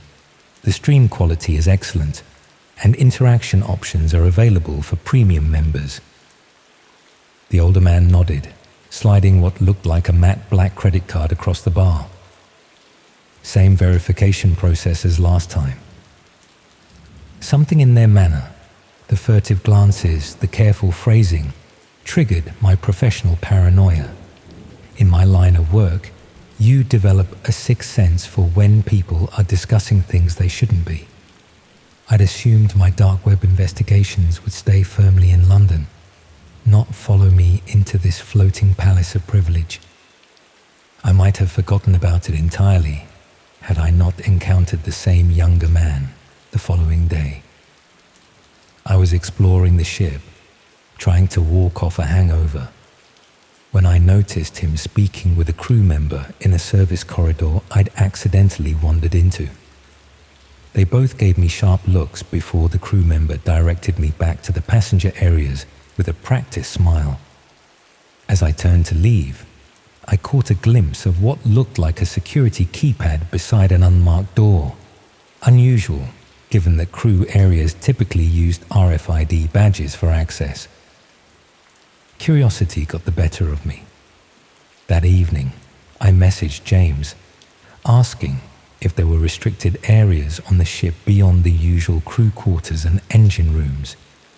His response was oddly hesitant. He asked why I wanted to know, then advised me to stick to the passenger decks and not go looking for trouble. When pressed, he claimed ignorance, saying corporate security wasn't privy to all shipboard operations. His evasiveness only intensified my interest. Over the next 2 days, I began paying closer attention to the ship's layout, noticing small inconsistencies between the deck plans posted for emergency purposes and the actual structure I was exploring. There appeared to be spaces unaccounted for, not unusual in ship design, where mechanical systems often occupy irregular voids. But combined with what I'd overheard, it piqued my professional curiosity. I also observed patterns among certain passengers. About a dozen individuals seemed to receive special treatment. Crew members would speak to them in hushed tones. Electronic key cards were discreetly exchanged, and they would occasionally disappear for hours despite not being in their cabins or any public areas. All were men of significant wealth, based on snippets of conversation I overheard and quick internet searches of names I managed to learn. On the 7th night of the cruise, I decided to follow one of them. I'd noticed a Russian businessman who frequently spoke with the young American from the casino. After dinner, I watched him receive what looked like a small black card from a crew member, then head toward an elevator bank, reserved for premium suites. I waited until the doors closed before calling another elevator, then selected the lowest passenger deck, assuming he'd gone downward rather than up to the suite levels. When the doors opened, I found myself in a corridor identical to other passenger decks, but eerily quiet. Most of the ship's activity happened on higher levels. This deck primarily contained mechanical spaces and cheaper inside cabins. I glimpsed the Russian turning a corner ahead and followed at a discreet distance. He stopped at what appeared to be a service entrance, a metal door with no markings except a small digital panel. After entering a code and scanning his black card, the door opened and he disappeared inside. I waited several minutes, debating whether to approach the door myself, when another passenger, a Saudi man I recognized from the casino, arrived and performed the same entry ritual. I'm not sure what compelled me to continue. Professional curiosity, the thrill of investigation after days of mindless luxury. Whatever the reason, I positioned myself where I could observe the door while pretending to be engrossed in my phone. Over the next hour, 3 more men entered, using the same procedure. I was about to give up and return to my cabin when a crew member emerged from the door. He propped it open with his foot while speaking into a radio. distracted by whatever instructions he was receiving. It was perhaps the only opportunity I would get. With a casualness I didn't feel, I walked briskly toward the door as though I belonged there. The crew member, still distracted by his call, barely glanced at me as I slipped past him into a narrow corridor that sloped gently downward. The door closed behind me with a soft pneumatic hiss. The difference was immediate. Gone were the plush carpets and ambient lighting of the passenger areas, replaced by utilitarian metal flooring and stark fluorescent tubes. The air felt different too, cooler, with a subtle chemical smell underneath the usual maritime scents. I followed the corridor, passing several unmarked doors before reaching what appeared to be a security checkpoint. An unmanned desk with a monitor showing CCTV feeds. Beyond it, the corridor split in two directions. From the left branch came faint sounds of conversation and the clink of glassware. To the right, silence. I chose left, reasoning that the social sounds suggested a gathering rather than restricted areas. The corridor opened into what I can only describe as a private lounge. Dimly lit, with leather furnishings and a well-stocked bar, it resembled an exclusive gentleman's club. The men I'd followed were there, along with perhaps a dozen others, all clutching drinks and speaking in hushed tones.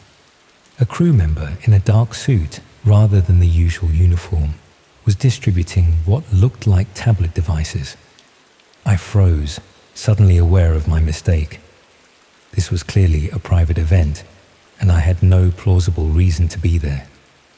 Before I could retreat, the young American from the casino spotted me, his expression shifting from surprise to cool assessment. "Verification," he stated simply, approaching with an outstretched hand. When I failed to produce the black card, his demeanor hardened. "Security breach," he said quietly into a wrist communicator. What followed happened too quickly for me to process completely. Two men in suits materialized beside me. One gripped my arm firmly while the other conducted a pat-down, removing my phone and cabin key. The American studied my face with cold calculation. "How did you get down here?" he asked. When I stammered something about following someone out of curiosity, his expression suggested he didn't believe me. "Bring him to observation," he instructed the security men. "Full profile check." I was escorted through the lounge, the other guests studiously avoiding eye contact, and through another door at the far end. Beyond lay a small room containing several workstations with multiple monitors. A woman in business attire glanced up as we entered, then began typing rapidly after receiving instructions I couldn't hear over the pounding of blood in my ears. "James Mercer's brother," she announced after a moment. "Cybersecurity background, potential information risk." The American's expression shifted subtly. "Containment protocol?" She made a phone call, speaking too quietly for me to hear, then nodded. "Approved for limited exposure. Partial NDA package." I was guided to a chair, still firmly in the security man's grip. The American leaned against a desk, studying me with clinical interest. "Since you've come this far, and given your professional background, perhaps you'd appreciate understanding what you've stumbled into. It might help you recognize the importance of discretion." He gestured toward one of the larger monitors. "The Orpheus offers exclusive experiences for discerning clients. Some of these experiences are streamed to similarly discerning audiences unable to join us physically." The screen flickered to life, showing a live feed of what appeared to be a medical room. A man was strapped to a table, unmoving but conscious, his eyes wide with terror. Around him moved figures in surgical attire, arranging instruments on metal trays. Tonight's subject is a convicted child trafficker who escaped justice through legal technicalities, the American continued conversationally. Our clients bid for various outcomes and methods. The proceeds, minus our substantial fee, benefit victims' organizations anonymously. I felt the blood drain from my face as understanding dawned. This wasn't just dark web content being streamed from the ship. The ship itself was a floating production studio for real-time torture and execution, disguised as a luxury cruise liner. The unmarked doors, the special key cards, the wealthy men disappearing for hours, it all suddenly made horrific sense. "This is," I started, but was cut off. "Justice of a sort," the American said smoothly. "Every subject has been thoroughly vetted. Murderers, traffickers, rapists who escape conventional justice through wealth or connections. We provide closure for victims and entertainment for those with particular appetites." On the screen, one of the surgical figures approached the restrained man with what looked like a bone saw. A scrolling feed of text at the bottom showed usernames and Bitcoin amounts. Live bids determining what would happen next. I must have shown my horror because the American smiled thinly. "Not to your taste. Some prefer our hunting experiences on private islands, or perhaps the fighting pits would interest you more. The dark web merely allows us to monetize the spectacle beyond those physically present." He nodded to the security men. "Take him to the viewing room. Let him observe tonight's event in its entirety. He should understand exactly what's at stake before signing his non-disclosure agreements." What followed was the most horrific 3 hours of my life. I was seated in a small theater with about 20 others, all men, all watching intently as a human being was systematically dismantled, according to the whims of invisible bidders. Some viewers occasionally used tablets to place their own bids, seemingly excited when their chosen method was selected. I sat rigid with terror, unable to look away, aware that my reaction was being carefully monitored. Afterward, still numb with shock, I was presented with a stack of documents threatening financial ruin, criminal charges for illegal access, and severe personal consequences should I ever speak of what I'd seen. I signed without reading them fully, desperate to escape that floating hell. For the remaining week of the cruise, I rarely left my cabin, claiming seasickness. Crew members would smile knowingly when they passed me. The American appeared outside my door the night before docking, offering a special discount should I wish to return as a participating client rather than an observer. I've told no one about this until now. The Orpheus continues its luxury cruises, ferrying the ultra-wealthy around the Mediterranean, Caribbean, and South Pacific. Occasionally, I see cryptic advertisements on certain investment forums referencing immersive experiences beyond imagination, and justice served to order, accompanied by astronomical price points and contact methods I recognize as dark web protocols. Sometimes I wonder if James knew. He never asked about my sudden illness on the ship, never questioned why I haven't accepted his subsequent offers of free cruises. He did mention, casually, that Sovereign Seas has an excellent program for passenger privacy and discretion guarantees. Last week, I received a package containing only a matte black card with a QR code and the Orpheus silhouette embossed in gold. The note read, "Your observational status expires in 30 days. Upgrade or disconnect permanently." I've booked a flight to New Zealand departing tomorrow. I've withdrawn my savings in cash. I'm leaving my phone, laptop, and anything traceable behind. But even as I prepare to disappear, I know the truth.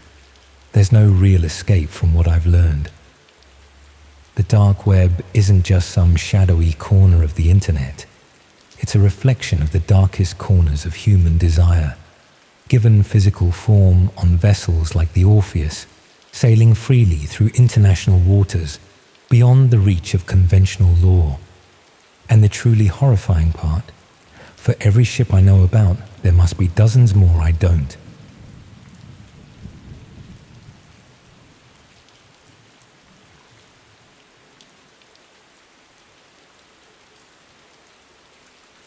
The woman on the screen was still breathing when the countdown timer appeared. 30 minutes. That's how long she had left before whatever was going to happen to her began. I didn't know it then, but that's also when my normal life ended. I've never told anyone this story before. Not properly anyway. I've alluded to it when people ask why I switched universities in my second year, but I've never felt ready to relive it in full until now. I suppose sharing it here, anonymously, feels safer. My therapist suggested writing it down might help process what happened, but I couldn't bring myself to do that either. Somehow, telling it like this, as if I'm just recounting it to a friend who wasn't there, makes it more manageable.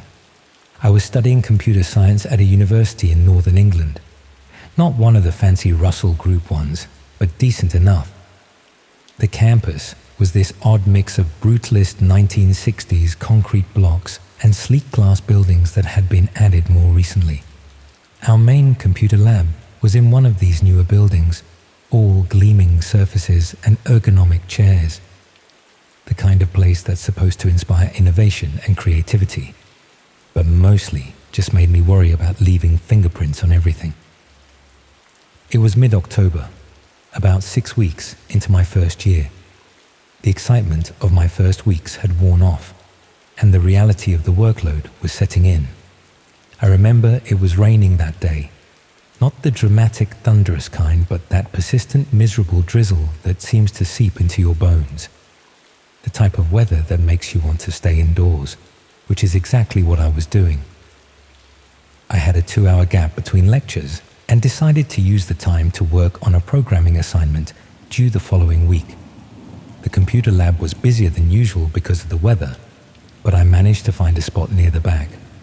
I always preferred sitting there, fewer distractions, and I didn't have to worry about people looking over my shoulder at my screen. The computers in the lab were these high-spec machines that the university had recently invested in. They were set up so that students could log in with their university credentials, and everything would be saved to their personal drive on the university network. Personal USB drives weren't necessary, but many students still used them to transfer files between home and university.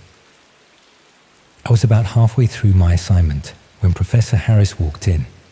He taught our Introduction to Network Security module and was known for being somewhat eccentric but brilliant. He was in his 50s, with a perpetually rumpled appearance, the stereotype of an academic who cared more about ideas than presentation. Professor Harris was setting up for a lecture that would be held in the lab later that afternoon. He was connecting his laptop to the projector and muttering to himself. I didn't pay much attention. I was struggling with a particularly frustrating bit of code. But then I noticed him searching through his pockets and bag with increasing urgency. He'd clearly lost something. Eventually, he approached the teaching assistant who was supervising the lab and had a brief conversation I couldn't hear. The assistant shrugged and gestured around the room. Professor Harris looked annoyed but resigned. He left shortly after, presumably to retrieve whatever he'd forgotten from his office. I returned to my assignment, but a few minutes later, I noticed something under the desk where Professor Harris had been standing. A small black USB drive. Without thinking much of it, I picked it up, assuming it contained his lecture slides for the afternoon. I thought I'd be helpful and plug it into his laptop so it would be ready when he returned. This is the moment I replay in my head constantly. The moment where if I'd made a different choice, if I'd just left the USB drive at the reception desk or waited for Professor Harris to come back, everything that followed might not have happened. But I didn't. Instead, I walked over to his laptop, which was still connected to the projector, but had gone into sleep mode. I wiggled the mouse to wake it up and plugged the USB drive into one of the ports.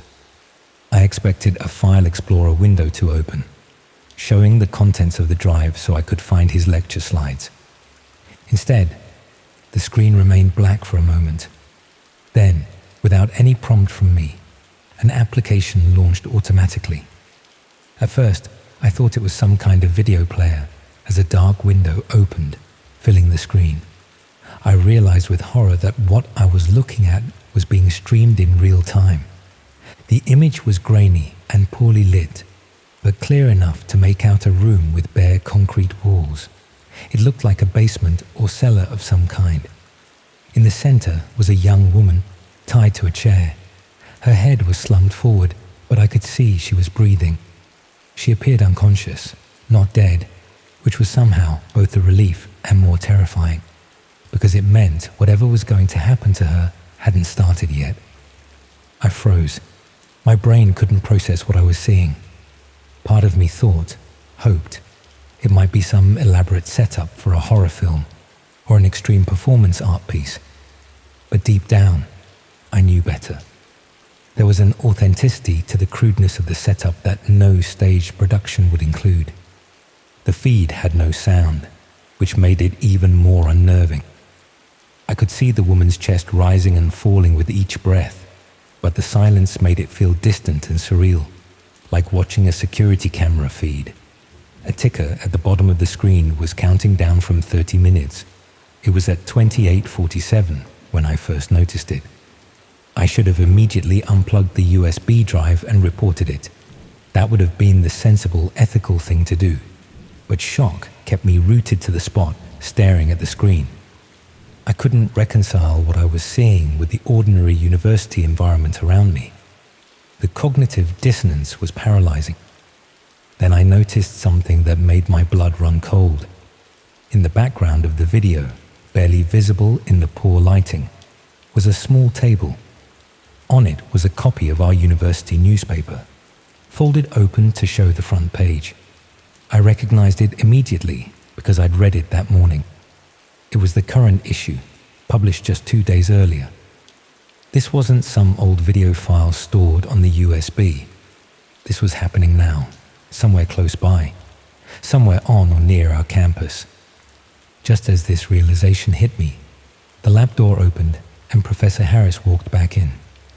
Our eyes met, and for a split second, there was nothing unusual in his expression, just mild curiosity about why I was standing at his laptop. Then his gaze shifted to the projector screen, which was large enough that anyone in the room could see it clearly. His face changed, not with shock or horror, as mine must have been, but with something cold and calculating.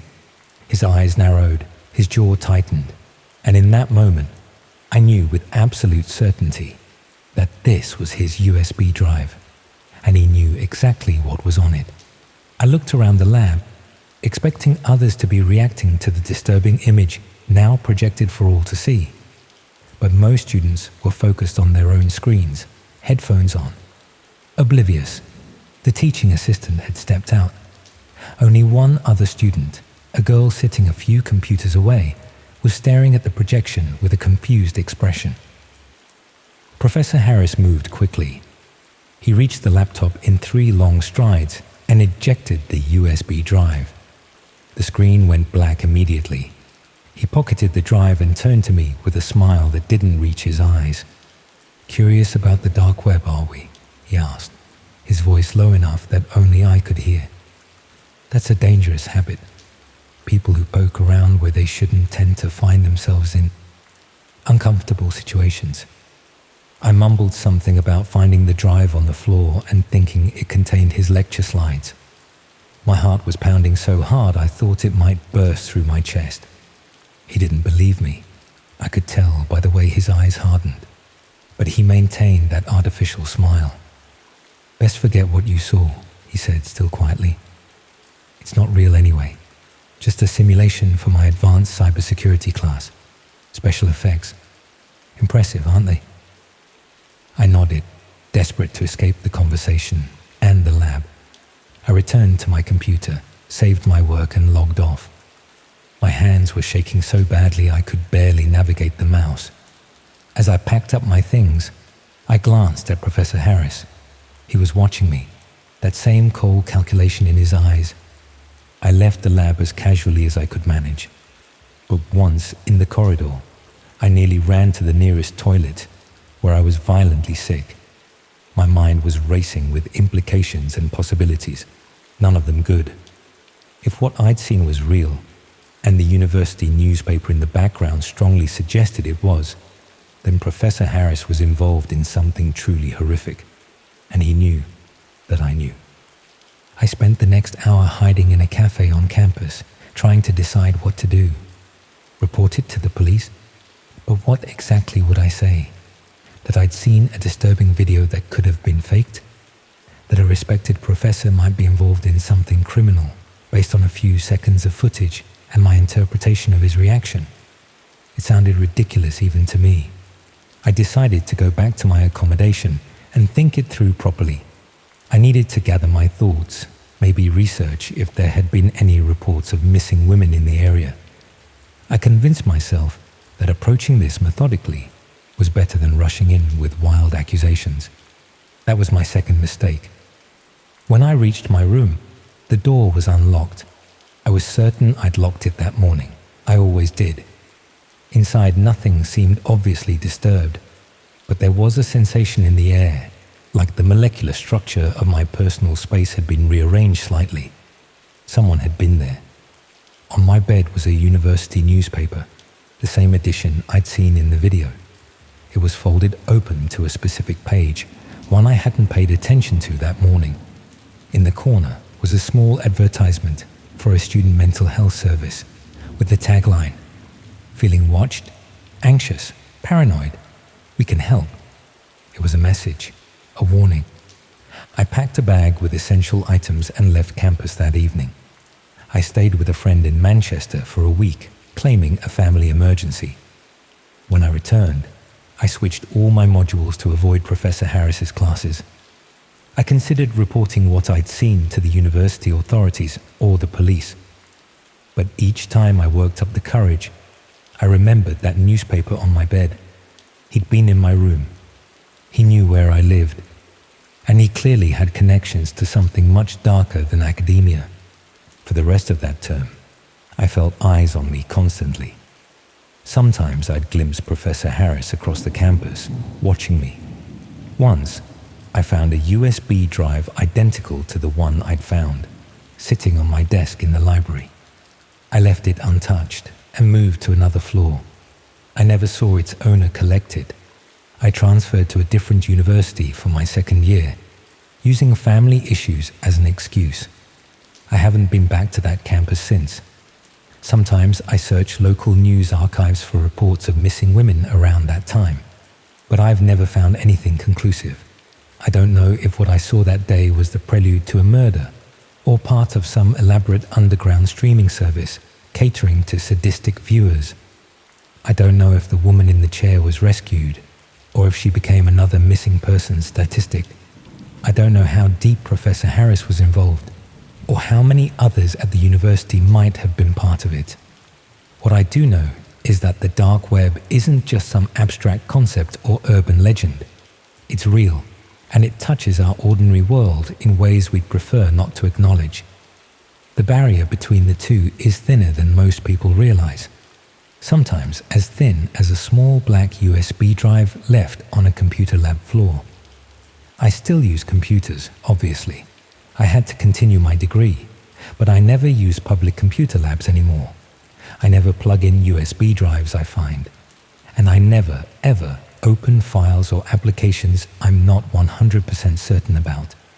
Some doors, once opened, can't be properly closed again. They leave a crack through which the darkness can always find its way back to you.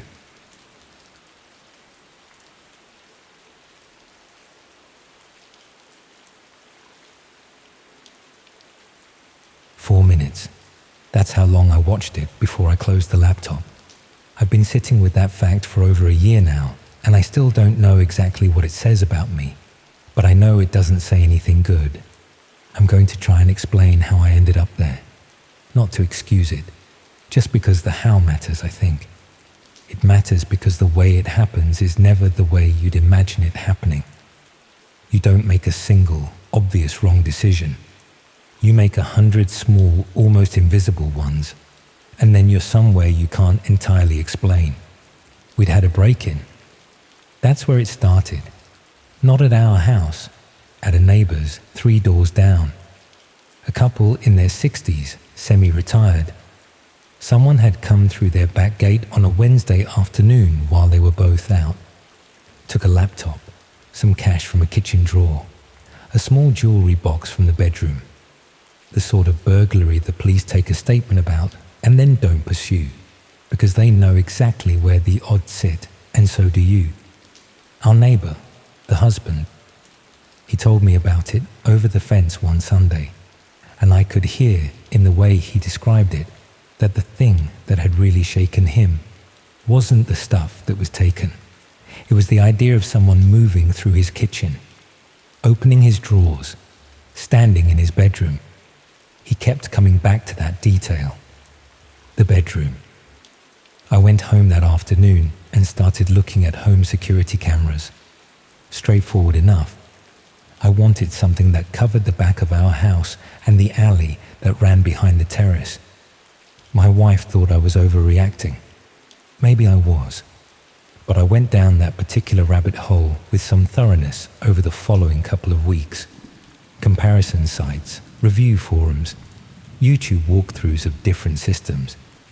And somewhere in that process, as tends to happen when you spend long enough looking for something specific on the internet, I started encountering other things, adjacent things, forums where people discuss security more broadly, what the police could and couldn't do with residential footage, how footage got retrieved after incidents, what investigators actually looked for, and somewhere in that chain, I genuinely couldn't retrace the exact steps now. I ended up reading about private investigation marketplaces. Not anything sinister at first. Legitimate seeming services. People offering to trace addresses, verify identities, that kind of thing. Some of it clearly legal, some of it in a grayer area. And from there, because curiosity doesn't stop when it should, I started looking at where those services crossed over into places the regular internet didn't host. That's how I ended up on the dark web for the first time. 43 years old, secondary school geography teacher, semi-detached in Nottingham. Not someone who'd have described himself as the type. I want to be careful here about not making it sound more purposeful than it was. I wasn't looking for anything specific. I had no agenda. I was just, and I know this sounds inadequate, interested in how far down it went, what the actual geography of it was. I'd read the same articles everyone reads, and I wanted to see it for myself. The way you might read about a place and feel a vague compulsion to go there, even knowing there's nothing there for you. The first few sessions were unremarkable, bleak in places, disturbing in patches, but not the visceral horror that journalism tends to imply. A lot of it was dreary. A lot of it was clearly either fake or performative. People trying to seem more dangerous than they were. I browsed cautiously, touched nothing, gave nothing away. I was, as I'd been telling myself almost constantly, just looking. The camera forums were what pulled me back. And I say forums loosely. They weren't discussion boards exactly. They were more like listing hubs. People offering access to feeds, selling footage, that sort of thing. I'd stumbled onto one while following a link about security system vulnerabilities, which had felt, at the time, directly relevant to what I'd originally been researching. See how that works. See how clean the justification feels right up until it doesn't. Most of the feeds being offered were either clearly fabricated or so degraded in quality they were barely watchable. Some were security camera angles that looked genuinely unmodified. Car parks, stairwells, the corners of warehouses. and carried a different kind of unease. Not because of what they showed, but because somewhere someone had gained access to a camera they had no right to and was selling that access like a commodity. I found that disturbing in a way I couldn't entirely look away from, the way you slow down passing an accident. I went back 4 or 5 times over a couple of weeks. I want to be precise about how that progression felt, because it wasn't uniform. The first return was almost academic.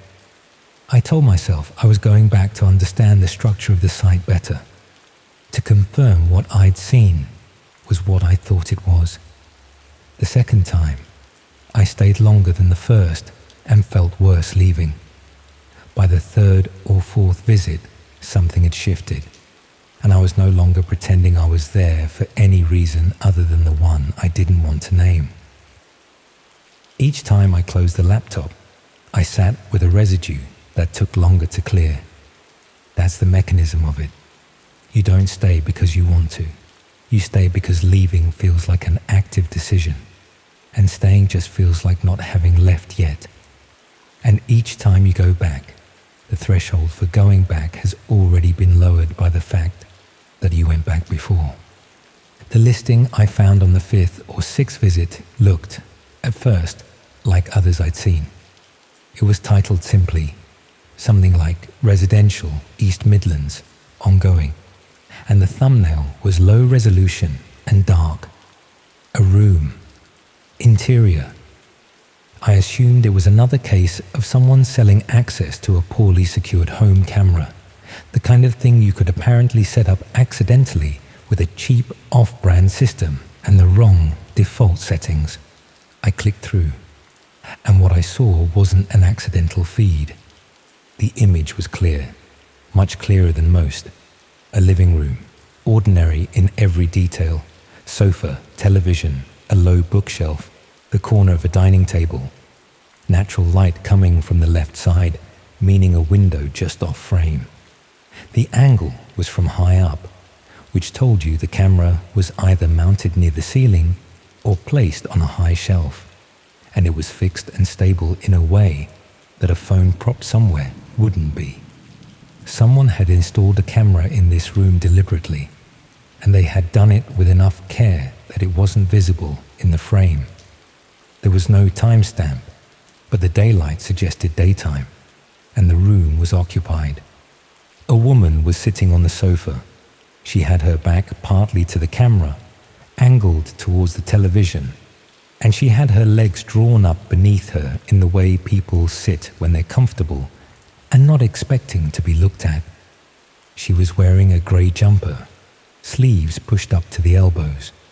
She was reading something, a phone or possibly a small tablet, and the quality of the image was good enough that I could see her moving her thumb up the screen occasionally. At one point, she tilted her head slightly, the way you do when something you've read catches you, and then went still again. She had no idea she was being filmed. There was nothing in her posture, nothing in the unhurried way she sat, that suggested anything other than a person alone in their own home on an ordinary afternoon, existing in the private way people do when they believe no one is watching. At some point during those 4 minutes, a mug on the coffee table in front of her sent up a thin curl of steam. That's the image I come back to more than any other. Not her face. I never saw that clearly. Just the steam rising from the mug, steady and completely ordinary, while somewhere on the other side of a dark web listing a stranger sat and watched. I've tried to reconstruct exactly what was passing through my mind in those 4 minutes, and the honest answer is not enough. There's a delay between seeing something and understanding what it is you're actually looking at. And in that delay, I just watch, the way you might watch anything on a screen, because screens have a way of making everything feel like content. It took an embarrassingly long time for the full weight of it to land, that this was someone's home, that she had no idea, that by not closing the laptop, I was participating in something that had been done to her without her knowledge or consent. By the time I finally did close it, my hands were unsteady and I felt something in my chest that wasn't quite nausea, but was close enough to matter. I closed the laptop and went and stood in the kitchen for a while. My wife was upstairs. I could hear her moving around. I stood at the kitchen window and looked out at the back garden and tried to think through what I'd just seen with some degree of clarity.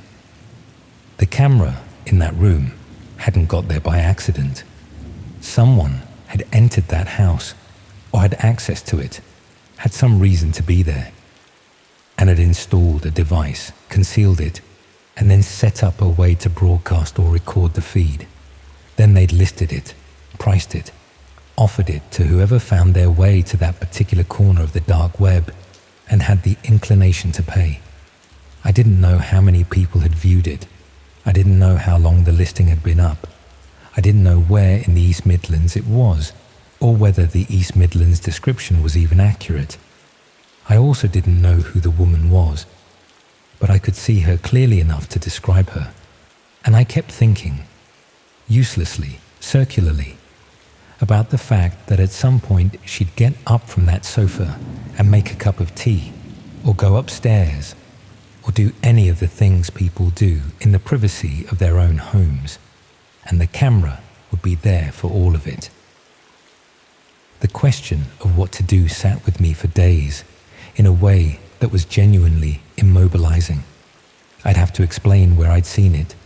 I'd have to explain what I'd been doing on the dark web and why. And I'd have to do that to a police officer. And the version of events I'd tell would include the 4 minutes. Because leaving that out felt like the kind of a mission that compounds everything. My wife didn't know I'd been going on there. Nobody did. I waited longer than I should have. About 2 weeks. I kept half convincing myself that the listing would have been taken down, that someone else would have reported it, that the problem would resolve itself in the way that problems sometimes do when you're too cowardly to resolve them yourself. None of that happened, as far as I knew. What did happen was that I went back once, just once, to check whether the listing was still there. It was, and it had grown. There were now 3 thumbnails alongside the original living room.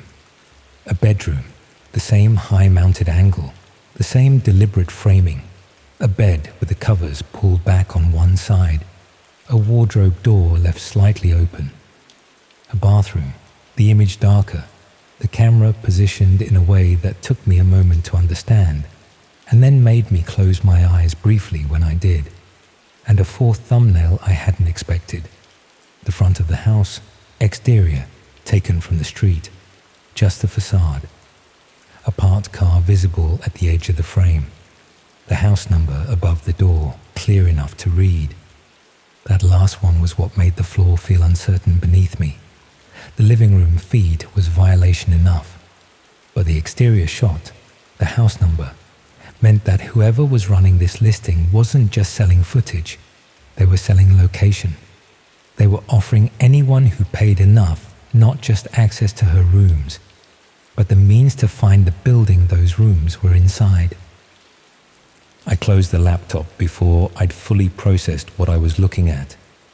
I'd been on the page for perhaps 30 seconds, but I sat at the desk for a long time afterwards, and the feeling wasn't the dull, residual discomfort of the previous visits. It was sharper than that.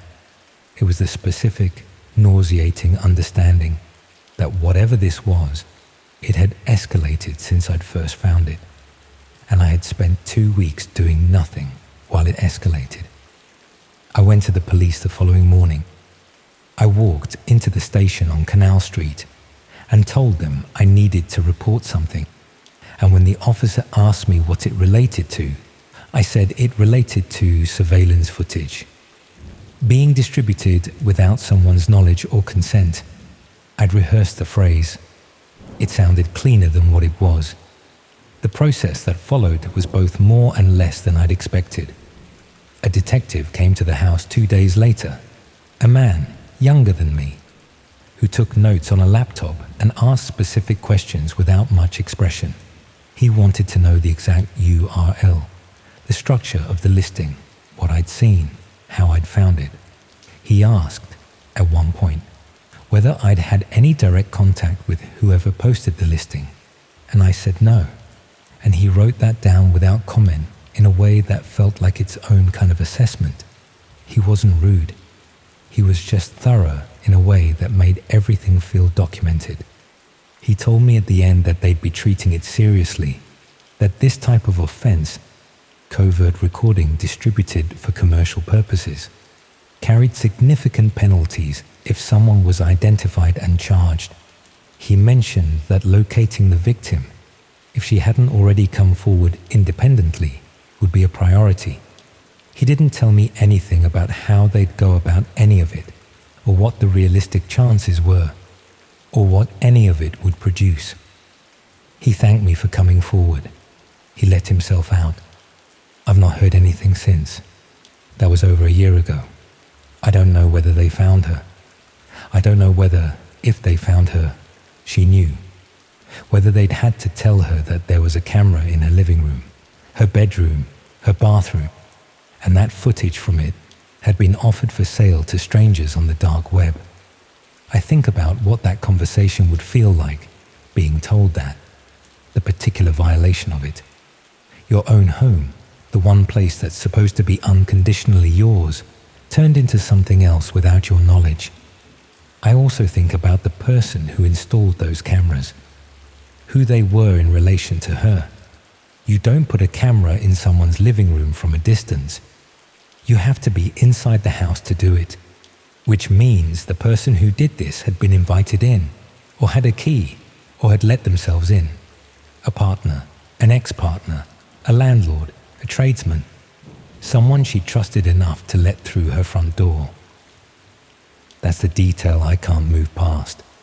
Not the dark web listing, not the footage, not any of the specific things I saw. It's the fact that whoever did this had stood in that room, looked up at the ceiling or across at the high shelf or wherever the camera ended up, and decided where to put it, had thought about angles and coverage and what would and wouldn't be in frame, had done all of that while she was somewhere else in the house, or while she was out, or while they were supposed to be fixing the boiler or painting the skirting board or doing whatever it was she'd let them in to do. I unboxed our home security cameras about a month after all of this, and my wife asked why I'd gone off the idea. I said I'd read some things about data privacy and wasn't sure the particular brand stored footage securely. She accepted that. I've never told her the real reason. It's partly that the whole episode still embarrasses me. The dark web browsing, the 4 minutes, the 2 weeks I spent not doing anything. But it's also something more specific than embarrassment. It's that I now know what a camera in a room looks like from the inside of the footage. I know the angle. I know the quality. And every time I walk into my own living room, I find myself looking briefly at the high corners, the tops of shelves, the spaces just above the door frame. I've never found anything. Of course I haven't.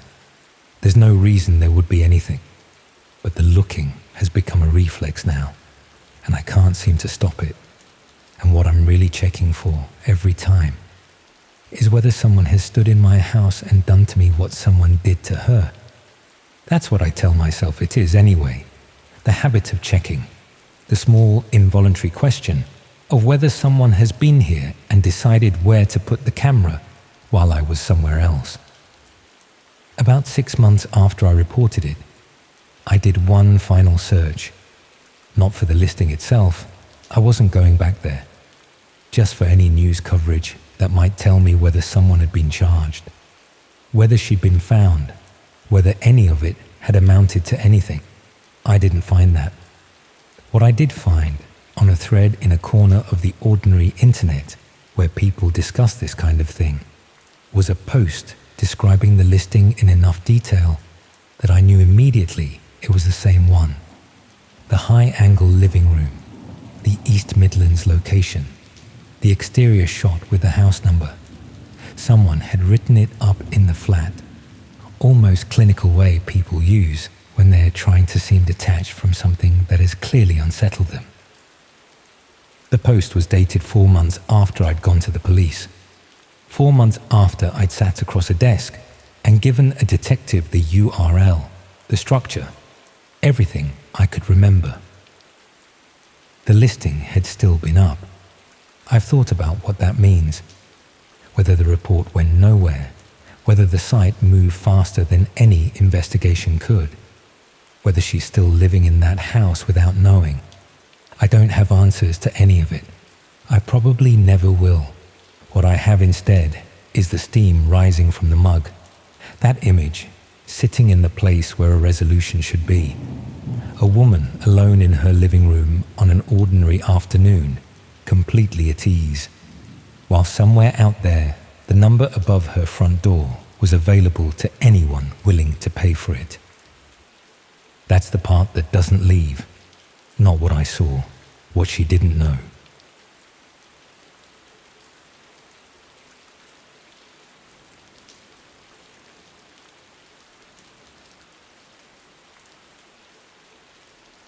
I've tried writing this so many times I've lost count.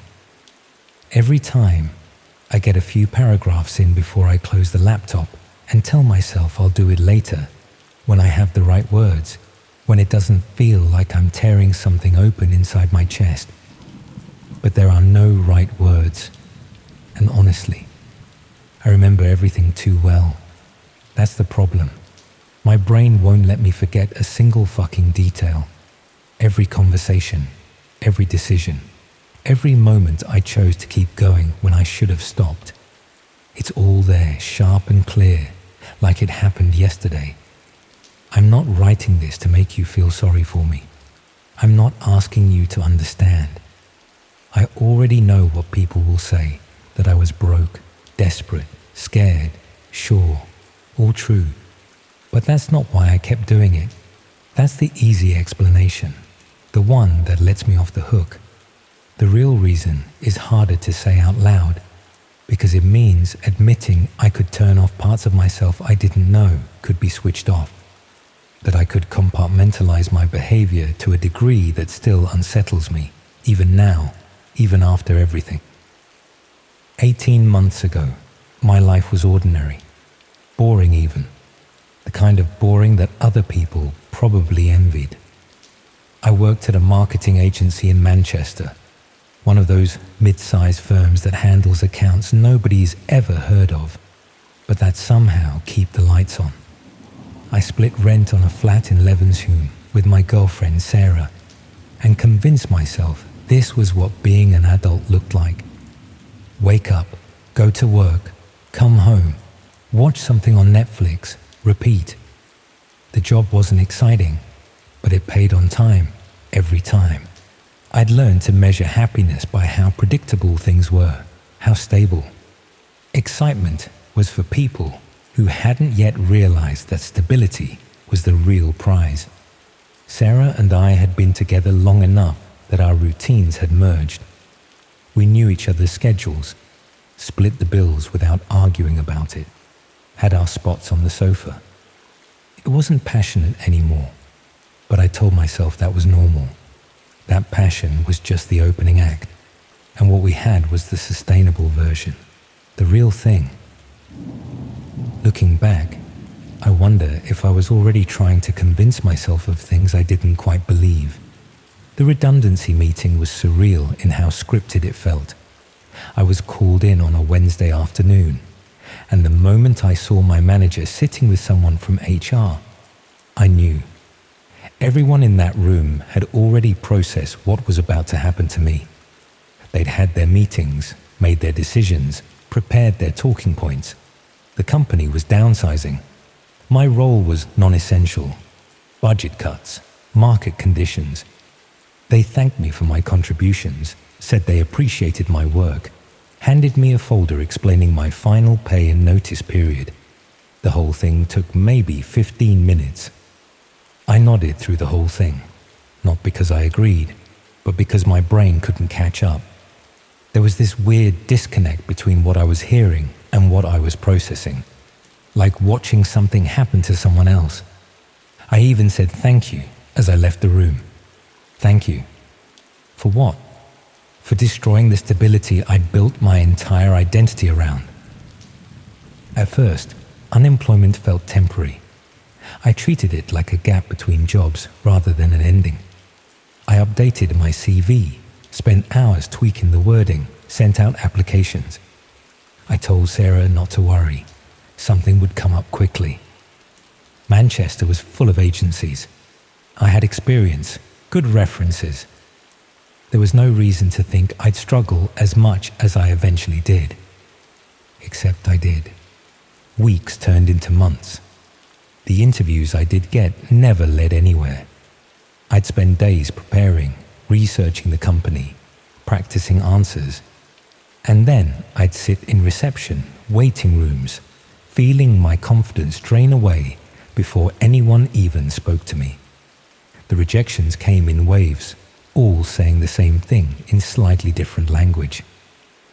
We've decided to move forward with other candidates. Your experience doesn't quite match what we're looking for. We had a very strong field of applicants. The structure of my days began to collapse. I started waking up later because there was no reason to get up early. I'd make coffee and check my email obsessively, refreshing every few minutes even though I already knew nothing would be there.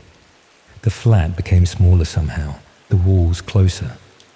I'd spend hours online scrolling through job sites, telling myself I was being productive when really I was just avoiding the growing panic. Sarah tried to be supportive at first. She'd ask how the job search was going in this carefully neutral tone, like she was afraid of setting me off. She'd tell me something would come up, that I just had to keep trying. But there's a difference between patience and faith, and I could feel the latter calcifying into something harder.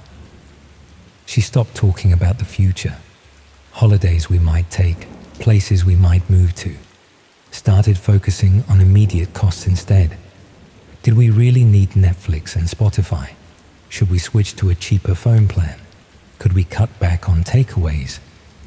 She never directly accused me of anything, but the unspoken anxiety settled into the flat all the same, hovering in every conversation about money. I felt it in the way she'd look at me when I was still on the sofa at 2 p.m, in the way her face would tighten when another rejection email came through. We stopped having sex, stopped really talking, just existed in parallel, waiting for something to change. When she eventually said she needed space, it came without drama. No shouting, no thrown accusations. She just sat down one evening and explained, very calmly, that she felt like everything had stalled, that she couldn't live in this suspended state anymore, not knowing when or if things would improve. She said she still cared about me, but that she needed to think about her own future. I didn't argue. How could I? She was right. I understood her point far too well to pretend otherwise. She moved out in December, a week before Christmas, took her stuff over 3 trips in a hired van, and each time she came back for another load, the flat looked more wrong. After she left for the last time, I walked through the rooms and realized how much of what made the place feel like home had been hers. Not just physical things, but the rhythm of daily life, the routines that had been keeping me anchored. After that, the flat felt strangely hollow, not empty. All my stuff was still there, but hollow, like a shell. Days stretched in uncomfortable ways. I'd lose track of time, look up from my laptop, and realize it was dark outside and I hadn't eaten. Nights became longer than they had any right to be. I'd lie awake listening to the pipes click and the radiators clank, and the distant traffic hum outside, aware that time was passing but unable to measure it properly. 3 a.m. felt the same as midnight, felt the same as 5 a.m. It was during those nights that I started spending more time online. Not doing anything in particular, just scrolling. Reddit mostly, Twitter, YouTube. It gave my thoughts somewhere else to sit, something to focus on besides the growing certainty that I'd fucked up my life beyond repair. I've always been comfortable with computers, the sort of competence that comes from familiarity rather than talent. I'm not a programmer or anything, but I understood how information connected, how people left traces of themselves behind without realizing, how easy it was to build a picture of someone's life if you knew where to look. Social media, public records, cross-referencing details. At the time, that knowledge felt harmless, academic even. Something I'd never imagined using outside of work. The idea came to me one night in late January, while scrolling through Reddit, half asleep, in a thread about alternative ways of making money online. Most of the suggestions were predictable and useless. Match betting, dropshipping, taking surveys for pennies. But one comment stood out precisely because it didn't try to sell anything. The person mentioned, very casually, that there were research opportunities on the dark web for people who were good at gathering information. They said it with such matter-of-fact certainty that I found myself reading it again and again. They'd included a link, not directly to anything illegal, just instructions on how to access hidden services. I told myself I was only curious when I clicked it. Told myself the same thing as I read the instructions, downloaded Tor, and spent an hour figuring out how to navigate to a site that looked disappointingly normal. Plain, text-heavy, functional, like a really shit version of Craigslist from 2004. The pages were stripped down, lacking any visual noise. Forums dominated most of the space, filled with long threads discussing services and reputations in tones that were unsettlingly professional. It didn't feel like a criminal underworld, more like a parallel bureaucracy, governed by its own rules and expectations. People talked about vendors the way you talk about contractors, rating their reliability, their communication, how quickly they delivered. I spent several nights just reading, telling myself that observation didn't count as participation, that I was just curious about how this world worked. Eventually, I came across a listing looking for what they called a data coordinator. The description was vague, but not mysterious. They needed someone to collect publicly available information about named individuals and compile it into clear, organized reports. Basic research skills required. Attention to detail, discretion. What made me stop and really consider it was one phrase: publicly available information. That detail became the hinge on which all my justifications rested. I told myself that if I wasn't hacking or breaking into anything, then it wasn't really wrong. I'd just be organizing data that already existed. The digital equivalent of putting scattered papers into a folder. Anyone could do this if they knew where to look. I'd just be doing it more efficiently. The pay was reasonable, but not extravagant. A few £100 per report. That made it feel legitimate somehow, like a real job rather than something shady. I spent several nights deliberating, checking my bank account, looking at the bills piling up. Then, around 3 a.m. on a Tuesday, I applied. 2 days later, I received my first request. It came through an encrypted message, just a name and a general location in Leeds. Nothing else. No context. No explanation of why they wanted the information. I remember staring at it for a long time, expecting to feel a sense of alarm that never came. The work itself unfolded with surprising ease. Social media provided an outline of the man's life. LinkedIn showed where he worked. Public records filled in the gaps. Electoral roll. Company's house. Land registry. With enough patience, Routines began to emerge naturally. Patterns that were invisible in isolation but obvious when viewed together.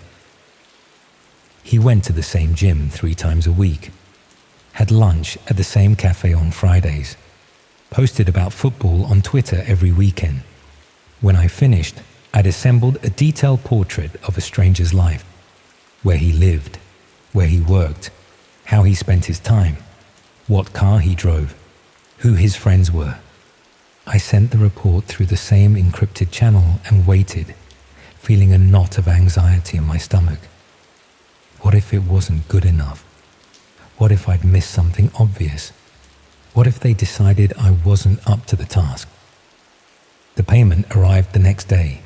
Bitcoin, converted to pounds and deposited into my account. The relief I felt was immediate and overwhelming. Not just about the money, though that mattered. It was about feeling useful again, competent, like I still had value, like I could still do something well. For the first time since losing my job, I felt like I could breathe properly, like maybe I wasn't completely worthless. More requests followed quickly, 1 or 2 a week at first, then more. I developed templates, checklists, shortcuts. The work became routine, methodical rather than improvisational. I could complete a basic profile in a few hours now, a detailed one in a day. The people I researched stopped being individuals and became just data points, collections of habits and timestamps, numbers on a spreadsheet. I didn't let myself think about what the information might be used for. Debt collection, maybe. Private investigators. Background checks. I told myself it was probably nothing sinister. Just boring commercial stuff. And even if it wasn't, well, I was only gathering information that was already public. I wasn't doing anything illegal. Not technically. By March, it had become my primary income. I was making more than I had at the agency, working from home in my pajamas. I stopped sending out job applications, stopped checking recruitment sites. This was working. Why go back to a 9-to-5 when I could do this? The first disruption came in late April. I received a request marked as urgent, accompanied by a payment significantly higher than usual. Double my normal rate, transferred up front. The name was Emma Hartley. The location was Stockport. That was it. No other details. No explanation for the urgency or the premium. I noticed both things, the urgency, the money, and still I chose not to ask why. Curiosity had already been replaced by necessity, or maybe I just didn't want to know. Emma's digital footprint was extensive in a way that now feels painfully intimate to recall. She was a nurse, worked night shifts at Stepping Hill Hospital. Her Instagram was public, full of selfies and pictures of her morning runs. Fitness apps revealed her exact running routes, the times she went, how long each run took. Facebook showed her shift patterns. She'd post about having a rough night at work, about looking forward to days off. Location tags placed her at specific cafes, specific parks, specific pubs. By the time I finished the report, I knew her routines with a familiarity that felt wrong even as I was compiling it. I knew she ran at 6 in the morning on her days off, that she stopped at the same Starbucks afterward, that she lived alone in a ground floor flat, that her car was parked on the street because the building didn't have dedicated spaces, that she usually worked Tuesday through Thursday nights and had her phone on Do Not Disturb during the day because she needed to sleep. I sent the report and told myself not to think about it, tried to push it out of my mind. But something felt different this time. The amount of detail I'd gathered, the precision of her patterns, the fact that someone had paid double to get this information quickly. 3 weeks later, I was drinking coffee and half watching TV when I opened the Manchester Evening News on my phone. The headline hit me like a punch to the stomach. Stockport nurse missing after night shift. there was a photo. Emma Hartley, the same face I'd been staring at for hours while building her profile. I read the article 3 times, 4 times. She'd left work at 7:30 in the morning. Her car was still in the hospital car park. She hadn't answered calls or messages. Colleagues were worried. Police were investigating. The details aligned too closely with what I'd documented. The hospital, the shift pattern, the usual time she'd leave. I told myself it was coincidence. Had to be. People go missing all the time. It didn't mean anything. Couldn't mean anything. Because admitting otherwise would have meant confronting a responsibility I was not prepared to face. Would have meant acknowledging that I'd helped someone do something terrible. I avoided my computer for several days. Didn't check messages. Didn't take any new requests. But financial reality eventually pushed me back to work because fear alone doesn't stop bills from arriving. And I had rent due, council tax, electricity. I couldn't afford to stop. The message that followed didn't come through the usual system. It arrived directly, somehow, in my regular email, which should have been impossible. I'd been careful about keeping things separate, used different devices, different networks. But there it was, in my inbox, with no sender name. Just a subject line. Excellent work. The message praised my discretion and attention to detail. Said they had a special project that required someone with my particular skills. 5 individuals across the Northwest, profiles needed within a week. The figure attached was more than I'd earned in the previous 2 months combined. Before I could even respond, before I could think about whether to accept, half the payment transferred into my account. That was when I understood, fully and clearly, that whatever legitimacy I'd imagined no longer existed. This wasn't debt collection or background checks. This was something else entirely. Something I should walk away from, should go to the police about, should refuse absolutely. I accepted anyway. The task involved 5 people, 3 in Manchester, 1 in Liverpool, 1 in Bolton. Each profile required a level of detail that went far beyond my previous work. Not just routines and locations, but vulnerabilities, security systems, household layouts, family members, financial situations. I spent that week in near isolation, barely sleeping, working obsessively, accessing databases I should never have seen, combining information in ways that made me increasingly uneasy. I knew what I was doing by then, couldn't pretend otherwise, but I kept going because I'd already taken half the payment and because stopping would have meant admitting to myself what I'd already become. When I sent the final report, the remaining payments arrived within minutes. Looking at my bank balance, I felt briefly untouchable, like I'd gotten away with something, like I was smarter than everyone else. That feeling lasted less than a week. News reports started appearing. A break-in in Didsbury, fraud case in Liverpool, an assault in Bolton. Each one aligned too closely with the profiles I'd created to dismiss as coincidence. The break-in happened at exactly the time I'd identified as optimal, when the residents were at their weekly evening class. The fraud-targeted accounts I'd specifically noted were vulnerable. The assault victim was attacked on the route I'd mapped as isolated and poorly lit. I stopped reading after the 3rd incident. By then, denial felt more dishonest than knowing. I tried to stop. Stopped responding to messages. Stopped checking the encrypted channels. Told myself I was done. That I'd made enough money to last a few months. That I could go back to looking for legitimate work. That I could pretend the last few months hadn't happened. Then things got strange. My account started behaving oddly. Emails disappeared from my inbox. Ones I'd definitely received. Ones I'd read multiple times. My phone started doing things I couldn't explain. Opening apps on its own. The camera light coming on when I wasn't using it. messages I'd sent vanishing from my conversation history. Then came the message, short and direct. You are either an asset or a liability. Choose wisely. The photograph arrived the next morning.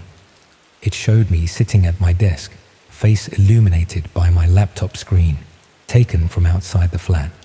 Through the window, at night, the angle suggested it was taken from the street, maybe from a car.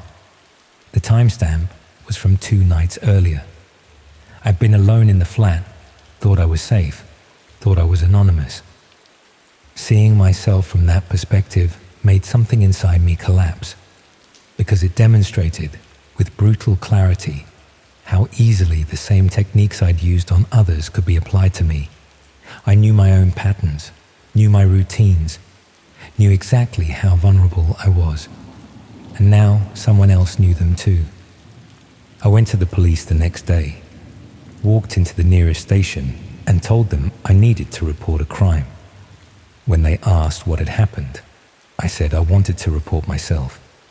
They arrested me that afternoon, took my laptop, my phone, everything, interviewed me for hours across multiple days.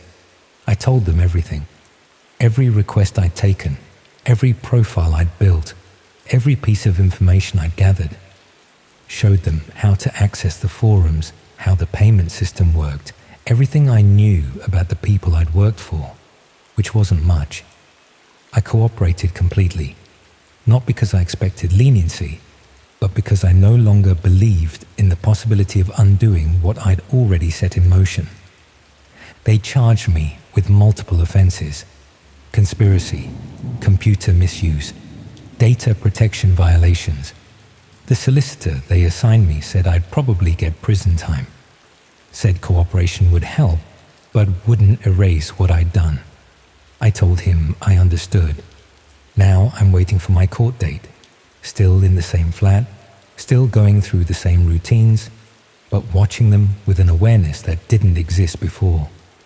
The police reassure me that the people I worked for are unlikely to pursue me further, that reporting them was the right thing to do, that I'll be safe. But reassurance doesn't erase knowledge. I know how these profiles are built, know how much information exists about any given person if you know where to look, know how patterns emerge from seemingly innocuous details, know how easy it is to map someone's entire life if you're patient enough. I know how patient the people who use this information can be, how they can wait weeks, months, for exactly the right moment, how they think in longer timescales than normal people do.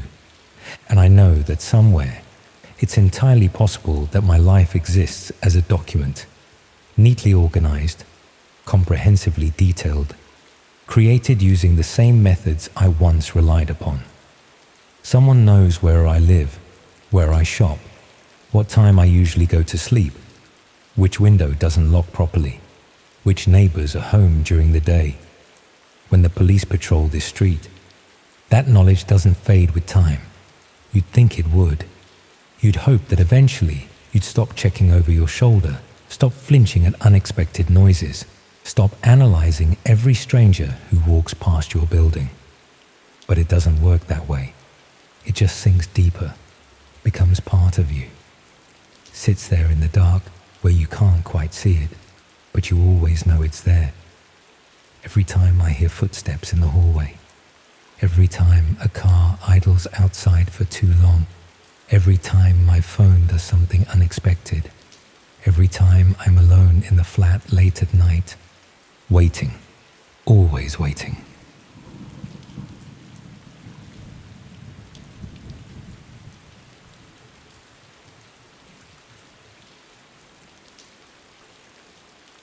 People always say, don't look too hard. Like that actually stops anyone from diving deeper into things they shouldn't be investigating in the first place. I was in my first year at Cardiff studying journalism when I decided to tackle Red Rooms for my digital media assignment. The brief was to investigate an internet urban legend and either debunk it or find evidence it might be real. Most of my course mates were picking safe topics like whether those viral parkour videos were staged or if social media influencers actually bought their followers. Red rooms seemed more substantial.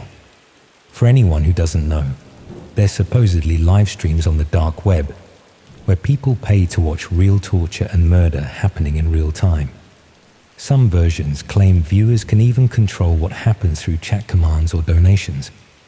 Most journalism about them was clearly written by people who'd never bothered to look beyond Wikipedia and Reddit threads.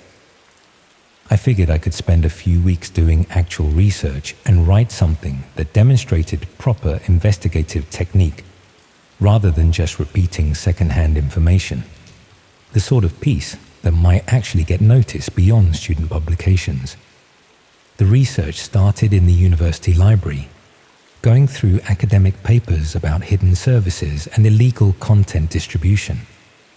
Most scholarly work focused on drug marketplaces and financial fraud rather than violent material, but there were enough references to suggest that streaming illegal content was technically feasible if someone had the resources and motivation. From there, I moved into online communities where people discussed extreme content. Not the mainstream forums where people shared obviously fake videos, but smaller, more specialized groups where participants seemed to have genuine knowledge about hidden parts of the internet. The breakthrough came through a contact I made on a forum dedicated to documenting banned media. He went by Archivist X and seemed to have access to material that most people only heard rumors about. After exchanging messages for about 2 weeks, he mentioned that he'd encountered what appeared to be genuine Red Room streams. He was cautious about sharing details initially, which actually made his claims seem more credible. Scammers and attention seekers usually overshare immediately, while people who've actually seen disturbing content tend to be more reluctant to discuss it casually.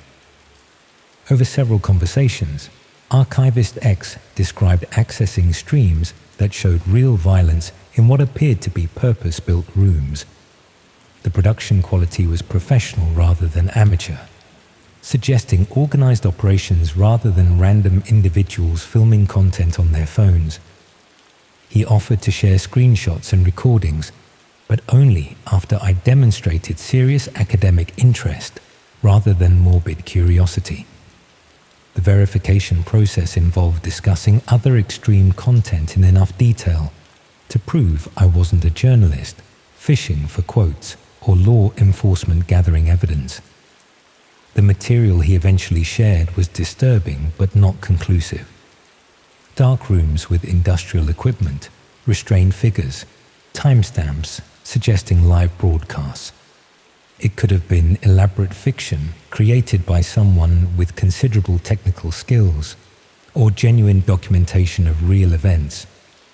What made me think it might be authentic was the mundane details that would be easy to overlook if you were creating hoaxes.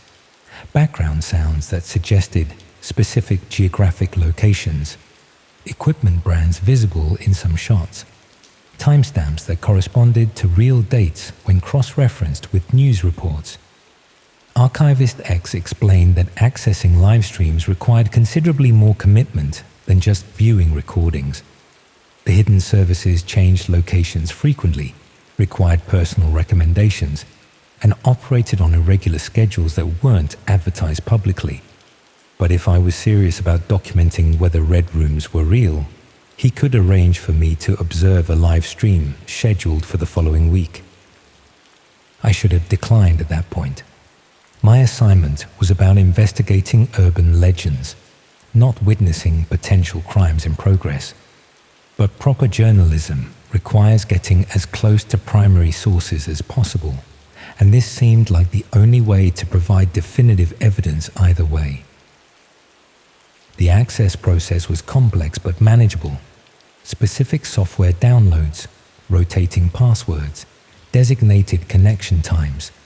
The whole system felt designed to filter out casual browsers while providing access to people with legitimate research purposes. When I finally connected to the stream, The interface was disappointingly ordinary.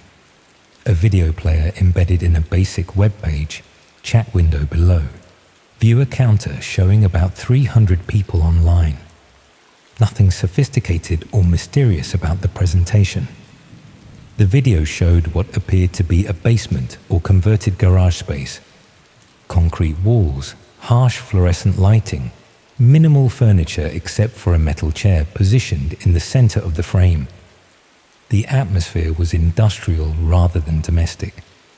Strapped to the chair was a woman who appeared to be in her 20s, conscious but not moving much.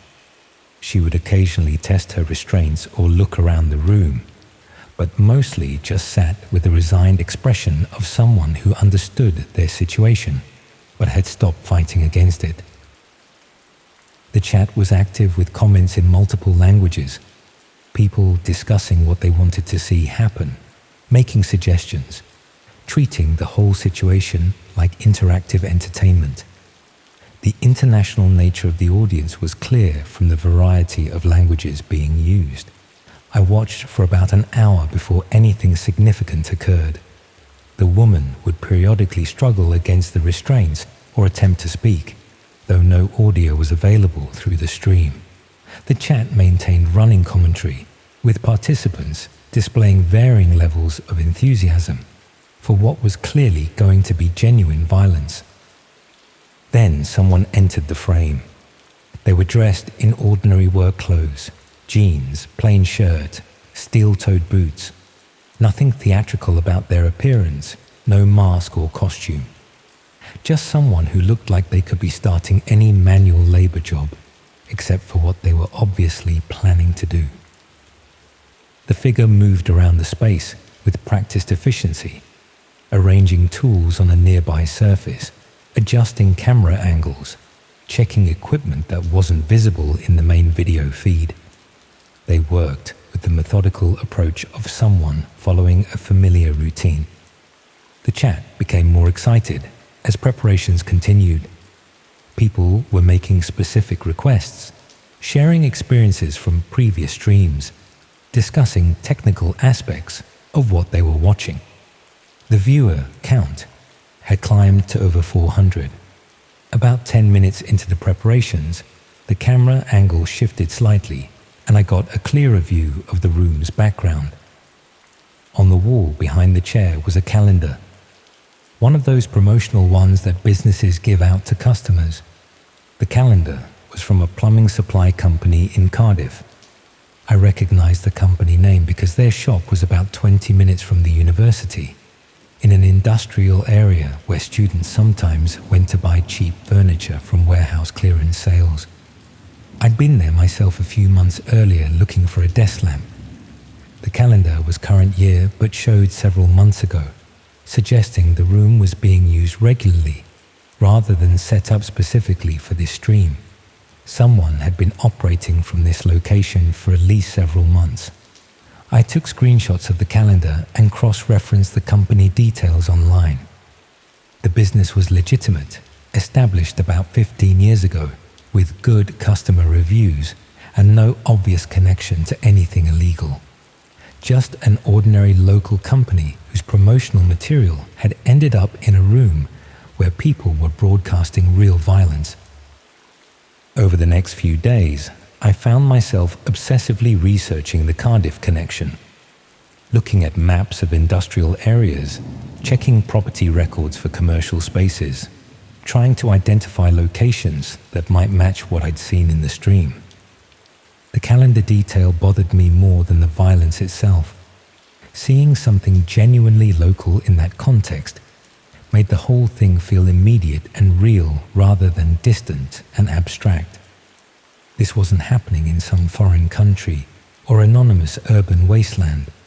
It was happening in my city, possibly within walking distance of where I lived. I considered contacting the police, but I knew how that conversation would sound. Student claims to have found evidence of murder streams based on spotting a local calendar in an online video that may or may not have been genuine. Without more concrete evidence, I'd just be wasting their time and potentially compromising any future investigation. Instead, I decided to research the plumbing company more thoroughly. Their website showed they supplied both residential and commercial customers, with a particular focus on industrial installations, the sort of business that would have contacts throughout Cardiff's commercial districts. Their customer testimonials included several warehouse and factory owners, which gave me a list of potential locations where someone might have obtained one of their promotional calendars.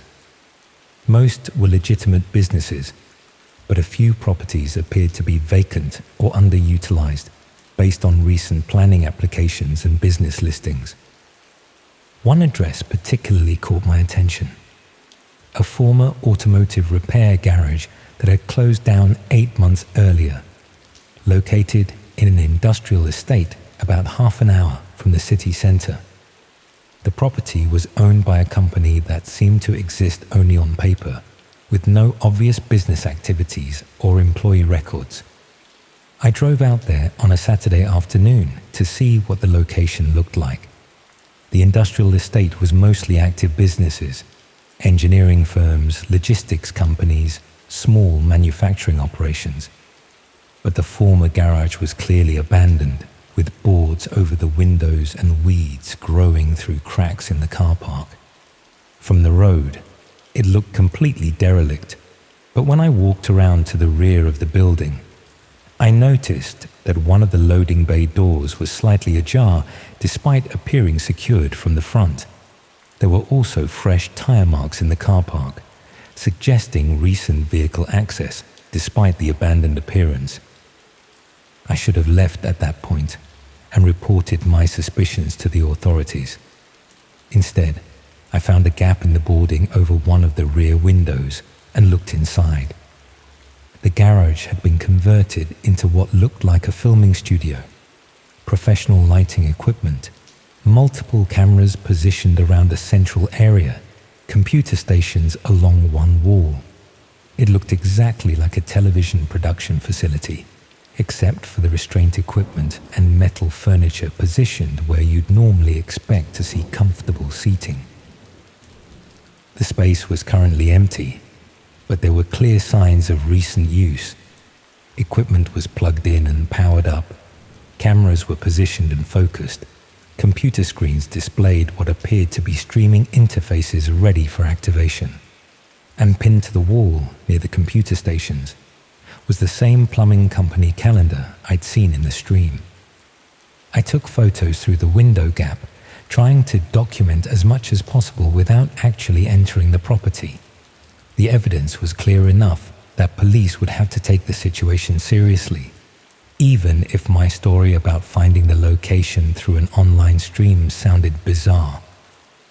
As I was taking the final photos, I heard a car pulling into the front car park. I moved away from the window and tried to leave through the rear of the property, but the industrial estate was surrounded by fencing that would take time to climb.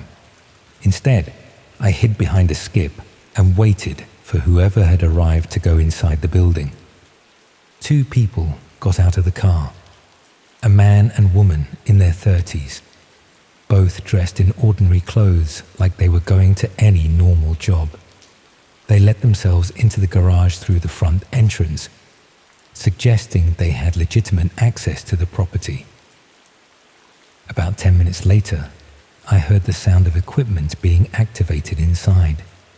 Generators starting up, electronic devices powering on, the sort of preparation noise you might hear from any film production getting ready to begin work. Then I heard a third car arriving. This one parked at the rear of the building, much closer to where I was hiding. The driver got out and opened the boot, then seemed to be helping someone else out of the car. I couldn't see clearly from my position, but the second person appeared to be having difficulty walking steadily. They entered the building through the rear loading bay, and a few minutes later I could see lights coming on inside the main garage space. The filming area was being prepared for use.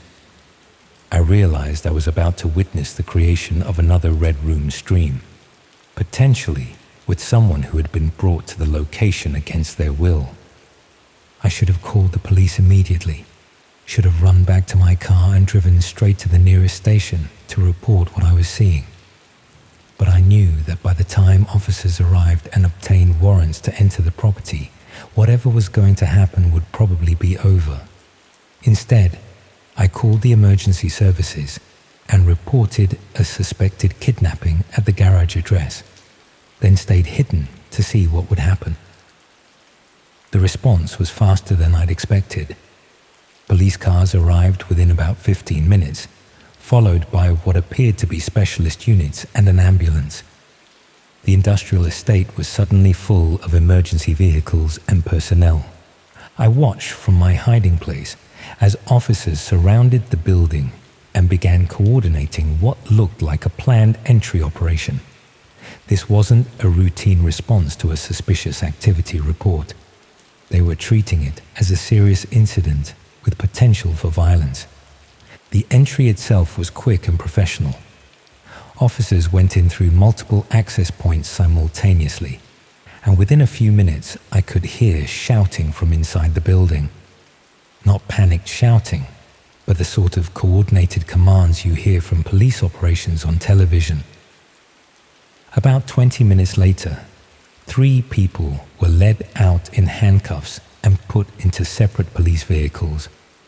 I couldn't see their faces clearly from my position, but one appeared to be injured and was receiving medical attention from paramedics. The scene was secured, and various specialists began documenting the interior of the garage. From the amount of equipment being carried in and out, it was clear they'd found something significant. I waited until most of the emergency services had left before making my way back to my car. The local news that evening reported that police had disrupted a serious criminal operation following an anonymous tip, but no details were provided about what exactly had been discovered. Over the next few days, I monitored news reports and court listings to see if any charges would be announced. 3 people appeared in magistrate's court on various charges related to false imprisonment and production of illegal content, but the details weren't made public. I never submitted my assignment about red rooms. The research had moved far beyond academic investigation into active involvement in a police operation, and I couldn't write about it without potentially compromising legal proceedings. Instead, I switched to a different topic and tried to pretend the whole experience had never happened. But I kept thinking about how close I'd come to witnessing something genuinely horrific, and how many other similar operations might be running in ordinary-looking buildings in cities across the country. The most disturbing part wasn't the violence itself, but how normal everything had appeared on the surface. An abandoned garage in an industrial estate, used by people who looked like they could be anyone's neighbors or colleagues, creating content for an audience of hundreds of people who treated real suffering as entertainment. I still drive past that industrial estate sometimes when I'm heading out of Cardiff. The garage has been properly secured now, with new boarding and security fencing, but I can't help wondering about the other vacant properties I pass and what might be happening behind their abandoned facades.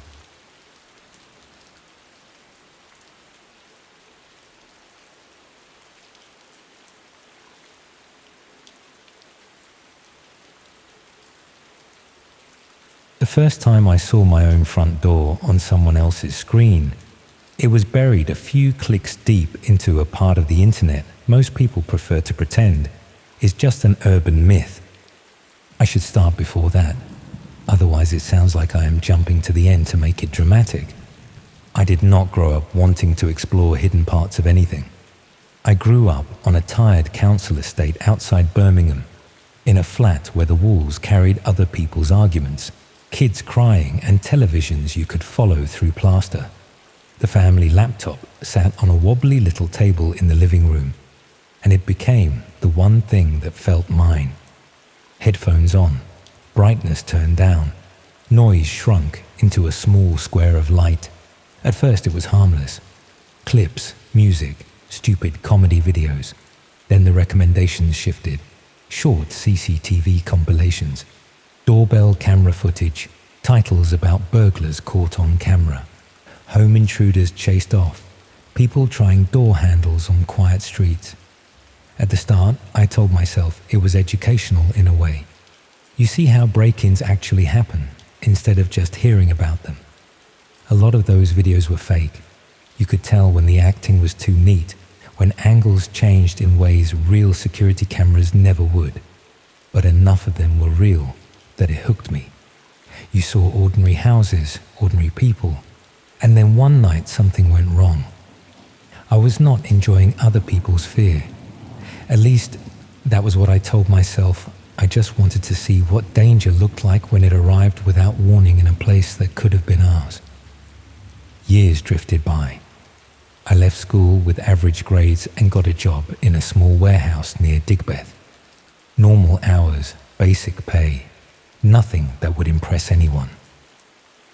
Eventually, I moved into a small flat above a row of shops on the edge of the city centre.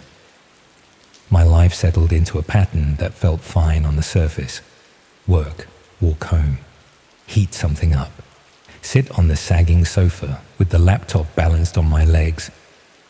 Other people put on box sets or football when they wanted to switch off. I put on shaky footage of late-night break-ins. The trouble with watching that kind of thing for years is that you get desensitized. The clips on normal sites started to feel processed. The same soundtracks kept cropping up. Comment sections were full of people arguing about which ones were staged. I could see where edits had been made to make things seem worse than they were. The part of me that wanted something real began to notice how fake it all looked. The phrase dark web popped up now and then in conversations at work.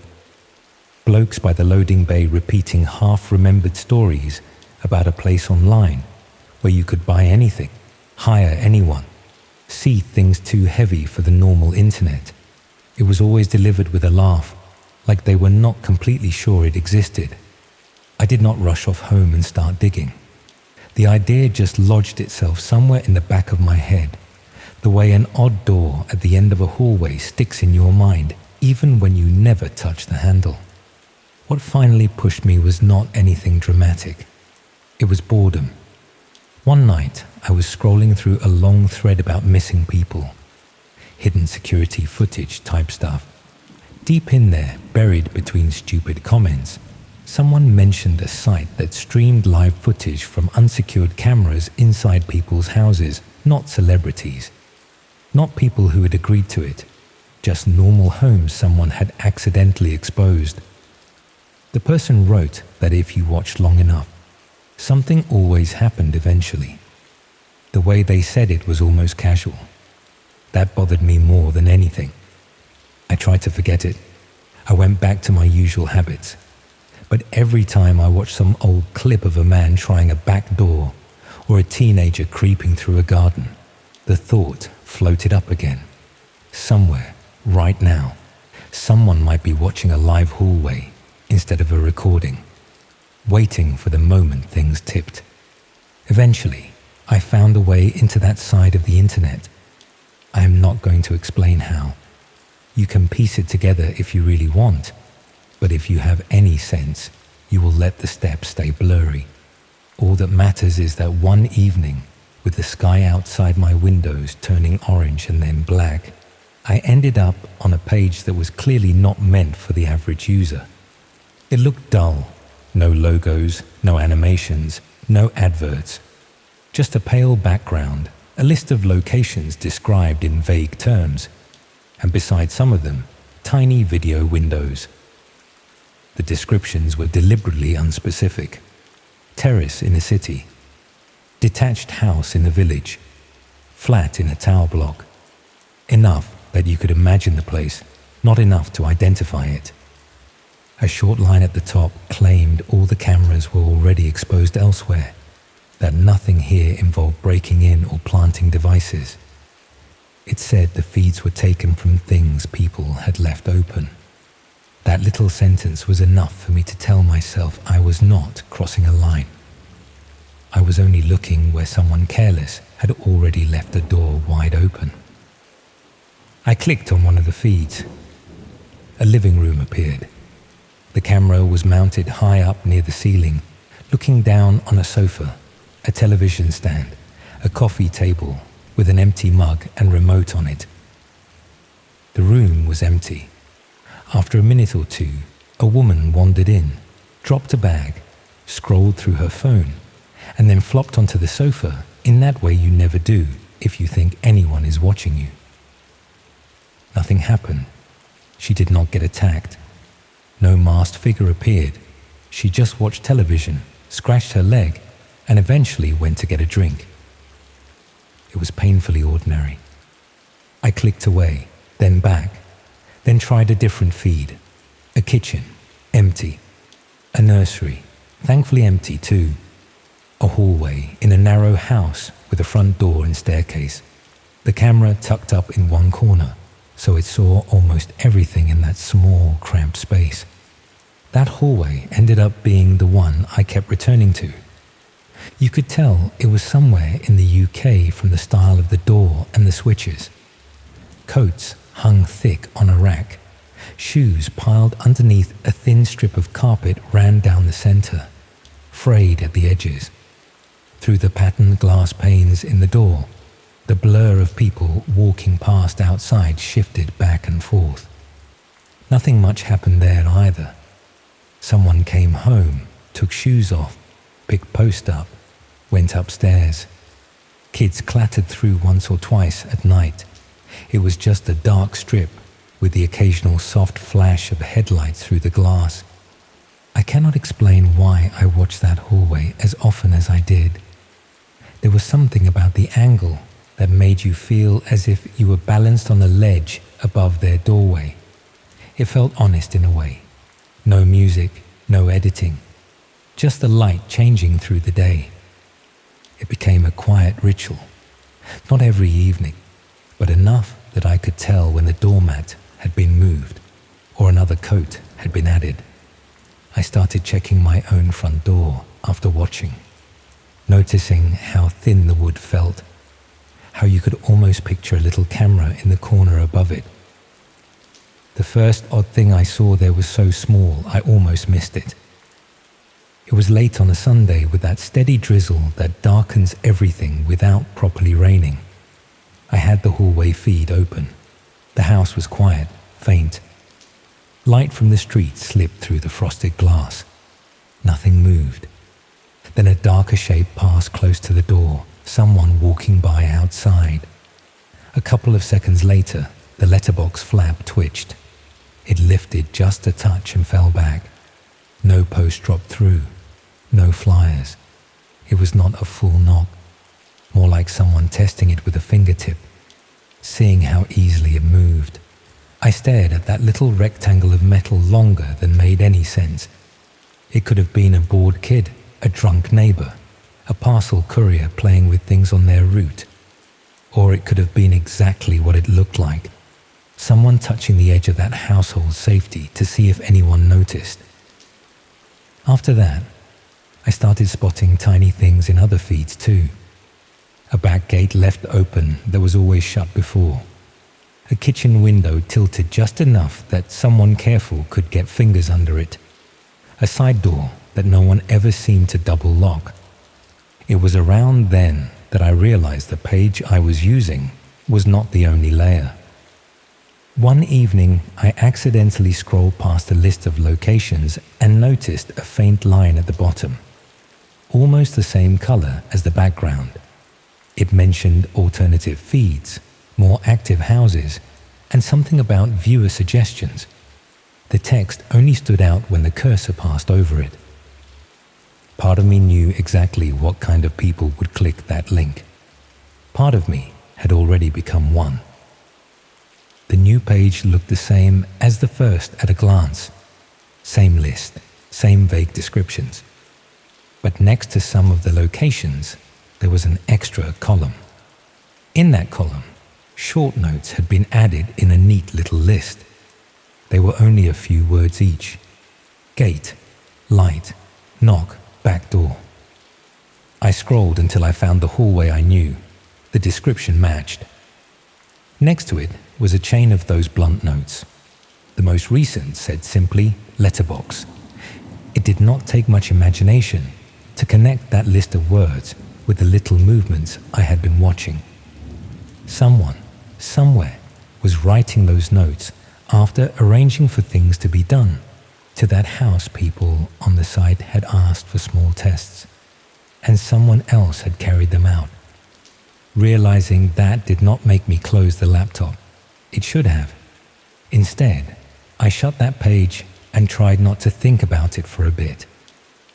I lasted a few days, the feeling that something was now moving behind all those still images made my own flat feel thinner.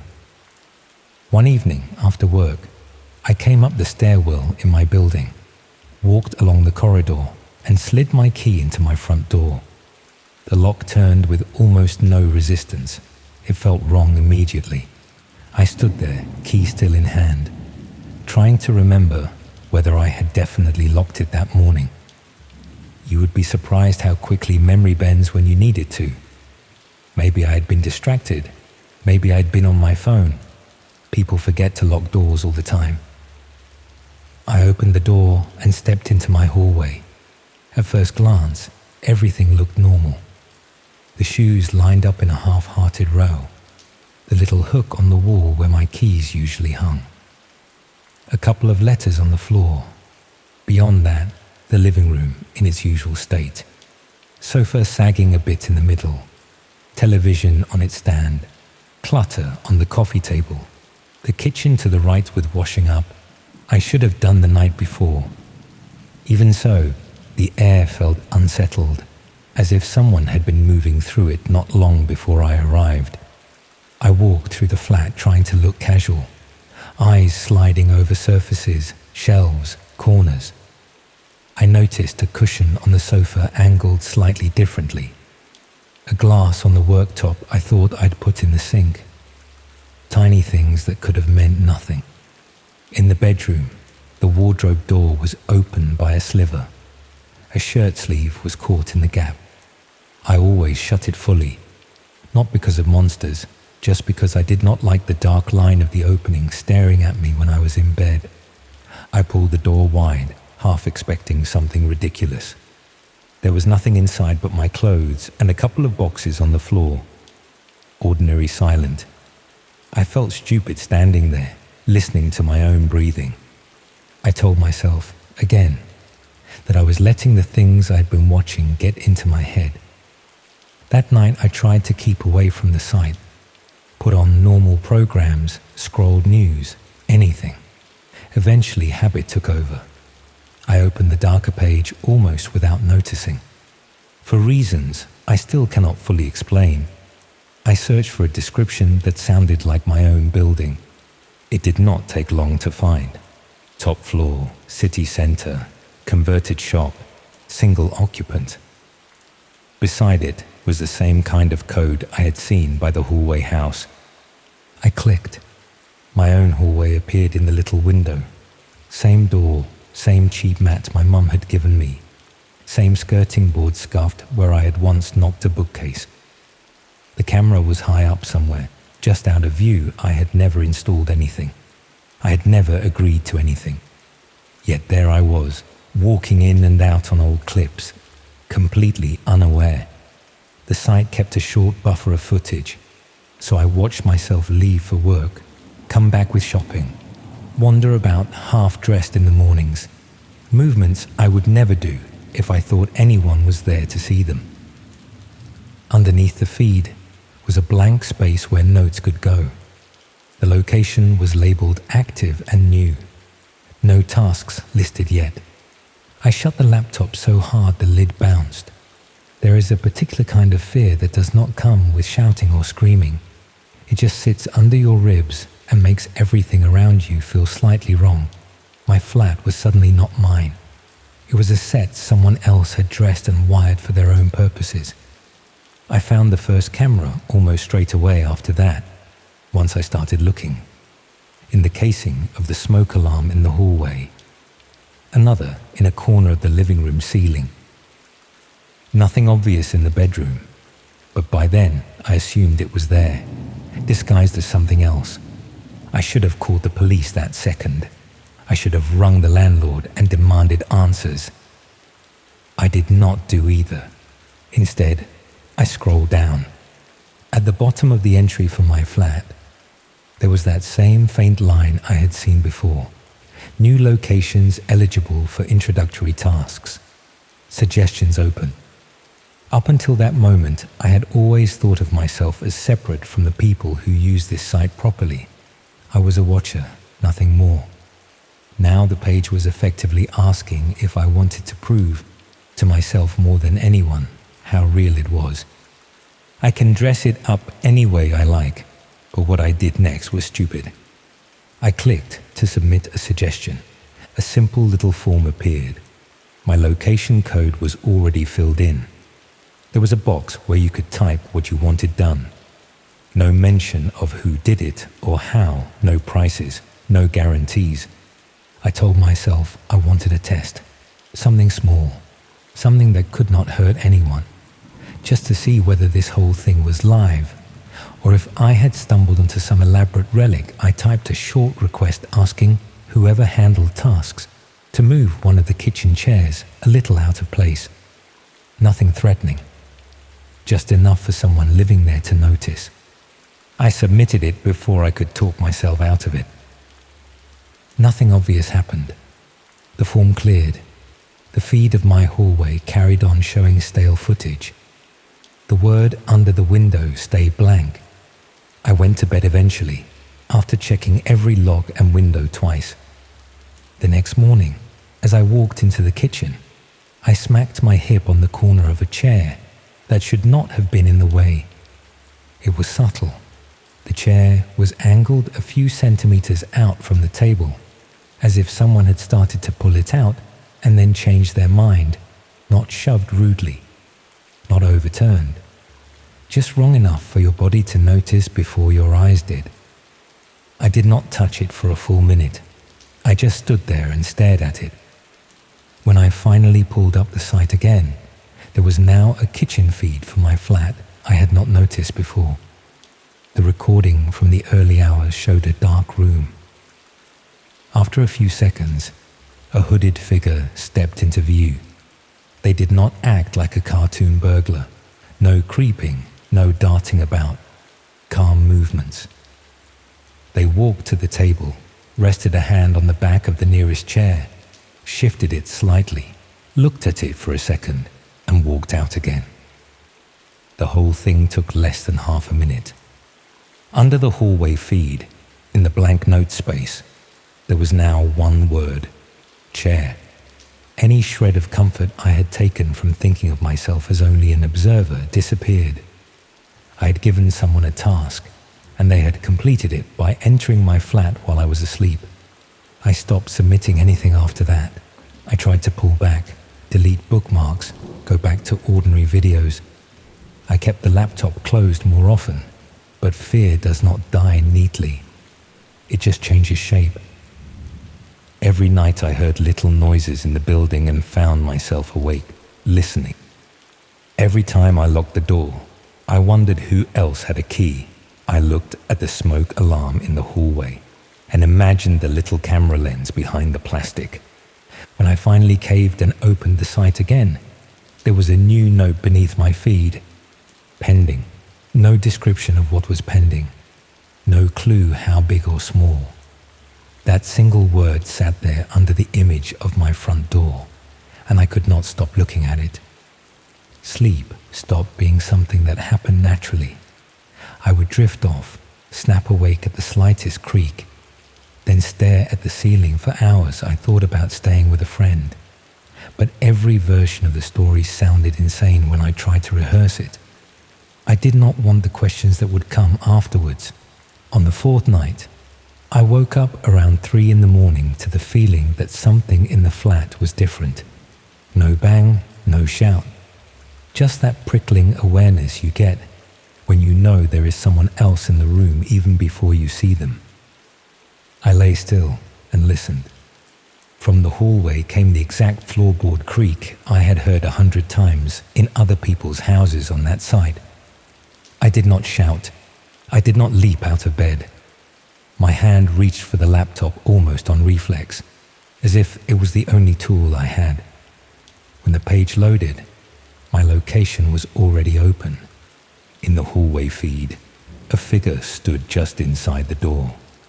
Dark hoodie, hands by their sides, head turned slightly as if listening to the flat. They were still enough that the only sign this was not just a frozen frame was a slow shift of weight. The little word beneath the feed flickered, then changed from pending to active. The figure moved out of the hallway, stepping under the camera and out of that frame. I cycled through the feeds with clumsy fingers until I got to the one placed high in the bedroom corner. On screen, I saw myself in bed with the laptop open, the glow lighting my face. A second later, at the edge of the frame, the hooded figure appeared in the doorway. There is no way to prepare yourself to watch your own fear from a slight delay. I saw my shoulders tighten. I saw my eyes lift from the screen. I watched myself realize that the person I was watching was also watching me. The intruder moved with the same unhurried confidence as before. They walked around the bed, keeping their face just out of the camera's reach, as if they knew exactly where the lens sat. Their hand rested briefly on the bed frame. The mattress dipped under their weight. I felt that in real time while watching it happen, a heartbeat behind on the feed. That touch snapped something in my head. I was not an observer anymore. I was a subject. On screen, I saw myself slide off the opposite side of the bed, staying low. In real life, I was already doing it, driven entirely by instinct. My hand grabbed the keys from the bedside table. I moved around the foot of the bed and bolted for the hallway. The recording never showed the intruder speeding up. They did not lunge or chase. They just turned slightly, following my movement with a tilt of the head at the very edge of the frame. I wrenched the flat door open with more force than it needed and stumbled into the stairwell. The sudden change from the close bedroom air to the cold concrete corridor hit me hard. The motion sensor light came on with a tired buzz. I clattered down the stairs barefoot, half expecting a hand to land on the back of my neck at any moment. No one stopped me. Out on the street, the city was reduced to taxi headlights and the distant rumble of late buses. My breath fogged in the air. I stood there in shorts and a t-shirt, clutching my keys, and realized I could not walk back indoors on my own. I reported a break-in the next morning. I left out everything that would drag the conversation into places I did not want to go. I said I had woken to see someone in my room, that they had left while I escaped. Once the officers saw the altered smoke alarm and the discreet little devices in the corners, the mood shifted. They took it seriously. They photographed everything. They questioned the landlord. The landlord denied knowing anything about the cameras. They said the previous tenant had been quiet, worked odd hours, kept to himself. They promised to change the locks. The officers logged it as an unlawful entry with suspicious circumstances. Hidden surveillance, unknown installer. No one asked the right question. How did you know exactly when to run? I moved out within the week. Packed essentials, left furniture behind, argued about the deposit until I pointed out that it might not look great for them if I started telling people about covert cameras in their flats. They signed the form without further fuss. The new place was further out from the center. A second-floor flat in a relatively recent build with a proper security door downstairs and fresher paint on paper, safer in every way. I checked every smoke alarm, every vent, every odd fitting, holding my breath each time until I was sure no wires or lenses were hidden behind them. I also bought a new laptop. Part of it was practical. You need a computer for normal life these days. The other part was not practical at all. I wanted to see if that page still had my old flat listed, and if so, what it said. Finding the site again was easier than I expected. Muscle memory is good at carrying bad habits. The layout was almost unchanged. A longer list of vague descriptions. Some familiar, many new. The hallway house I had watched for months had gone no trace. Its notes and feed had been stripped out like it had never existed. I scrolled until I found the entry that matched my old place. Top floor, city center, converted shop, previous location. The feed window was empty grey now. Beneath it, the notes had been compressed into 3 words: chair, entry, reaction. That is what my involvement boiled down to in whatever log sat behind that page. A tiny sequence: chair, entry, reaction. Someone else's completed task. I was about to shut the laptop when a new line appeared at the bottom of the list. New location added. Under that was a description. 2nd floor flat, outer city, new build, single occupant. It could have been anyone. There are hundreds of flats like that around Birmingham. Thousands more across the country. On its own, the description meant nothing, but there was a little code beside it. When I hovered over it, a small note appeared, pending approval. I have not clicked it. I tell myself that not clicking keeps some kind of line intact. I live now in a strange version of vigilance. I tape over anything that looks remotely like a lens. I buy my own alarms and fit them myself. I unscrew covers from fittings that were never meant to be touched and shine a torch into the dark gaps behind them. I still wake at odd hours and listen for that particular creak of a board taking weight in the hallway. When it is silent, my mind fills in the rest. I picture my own front door framed in a grainy little window on a stranger's screen. I imagine them leaning forward slightly, the way I used to, waiting for something to happen. You can be cautious. You can cover your laptop camera and shred your post and avoid dodgy links. You can tell yourself you would never go poking around places online that people whisper about. That is all fine.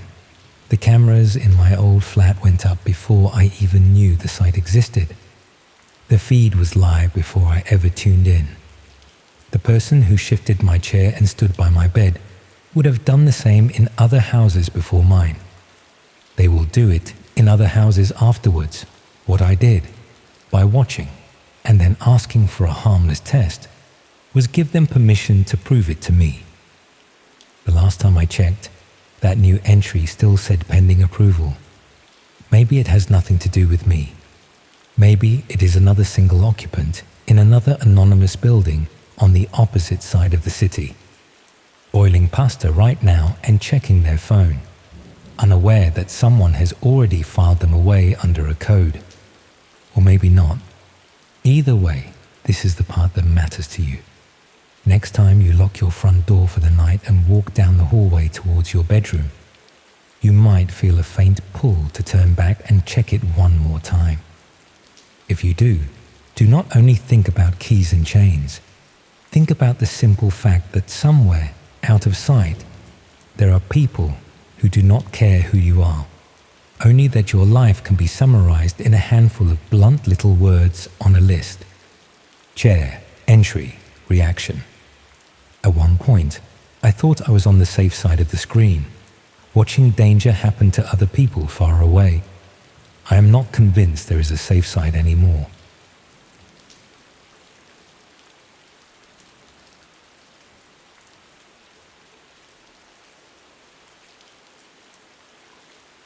I didn't go on the dark web because I wanted anything illegal. I know that's what people assume, and I understand why, but that wasn't it. The truth is I was tired and embarrassed about what I was tired of, and I wanted to ask a question without it attaching itself to my real name forever. It felt reasonable at the time. There are things you don't want preserved as a permanent version of yourself. The place itself wasn't dramatic when it loaded. Everyone assumes that as soon as you access it, you see dead bodies or drugs or all kinds of unspeakable things. But it wasn't like that at all. It was mostly text, broken links, and abandoned pages. To be honest, it felt neglected rather than dangerous. Eventually, I found a forum that looked active enough. Plain layout, no images, just threads and timestamps. People talking about money, loneliness, family problems. Ordinary things written carefully. I made a username without thinking about it and posted my question. It was personal, but not extreme. Something about my relationship that I couldn't ask anywhere else without people I knew seeing it. I closed everything down and made a cup of tea, expecting nothing to come of it. When I came back, there was already a reply. It was calm and thoughtful, which was a relief. What unsettled me was that it quoted a sentence I was certain I'd deleted before posting. I went back to check my message. The sentence wasn't there. I assumed I'd misremembered. That was the simplest explanation. I replied politely and left it alone. The next morning, there was a private message waiting. It said, "You didn't need to explain that part. I already knew what you meant." It shouldn't have bothered me, but it did. The tone felt familiar, as though it was continuing a conversation I didn't remember having. I didn't reply and logged out. A few days later, I went back to the forum out of idle curiosity. There was another message from the same account. "You're not good at leaving things alone. That's why you're here." I blocked the account, annoyed more than frightened, and told myself that was the end of it. A week later, a message arrived from a different username, then another, and another. Different accounts, same tone. Sometimes the messages referenced drafts I'd never submitted, phrases that existed only briefly on my screen before I thought better of them. I kept telling myself there had to be a technical explanation, something I didn't understand about how the site worked. But that became harder to believe when one message arrived late one evening saying, "You always pause before you put the key in the lock. You look up first." I had never written that anywhere. That was just something I did, a habit I developed after watching too many crime documentaries. I stopped using the forum after that, but the messages followed me. My anonymous email began receiving parts of text that matched things I'd written privately and deleted. A half-finished paragraph from a document I'd started and abandoned. A sentence typed into my notes app and deleted minutes later. I changed passwords obsessively, enabled every security setting I could find, deleted the email account and created a new one. The messages arrived there too, within hours. After that, I stopped writing things down. No drafts, no notes, no half-formed thoughts on my phone. It sounds absurd, but it reached a point where typing felt like feeding something. The tone of the messages shifted. They became less curious and more assured. Less about what I'd already done, more about what I would do next. You'll go to the shop at 7:15 because you'll realize you have nothing for breakfast.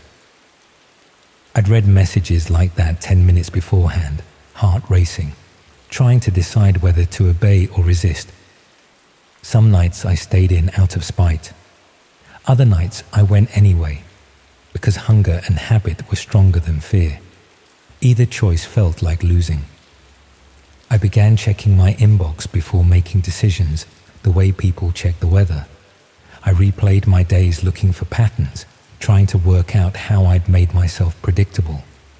Gradually, my routine stopped feeling like choices at all. I thought about going to the police, but I couldn't imagine explaining it without sounding unwell. Someone sending anonymous messages from obscure forums isn't a story people take seriously unless it comes with something visible and violent, so I tried to solve it privately. I moved. I didn't go far, just across town to a different area, but I told almost no one the new address. I stayed off social media. I paid cash where I could. For nearly 2 weeks, nothing happened. I slept again, cautiously, and started to believe I'd escaped whatever had latched onto me. Then a message arrived at the new email address. You unpacked the kitchen first because you can't stand not knowing where the mugs are. You left one box in the hallway because you liked the idea of leaving quickly. I sat on the kitchen floor staring at my phone because there was no explanation that made sense anymore. If this was digital, moving hadn't helped. If it was physical, moving hadn't helped either. The messages became more frequent after that, and more unsettling in how calmly they described my thinking. I'd begun second-guessing small things constantly, whether I'd locked the door, whether I'd closed a window, whether I'd actually done something, or just thought about doing it. I did look for cameras. Spent an entire afternoon checking every corner of my flat, every smoke detector, every electrical socket. Found nothing, which somehow made it worse. Then the messages started including other people. Your neighbor in 4B leaves for work at 7:40. She doesn't lock her door properly. The person you saw at the bus stop this morning will be there again tomorrow, same time. He noticed you noticing him. I started seeing the world the way the messages described it. Started noticing the same people in the same places. Started wondering if they were noticing me back. Started feeling watched in a way that had nothing to do with cameras. The message that finally made me understand came 3 months after I'd first posted that question. You think you're the only one I'm talking to? I'd assumed, stupidly, that this was personal, that whoever was doing this had fixated on me specifically for some reason. But that message made me realize it wasn't personal at all. It was systematic. I was just one of many people being watched. The forum wasn't a support space. It was a sorting mechanism. Post a question, reveal yourself, become interesting enough to track. I changed everything again. New email, new phone number, new flat in a different city entirely. Started over completely. And for almost 6 months, nothing happened. I began to think I'd finally escaped. Then one evening, I came home to find my door unlocked.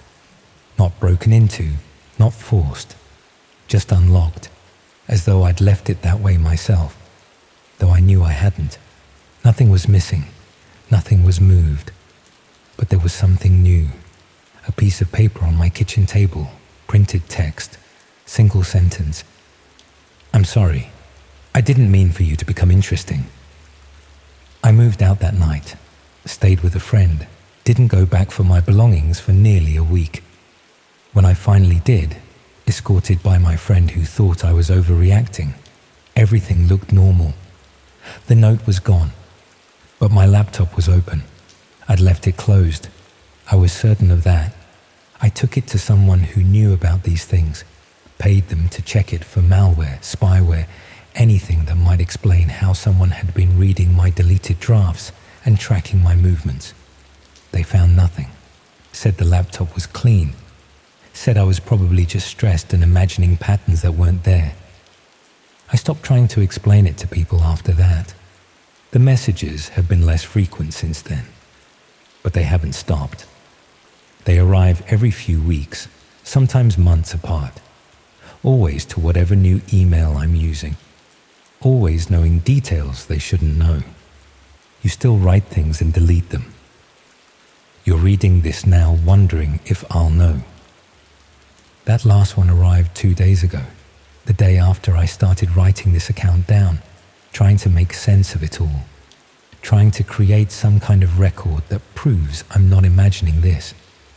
I keep thinking there will be a final message, something that ends it or explains it, or gives me a clear action to take.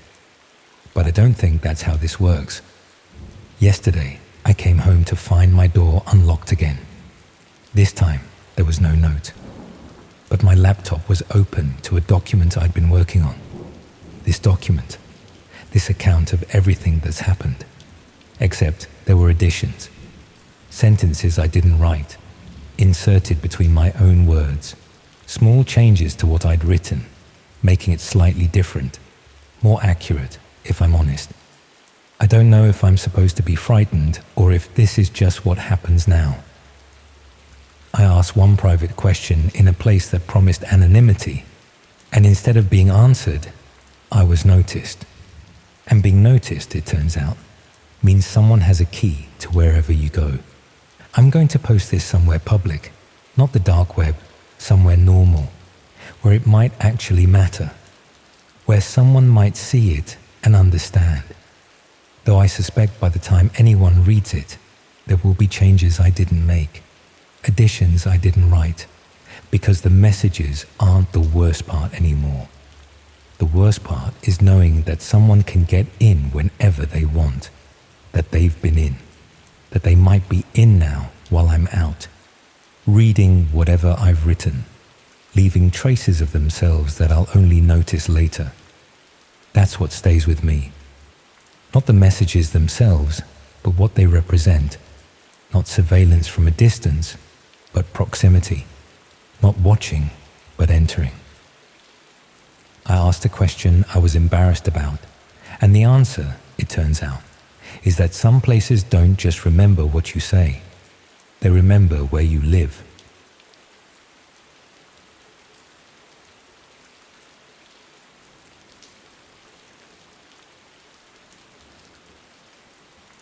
I've been trying to pinpoint exactly when I crossed the line from doing something questionable into doing something genuinely harmful. But the truth is, there probably wasn't one single moment. It was gradual. It was a series of small compromises that seemed reasonable at the time, but added up to something I'm deeply ashamed of now. I used to write recommendation letters for people applying to jobs. Sounds innocent enough, right? Except I was writing them for strangers I'd never met, people who paid me to fabricate glowing references for positions they weren't qualified for.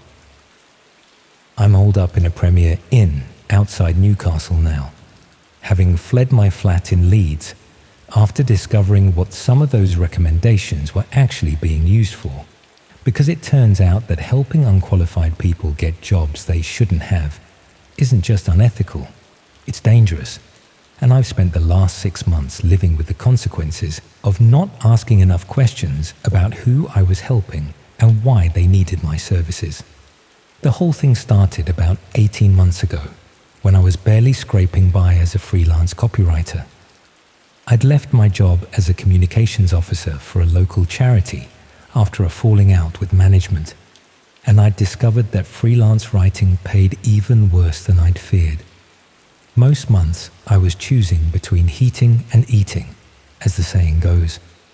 I'd been doing the usual freelance work, blog posts, website copy, the occasional press release, when I came across a request on a freelance platform from someone looking for professional reference letters.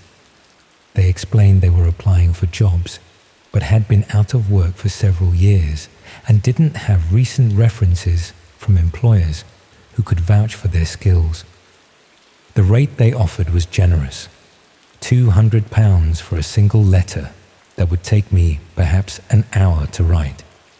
They provided details about their work history and the type of position they were applying for, and I crafted a convincing reference letter supposedly from their previous manager. I felt uncomfortable about the deception, but I rationalized it by telling myself that everyone exaggerates on job applications, and I was just helping someone get their foot in the door. They probably had the skills they claimed, just not the documentation to prove it. The client was pleased with my work and recommended me to others who needed similar services. Within a few weeks, I was writing multiple reference letters each month, all for people who claimed to have employment gaps or difficult previous employers who wouldn't provide fair references.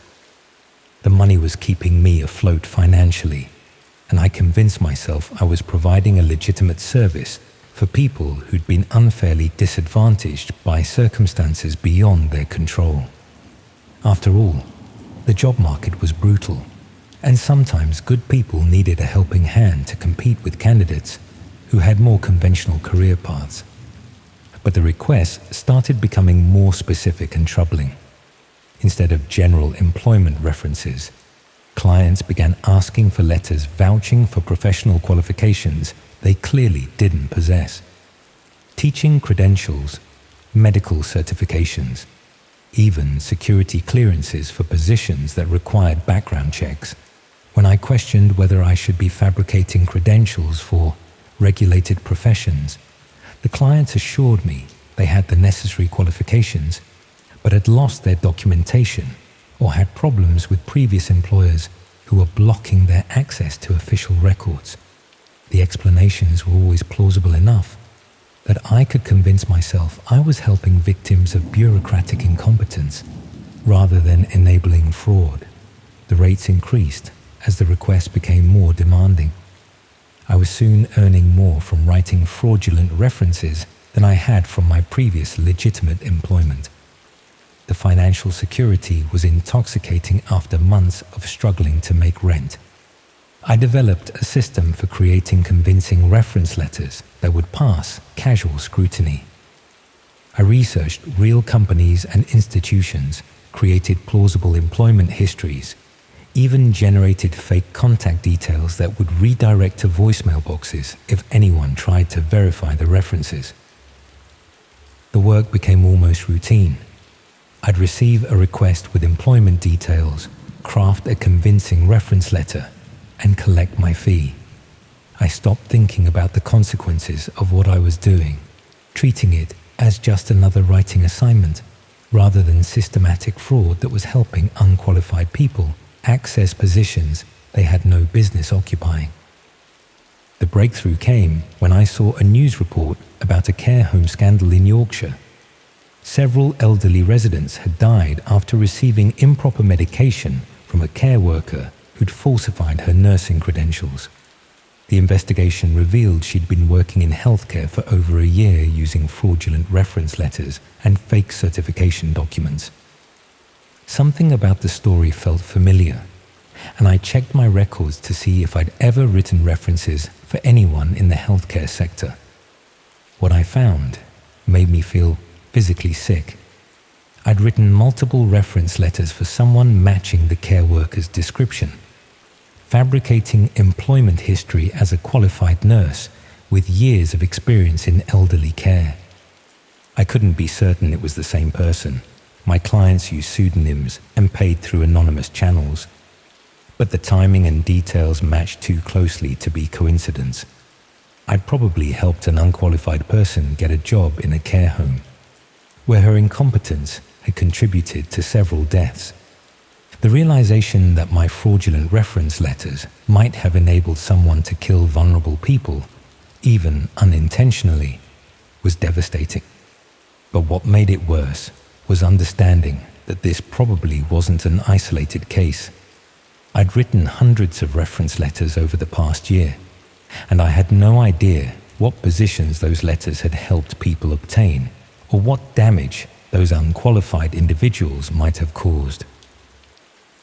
I started researching my previous clients more carefully, trying to understand who I'd been helping and what positions they'd been applying for. What I discovered was far worse than I'd imagined. Many of my clients weren't just people with employment gaps or difficult previous employers. They were individuals who'd been barred from certain professions due to criminal convictions, incompetence, or professional misconduct. They were using my fraudulent references to circumvent the safeguards designed to protect vulnerable people from dangerous or incompetent workers. I found cases of people I'd helped get positions working with children, despite having convictions for child abuse. Others had accessed jobs in healthcare despite having been struck off professional registers for gross negligence. Some had even obtained security positions despite criminal backgrounds that should have disqualified them from such roles. The fraudulent references I'd been writing weren't just helping people exaggerate their qualifications. They were actively undermining the systems designed to protect vulnerable people from those who posed a danger to them. But what really disturbed me was discovering how my services were being advertised and shared. Using the same hidden internet channels where my clients had found me, I saw advertisements for reference writing services that explicitly targeted people who'd been banned from certain professions. The advertisements explained how my fraudulent references could help people circumvent background checks, access positions they were legally prohibited from holding, even target specific vulnerable populations like children or elderly people for exploitation. I realized I'd been part of an operation that systematically enabled dangerous people to access positions of trust and authority over vulnerable individuals. My writing skills were being weaponized to destroy the safeguards that protected those who needed protection most. Some of the discussion threads were horrifyingly explicit about why people needed fraudulent references. They talked about accessing care homes to exploit elderly residents, getting jobs in schools to target children, even obtaining positions in prisons or secure facilities to facilitate criminal activities. One thread discussed using fraudulent references to get hired at a women's refuge, with the explicit goal of gaining access to vulnerable domestic abuse victims.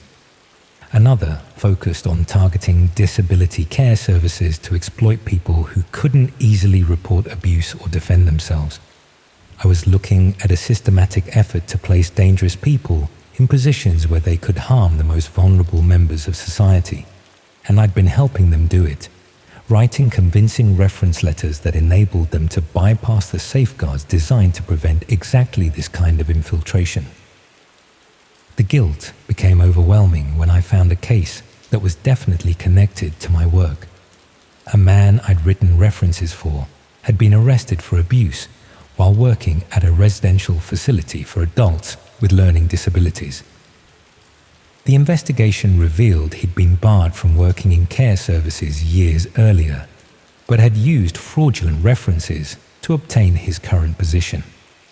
I recognized the specific employment history I'd fabricated for him, the fictional manager whose glowing recommendation I'd created, even some of the phrasing I'd used to describe his supposed experience and qualifications. There was no doubt I'd enabled this man to access vulnerable people he'd previously been prevented from harming. The news reports detailed the abuse he'd inflicted on residents who trusted him, who'd been placed in his care by families who believed the facility had properly vetted its staff. People had suffered because I'd been willing to write fraudulent references without asking enough questions about why someone needed my services. I tried to contact the authorities to report what I'd been doing and provide information about the fraudulent reference operation, but explaining my role without incriminating myself proved impossible. I'd been knowingly committing fraud for over a year, helping dangerous people circumvent safeguards, and I had no legal protection for coming forward. The police officer I spoke to was sympathetic but frank about the consequences I'd face if I provided evidence of my activities. I'd committed serious crimes that had enabled harm to vulnerable people, and cooperation wouldn't necessarily protect me from prosecution. I was advised to consult with a solicitor before providing any detailed information, but I couldn't afford legal representation on my meager freelance income. I was trapped between my guilt about what I'd enabled and my fear of facing criminal prosecution for my role in the fraud. That's when I decided to stop writing fraudulent references entirely and try to distance myself from the whole operation. I deleted all my client records, closed down my accounts on the freelance platforms, even destroyed my computer hard drive to eliminate evidence of what I'd been doing. But it was already too late to erase my involvement. The reference letters I'd written were still being used by dangerous people to access vulnerable populations. The damage I'd helped cause would continue long after I'd stopped enabling it. I started receiving messages from former clients asking why I was no longer available for reference writing services. Some were polite inquiries, but others had a threatening tone that made it clear they weren't happy about losing access to my services. One message in particular frightened me. A former client explained that they'd been relying on my references to maintain employment in their current position, and if I wasn't available to provide updated references for future applications, they might need to share information about my fraudulent activities with the authorities. I realized I was being blackmailed by someone I'd helped commit fraud. They were threatening to expose my illegal activities if I didn't continue enabling their deception. And there was nothing I could do about it without admitting my own complicity in systematic fraud. The threats escalated when I refused to resume writing references.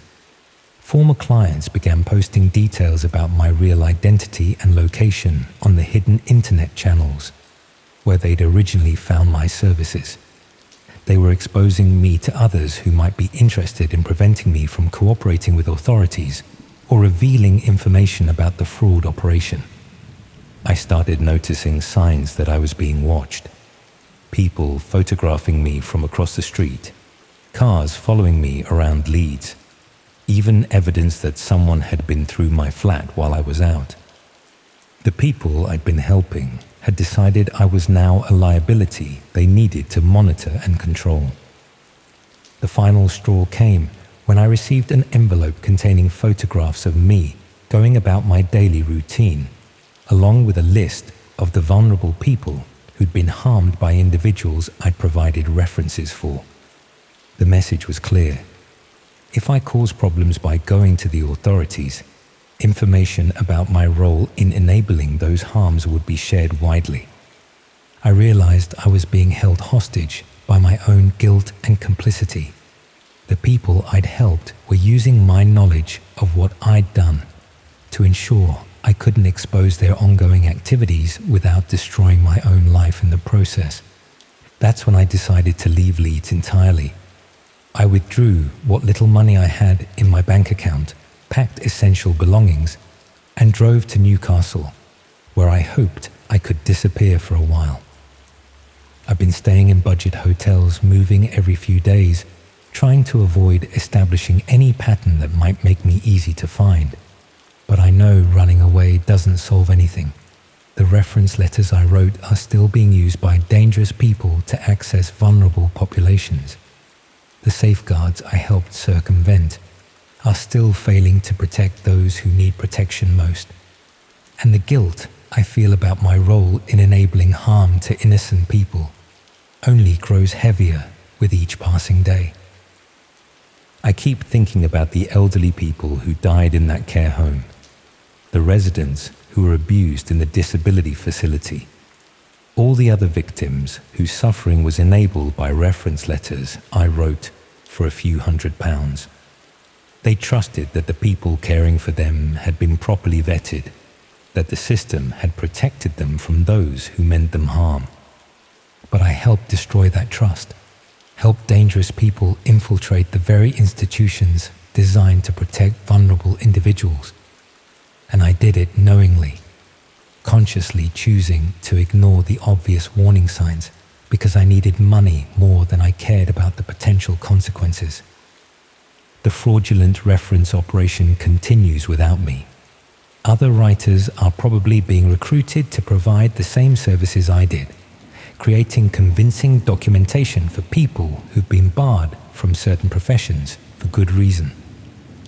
The hidden internet channels where these services are advertised are still active, still connecting dangerous people with writers willing to help them circumvent safeguards. The systematic infiltration of care services, schools, and other institutions continues, enabled by people like me who value their financial security more than the safety of vulnerable people. Sometimes I wonder if I should have gone to the authorities immediately, despite the legal consequences I'd face.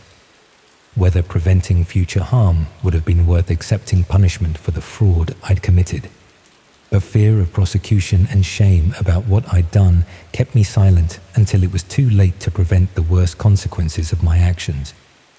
I suppose I'm telling you this because I need someone to understand how easy it is to become complicit in terrible things when you're desperate for money, how the desire to pay rent and eat regularly can override your moral judgment until you're actively enabling harm to innocent people. And because I want you to understand that every time you trust an institution to protect vulnerable people, that trust depends on systems working properly and people acting ethically.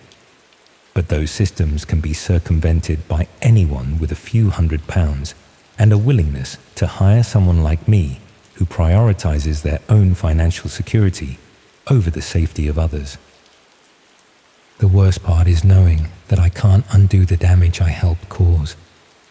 Can't protect the vulnerable people who are still being targeted by individuals I helped infiltrate care services and other trusted institutions. All I can do is hide in anonymous hotels and hope that eventually the guilt becomes bearable enough that I can sleep without seeing the faces of victims I never met, but helped harm nonetheless.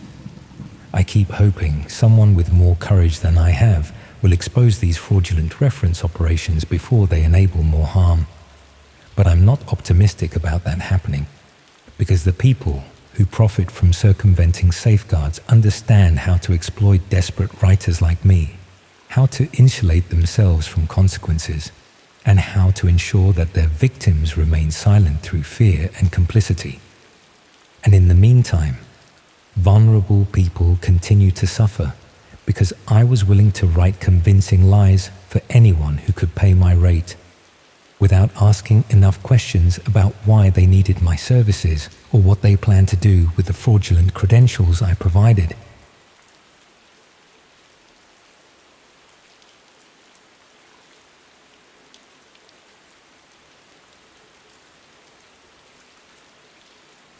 I'm writing this down because my therapist thinks it might help, though I doubt anything will erase what happened.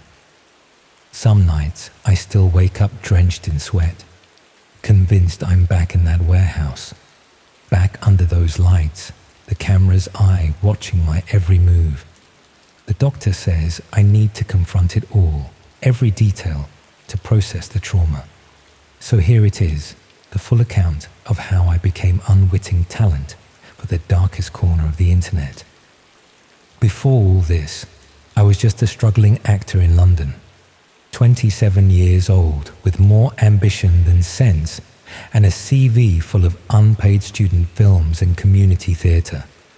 I'd been sleeping on a mate's sofa for 3 months after being evicted from my flat, picking up the occasional bartending shift between failed auditions, when I received an email about a high-paying documentary opportunity. I didn't even question it. The production company, Verity Films, claimed to be making an investigative piece about extreme entertainment and underground media. The pay was £2,500 for 3 days of work, more money than I'd seen in months. I remember thinking how legitimate it all seemed. Their website was professionally designed, with an impressive portfolio of previous documentaries allegedly sold to streaming platforms. The producer I spoke with, a woman named Claire, was articulate and knowledgeable about the industry. She explained they needed actors to recreate scenes described by their interviewees, former participants in something called Red Rooms on the dark web. I'd vaguely heard of these before, sites where people supposedly paid to watch torture or worse, but had always assumed they were urban legends. Claire assured me the recreations would be simulated, tastefully shot, with professional effect makeup.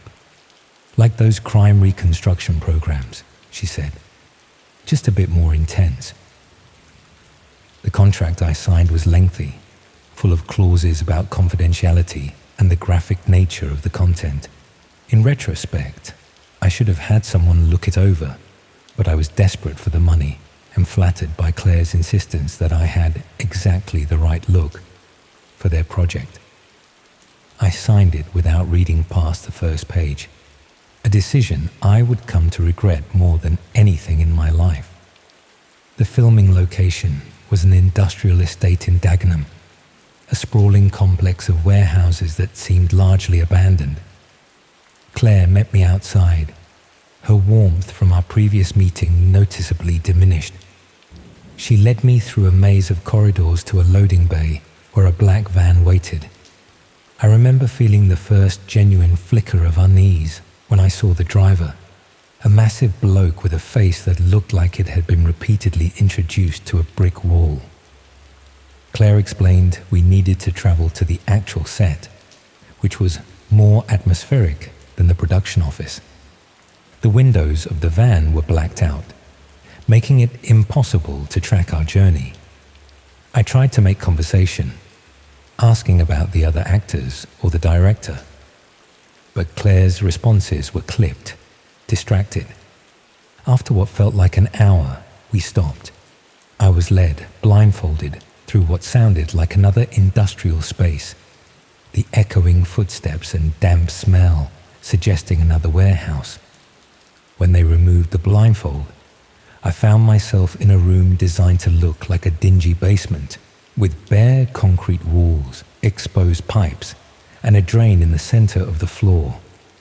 Camera equipment surrounded the space, but it was unlike any film set I'd worked on. No bustling crew, no clipboard-wielding assistants, just 3 men with professional-looking cameras and lighting rigs. Claire introduced a man she called the director, though she never used his actual name. Tall and slender, with prematurely white hair and round wire-rimmed glasses, he had the calm, measured demeanor of someone accustomed to being obeyed. He explained I would be portraying a subject in their documentary recreation, someone who had supposedly volunteered for a dark web experience, but got more than they bargained for. My role, he said, was simple: react authentically to whatever happened. The makeup process took nearly 2 hours, though strangely, they applied very little actual makeup. Instead, they focused on securing small, flesh-colored pads to various parts of my body, my chest, my arms, my back. When I asked what they were for, the makeup artist muttered something about reactive practical effects that would create the illusion of injuries during filming. The wardrobe was simple: faded jeans and a plain white t-shirt. After dressing, I was led to a metal chair bolted to the floor in the center of the set. The restraints, they assured me, were merely props, designed to look real but with quick release mechanisms I could activate if I felt uncomfortable. For authenticity, the director explained, they wouldn't be giving me a script or specific directions. They wanted natural reactions. Just imagine you've signed up for what you think is an edgy live stream experience, he said, and then gradually realize it's something more sinister. I remember thinking it was an odd approach to filming a documentary recreation, but also felt a flutter of excitement at the improvisational challenge. This could be my chance to showcase my range, to finally get footage for my showreel that might lead to legitimate work. The irony of that thought still makes me sick. The filming began ordinarily enough, with standard establishing shots and instructions to look frightened but trying to hide it. The director explained they would simulate various threatening scenarios to capture my reactions, reminding me repeatedly that everything was controlled and part of the documentary. The first hour was almost boring, lots of waiting while they adjusted lights and camera angles, shooting the same reaction shots repeatedly. Then, the director announced that they were moving to Phase 2, and everything changed. The first jolt from the pads attached to my body caught me completely by surprise, a sharp, painful electric shock that made me gasp and jerk against the restraints. I immediately tried to trigger the quick release mechanism. but discovered with mounting horror that it wasn't working. The director approached, smiling thinly, and explained that my authentic reactions were essential for their viewers. Viewers, he clarified, who were watching this unfold live on the dark web, paying thousands in cryptocurrency for the privilege. I remember how calmly he explained it all, as though discussing the weather or a minor scheduling change. This wasn't a documentary at all. It was a genuine Red Room broadcast, and I was their unwilling star. The contract I'd signed so carelessly had apparently contained language that, through clever legal loopholes, could be interpreted as consent to realistic simulation of distress for viewing audiences. The broadcast had begun the moment I entered the room, with paying viewers already placing bids on what would happen to me next. My mind struggled to process what was happening, desperately searching for some alternative explanation. Perhaps this was an extreme method acting exercise, an elaborate prank for a reality show. But the second shock, stronger than the first, scattered those thoughts like ashes in the wind. This was real. I was trapped in a nightmare that was being broadcast to faceless strangers who were paying to watch my suffering. Over the next few hours, though it felt like days, they escalated their program. The electric shocks varied in intensity and location. The director would calmly announce each new phase to the camera, describing the physiological effects in detached clinical language while I writhed and screamed. Between these segments, Claire would approach with water, dabbing my forehead almost tenderly, whispering that I was performing beautifully and that the audience feedback was excellent. What made it all the more horrifying was the theatrical nature of it, the professional lighting that highlighted every expression of pain, the multiple camera angles capturing every detail, the director occasionally instructing me to look more directly into camera 3 or try to maintain consciousness for this next sequence. It was torture packaged as entertainment, suffering as performance art. I tried everything, begging, threatening, promising silence if they let me go. Nothing worked. The director simply incorporated my genuine pleas into the narrative, telling the viewers this was the moment our subject truly understands their situation. Notice the transition from confusion to genuine terror. The true breaking point came during what they called the viewer request segment.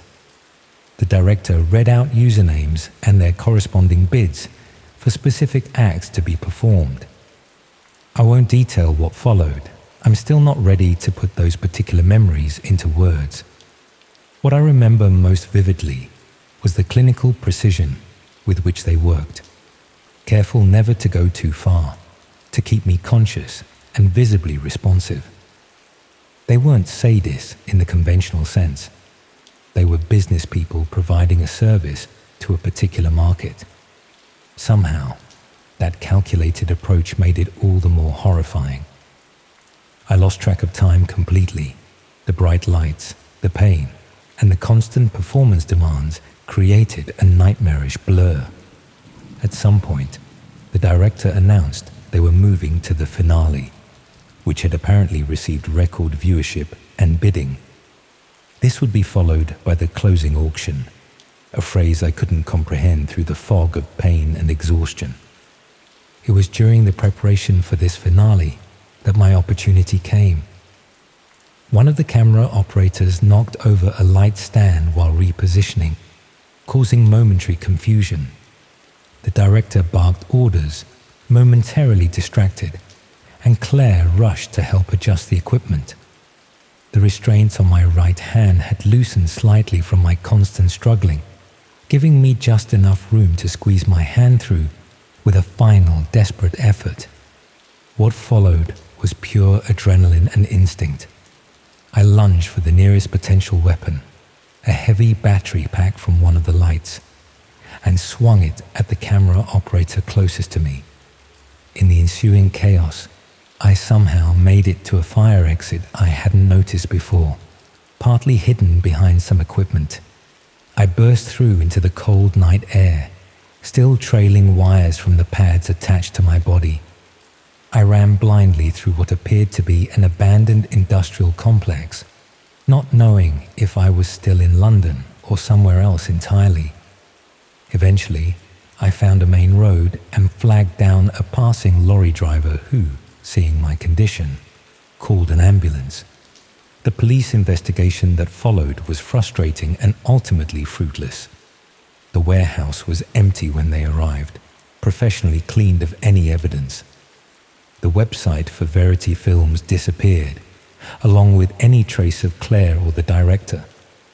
The contract I'd signed was nowhere to be found, having never been given a copy. Even the email communications had been sent from accounts that no longer existed. The only physical evidence was the medical documentation of my injuries and the flesh-colored pads that had been removed at the hospital. The investigating officers initially seemed skeptical of my account, suggesting I might have participated in some extreme form of underground pornography that had gone too far. It wasn't until a cybercrime specialist joined the investigation that they began to take me seriously. He explained that what I described matched patterns they'd been tracking, sophisticated operations that use legitimate-seeming fronts to lure people into dark web broadcasts. The specialist believed my tormentors weren't amateurs, but part of a well-funded network that had conducted similar shows across Europe. Despite their efforts, no arrests were made. The investigation remains officially open, but effectively cold. That was 14 months ago. I've moved cities twice since then, changed my name, deleted all social media. I dyed my hair, lost weight, anything to look different from the person in that warehouse. But I can't escape the knowledge that somewhere in the darkest corners of the internet, footage of my ordeal still exists, possibly being traded and viewed by the same people who paid to watch it happen live. Sometimes, in my darkest moments, I wonder if I'm still being watched, if there are hidden cameras in my new flat, if the kindly elderly neighbor who brings me leftover cake is reporting my movements to someone. My therapist calls this hypervigilance, a common symptom of PTSD, but how can I be sure? The most terrifying aspect of all this isn't what happened to me, but the realization that it continues to happen to others. How many desperate actors or models or just ordinary people in financial difficulty are right now opening emails from companies like Verity Films? How many are signing contracts without reading the fine print? How many are sitting in chairs like mine? The moment of horrible realization yet to come. I've started volunteering with an organization that works to identify and report dark web broadcasting operations. Though I keep my personal experience private, it feels like trying to empty the ocean with a teaspoon, but it's something. Some tiny pushback against the darkness. Last week, I received an unmarked envelope at my new address, an address no one should have. Inside was a single photograph, me walking down the street outside my current flat. On the back, 3 words written in neat, precise handwriting. Season 2 coming. I moved again the next day, but deep down, I know it doesn't matter how far I run. In the age of the dark web, there's no such thing as disappearing completely. Somewhere, someone is always watching, waiting, perhaps bidding on the right to direct the next scene of my life, and the red light of the camera is always on.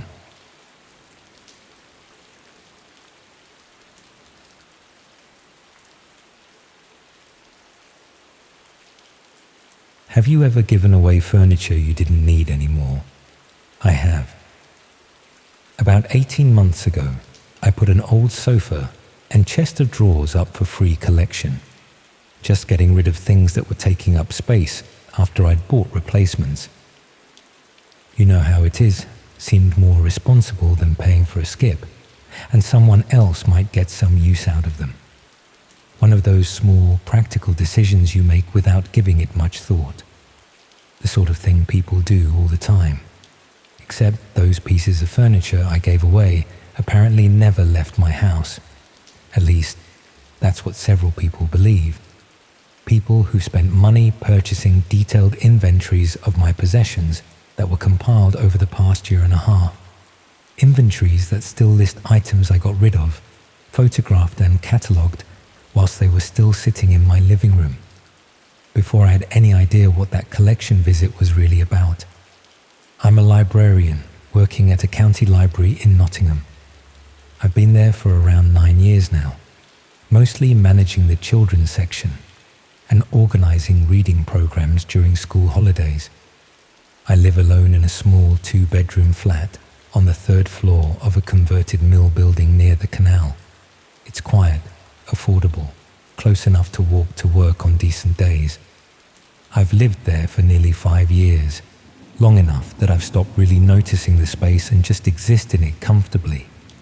The furniture situation came up because I'd finally saved enough to replace some pieces I'd inherited from my grandmother when she passed away. Perfectly functional items, but heavy, outdated, not really my style.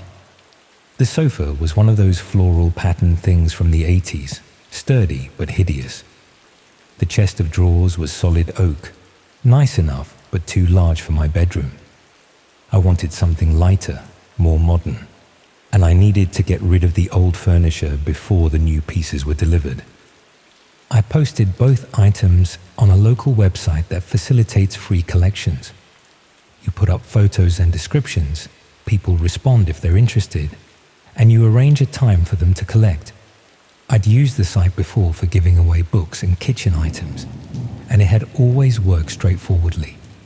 Within a day, I had several responses, and I arranged for someone to collect both pieces on the following Saturday afternoon. The person who came to collect was a man in his 40s, pleasant enough, arrived with a van and a younger lad who helped him carry things down the stairs. He introduced himself as Mark, said he was refurbishing a property and could use the furniture for staging. We chatted briefly whilst they loaded the van. He commented on how nice my flat was, the high ceilings and large windows that come with converted industrial buildings. Asked how long I'd lived there, whether I enjoyed the area. That sort of polite conversation people make whilst accomplishing practical tasks. They took the furniture and left, and I thought nothing more about it. My new sofa and drawers arrived the following week, and I got on with arranging them and enjoying the updated look of my flat. The whole transaction had taken maybe 30 minutes of my time total, and I felt good about keeping usable furniture out of landfill. About 2 months later, I started noticing odd things around the flat. Nothing dramatic, just small details that seemed off. A book on my shelf that I was certain I'd moved was back in its original position.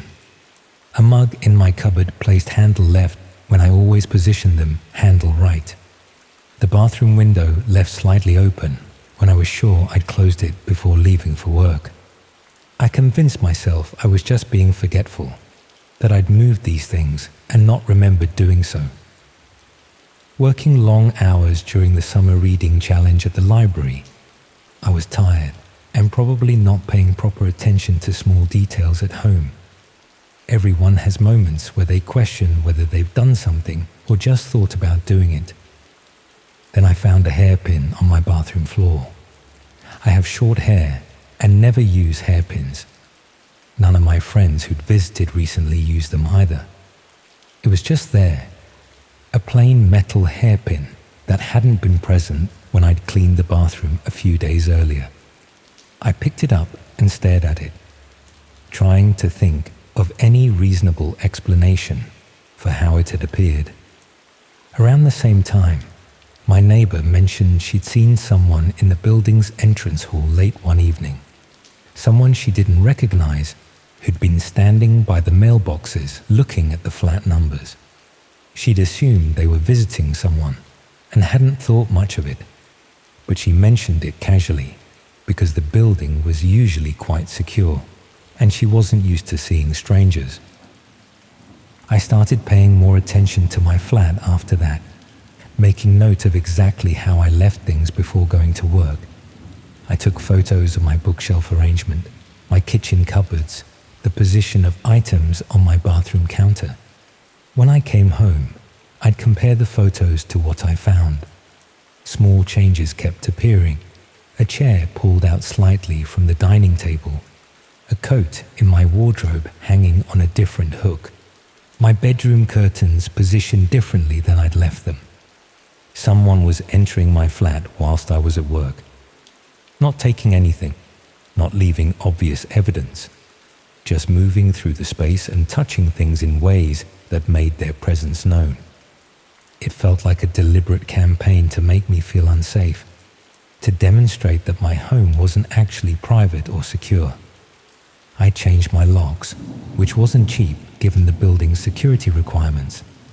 I installed a small camera in my living room, one of those basic devices that connects to your phone and records when motion is detected. For several days, nothing unusual appeared on the footage, just me leaving in the morning and returning in the evening, the flat empty and undisturbed in between. Then I reviewed footage from a Wednesday afternoon and found what I'd been dreading. Someone had entered my flat around 2 in the afternoon, during a time when I was reliably at work. They'd moved through the space systematically, not searching for valuables, but appearing to document everything. They'd opened drawers and cupboards, examined items on shelves, looked through papers on my desk. They'd spent nearly an hour in my flat before leaving. The figure was wearing gloves and a cap pulled low, making identification difficult. But what disturbed me most was how familiar they seemed with the layout. They moved confidently, knowing where rooms were without hesitation, opening cupboards and drawers like they already knew what they'd find inside. This wasn't someone's first visit. They'd been here before, multiple times probably, learning the space well enough to navigate it comfortably. I took the footage to the police. They treated it seriously, sending officers to check my flat for signs of forced entry and taking statements about the incidents I'd noticed. They couldn't find any evidence of how the person had gained access. The locks showed no signs of tampering. The windows were all secure. There was no obvious method of entry that forensics could identify. A detective assigned to my case asked detailed questions about my daily routine, who had access to my flat, whether I'd given keys to anyone recently. I mentioned the furniture collection from a few months earlier, the man named Mark who'd been inside my flat to collect the items. The detective made notes and said they'd look into it, though she seemed doubtful a casual furniture collection could be connected to break-ins months later. About a week after reporting the break-in, I received a message through Facebook from an account I didn't recognize. It contained only a link, no text or explanation. The profile was anonymous, created recently, with no posts or friends. Every instinct told me not to click the link, but I needed to understand what was happening. I copied the link and searched for information about it, discovering it led to an address on the dark web. I spent an evening researching how to access these hidden websites, eventually managing to navigate to the address from that message. What I found made me feel physically sick. It was a marketplace specializing in what they called residential intelligence services, detailed inventories of people's homes compiled through physical access and surveillance, available for purchase by anyone interested.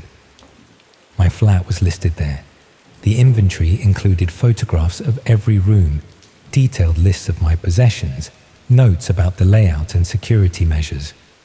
But what made it especially disturbing was how comprehensive the documentation was. The listing included information about my daily routine, what time I left for work, when I typically returned, what days I was most reliably absent from the flat, The photographs showed things I'd given away months ago. The floral sofa, the oak chest of drawers, both clearly visible in images supposedly documenting my current possessions. The inventory lists also reference these items, describing them in detail as though they were still present in my home.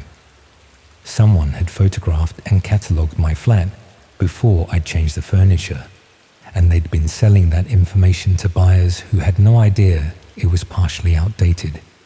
But the listing had been updated recently. New photographs showed my replacement furniture, with notes explaining that the residence had been redecorated, but the layout and security remained unchanged. Buyers who purchased the original inventory were being offered updated information at a discount, essentially a subscription service for detailed intelligence about my private living space. The marketplace showed my listing had been purchased around 15 times. 15 different people had paid money for detailed information about my flat, my possessions, my routine. The site included buyer feedback, comments from previous purchasers rating the accuracy and usefulness of the information. Several mentioned using it for planning purposes. Others praised the quality of the photographs and the detail of the inventory lists. Some comments were more specific and deeply unsettling. One buyer mentioned they'd successfully accessed the residence during the time frame listed and confirmed the information was reliable. Another discussed using the floor plan to plan entry and exit routes. A third commented that the target's routine was predictable enough to allow for extended visits without risk of discovery.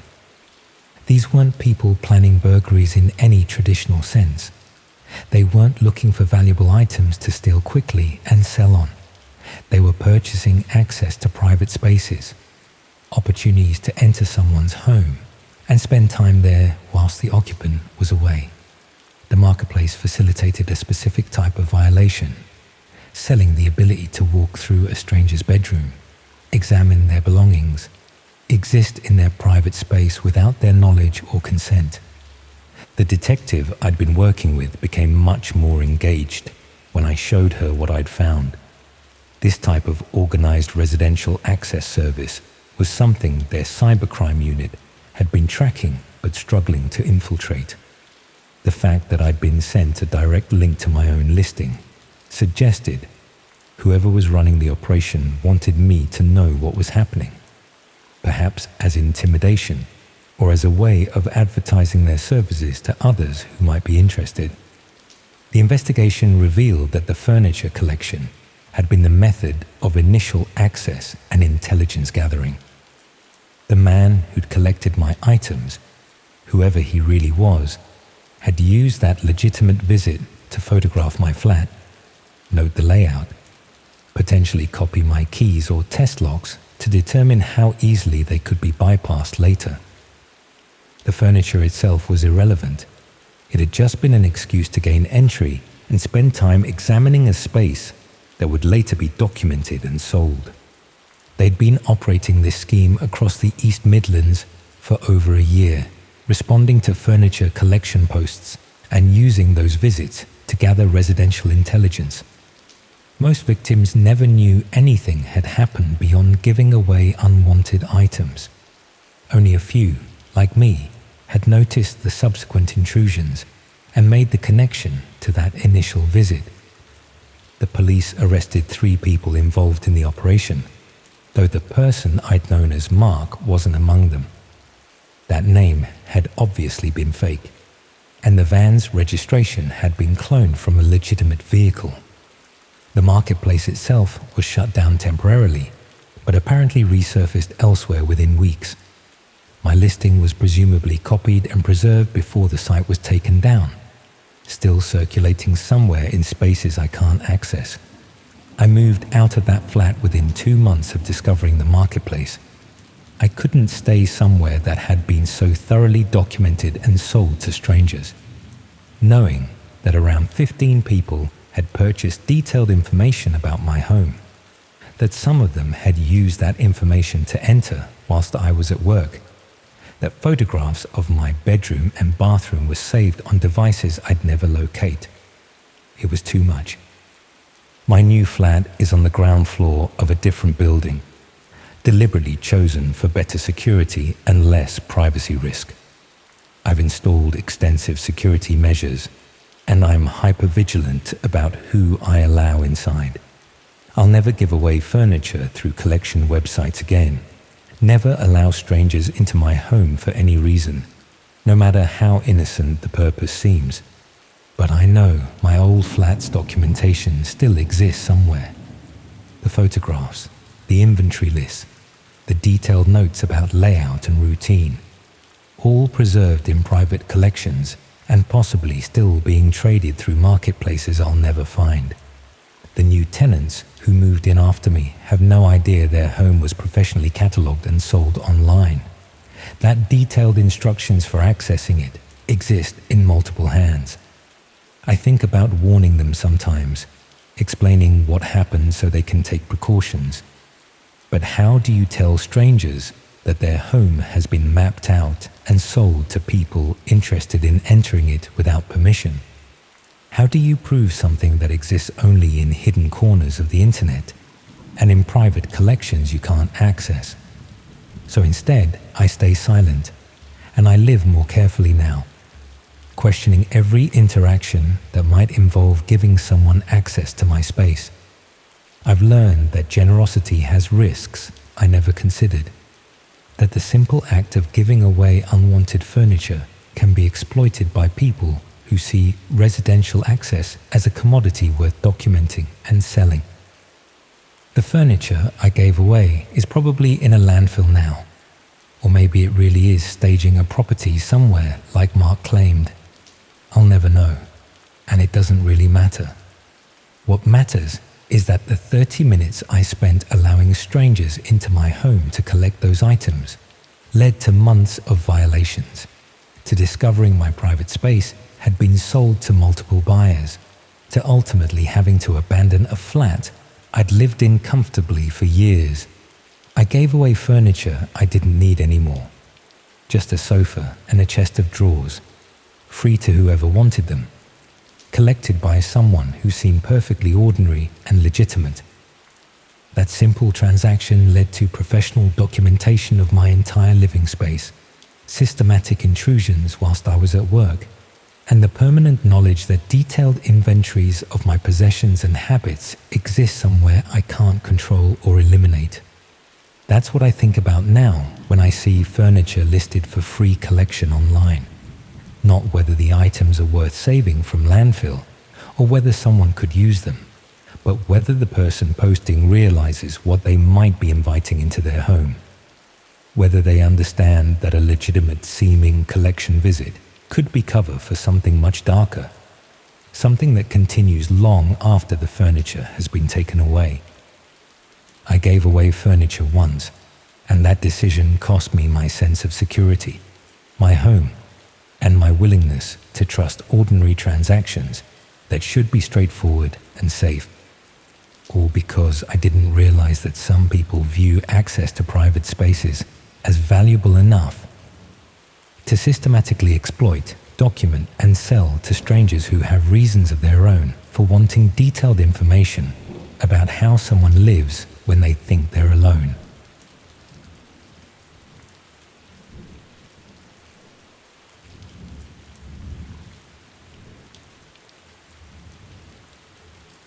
I kept the old laptop because it felt rude to chuck it in the skip the same day I got it.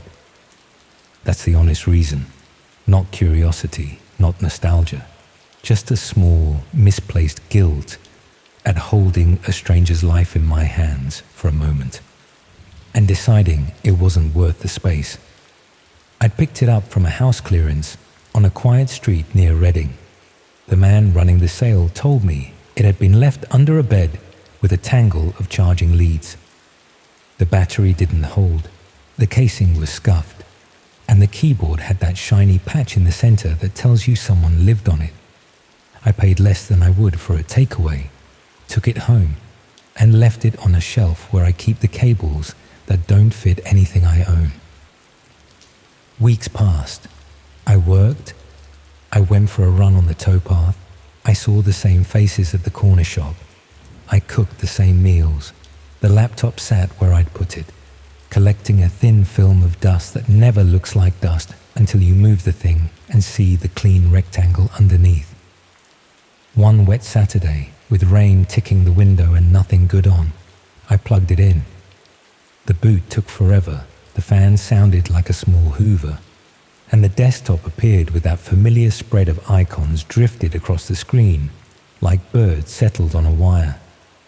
It wasn't locked. Whoever had owned it hadn't expected anyone else to bother. There were the usual detritus, photos of people I didn't know at places I hadn't been, half-finished spreadsheets, a PDF of an instruction manual for a bread maker. There was a folder with one of those generic names, only numbers, last opened months before. Inside it were plain text files, no fancy titles, just lists with jumbled letters and dots. I clicked one.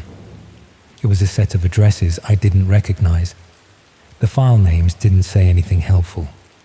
Another text file had a handful of notes in clipped phrases, each one referencing those addresses. I recognized the general shape, though I'd never done more than read about it on the normal web. It was clear enough what they were meant for. Hidden places, not indexed by search engines, accessed by people who preferred a door that didn't open onto the street. I should have closed it there. I've read the stories like everyone else. I've heard the warnings. I'm not an expert and never wanted to be. I tell you this so you understand that when I scrolled through those lists and found a label that simply said cameras, it wasn't bravado. It was the same impulse that makes you prod a bruise to see if it still hurts. I didn't install anything clever. I didn't buy anything. I just used what was already there because whoever had owned the laptop had already done the work. A window opened, black background, thin columns, a set of small rectangles arranged like a contact sheet. Most were dark. Some showed lifeless rooms, as if waiting for actors who had never turned up. I clicked one at random. A kitchen appeared, a narrow room with a cheap blind pulled down halfway, a saucepan left to dry, a notice board with dull pins pressed in a crooked line. It could have been anywhere. I clicked another. A stairwell, no movement, just the faint ripple of compression artifacts when the light shifted. Boredom started to edge out the guilt. Then I clicked a feed that looked like it had been framed by someone who knew what they were doing. A bedroom this time. A man lay on top of the covers, trousers still on, shoes kicked off to one side. The camera seemed to be set high, near the ceiling, angled slightly down. There was a small lag between frames, a jerkiness that made the whole scene feel like a body in shallow water. The man's chest rose and fell. Nothing happened. After a while, my eyes went to the little elements. The folded clothes on a chair, the cheap clock on the bedside table, the pile of posts near the door. Normality layered up until it felt heavy. I clicked away before I could start inventing reasons for the existence of the feed. I told myself it could be a security setup someone hadn't protected properly. I told myself people put all sorts of things online without understanding the risks. I told myself the old owners had bookmarked it out of curiosity too. I closed the window and put the kettle on and thought about making something comforting, and that should have been the end. It wasn't. The next evening, after work, I opened the same folder and clicked again. The grid came back, rearranged slightly, as if someone had nudged it while my back was turned. I went looking for the bedroom. It wasn't there.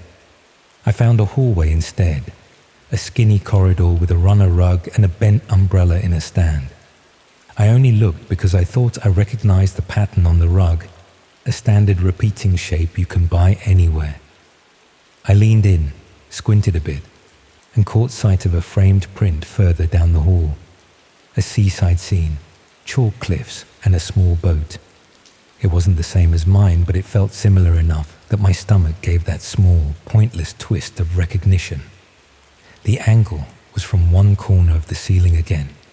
A steady eye, patient, never blinking. Nothing moved. I slept badly. Rain again.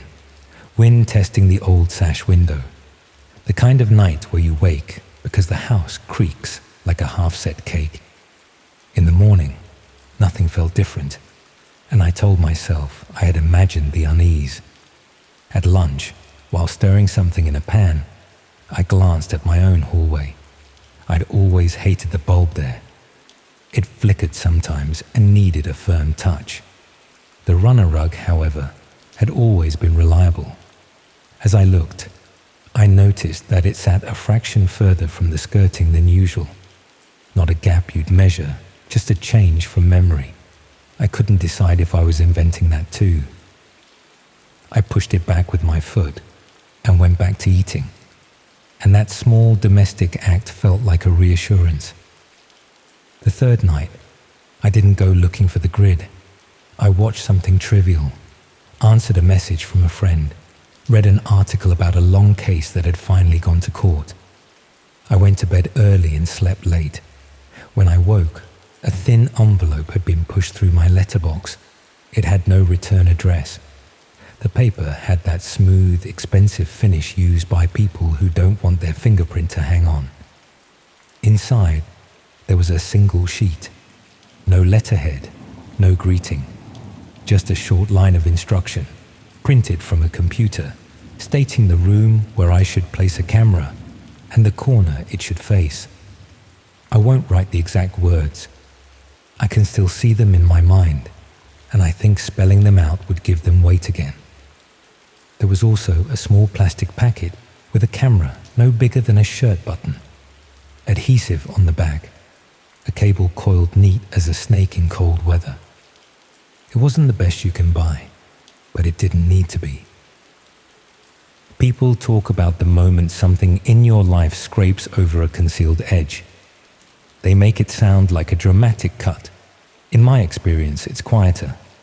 You stand in your hallway in a dressing gown with sleep crust in your eyes and a cheap envelope in your hand, and your mind begins the slow work of two opposing tasks at once, fighting to explain it away and cataloguing the details you will later recall to prove to yourself it was real. I walked into the living room, put the packet on the table, and made tea. The kettle wobbled slightly on its base because I'd never bothered to straighten the counter. My hands didn't shake. I drank the tea, then put the camera in my desk drawer and went out. I took a long route into town along the river, passing dog walkers and joggers and people pushing prams. I watched them move and tried to feel connected to the ordinary momentum of things.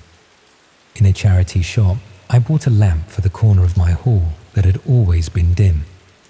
At a small independent cafe, I paid for a coffee and drank it too hot, burning the tip of my tongue.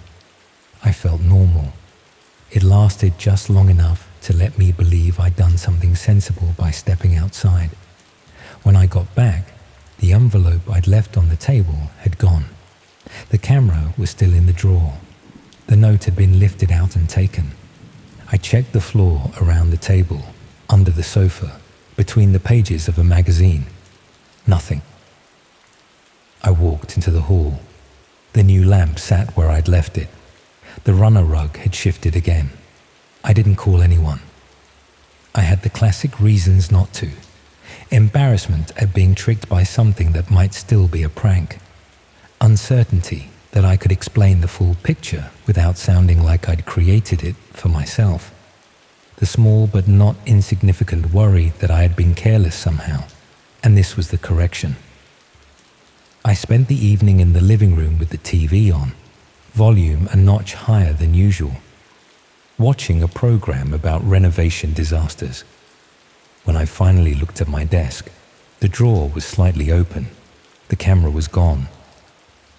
I didn't sleep in the bedroom that night. I lay on the sofa with a blanket and kept the lamp on. Every hour or so, I got up and stood in the hall, listening to the quiet of the building. Old pipes hum in particular ways when someone runs water, even if you don't know who. I heard the small shifts of the fabric of the place and grew fond of them because they weren't footsteps. At some dark half hour, I caught sight of movement on the edges of my vision, not inside the flat, but on the street outside the frosted glass of the door. A shadow passing left to right, another going the other way, slow enough to be purposeful, quick enough to finish before I could pin it to a person. The rational explanation is what I clung to. Foxes, neighbors, the beam of a passing car. I held that like a coin in my fist.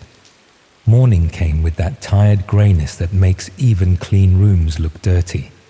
I opened my laptop, not the old one, and started typing an email I had no intention of sending. I described, in plain terms, the sequence of events, giving myself a record that proved I had noticed something wrong. Then I opened the old laptop again. The list of addresses was where I'd left it. One of the text files at the bottom had a new timestamp. I clicked it. There was a line, short, the kind of thing someone would write if they wanted to make a point without saying much. It referenced my hallway. It referenced the lamp I'd bought. It included a time that was close enough to make me swallow hard and sit back in my chair. I clicked the grid. The rectangles pulsed into life. Some remained black. Others showed rooms that could have been anywhere. In the top corner, a feed opened automatically.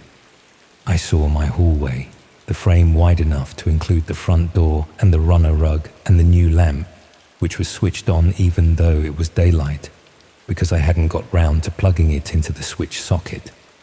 The camera angle was from high near the ceiling, very similar to the others I had seen, which meant it had been placed to match a house style. The quality was just good enough to remove doubt. Every scuff on the skirting board looked familiar. My shoes sat in a heap, one on its side. The tiny scrape on the door frame where a delivery once took a chip out of the paint showed as a bright slash of lighter wood. I watched myself enter the frame in a recording from earlier that morning. I wore the same clothes I had on. The timestamp in the corner of the feed was in a format I recognized, roughly accurate to real time. I saw myself pause, tilt my head, look down at the rug, then turn out of shot. Nothing else happened. The feed cut to live. Empty hall. A strip of daylight at the base of the door. I shut the laptop and unplugged it without bothering to close anything down. The room felt too small. The window felt too open. I thought about ripping the place apart until I found the camera. But I knew there wasn't one. Not the one I'd had anyway. That had been a test. A measure of compliance or defiance I couldn't tell. Whoever had planned this had planned for both. I took my phone and keys and left for a drive with no destination. I put the radio on and let voices I didn't care about fill the car while I circled the ring road and then cut out into a string of villages where nothing had changed for years. The sort of places where you can park by a green and listen to the wind knocking the last leaves off a line of trees. I came home when I thought enough time had passed to make me feel like I had regained the initiative. The flat smelled faintly of the candle I'd lit the night before. The hallway looked just as it should. I stood with my back against the door and told myself, again, simple things. There had been an intrusion. It had happened without noise or obvious signs. It had been done by someone who didn't need to break anything to get what they wanted. I made a decision I believed was sensible. I packed a small bag and left. I didn't tell the neighbor I was going. I didn't tell anyone, in case later I wanted to pretend none of this had occurred.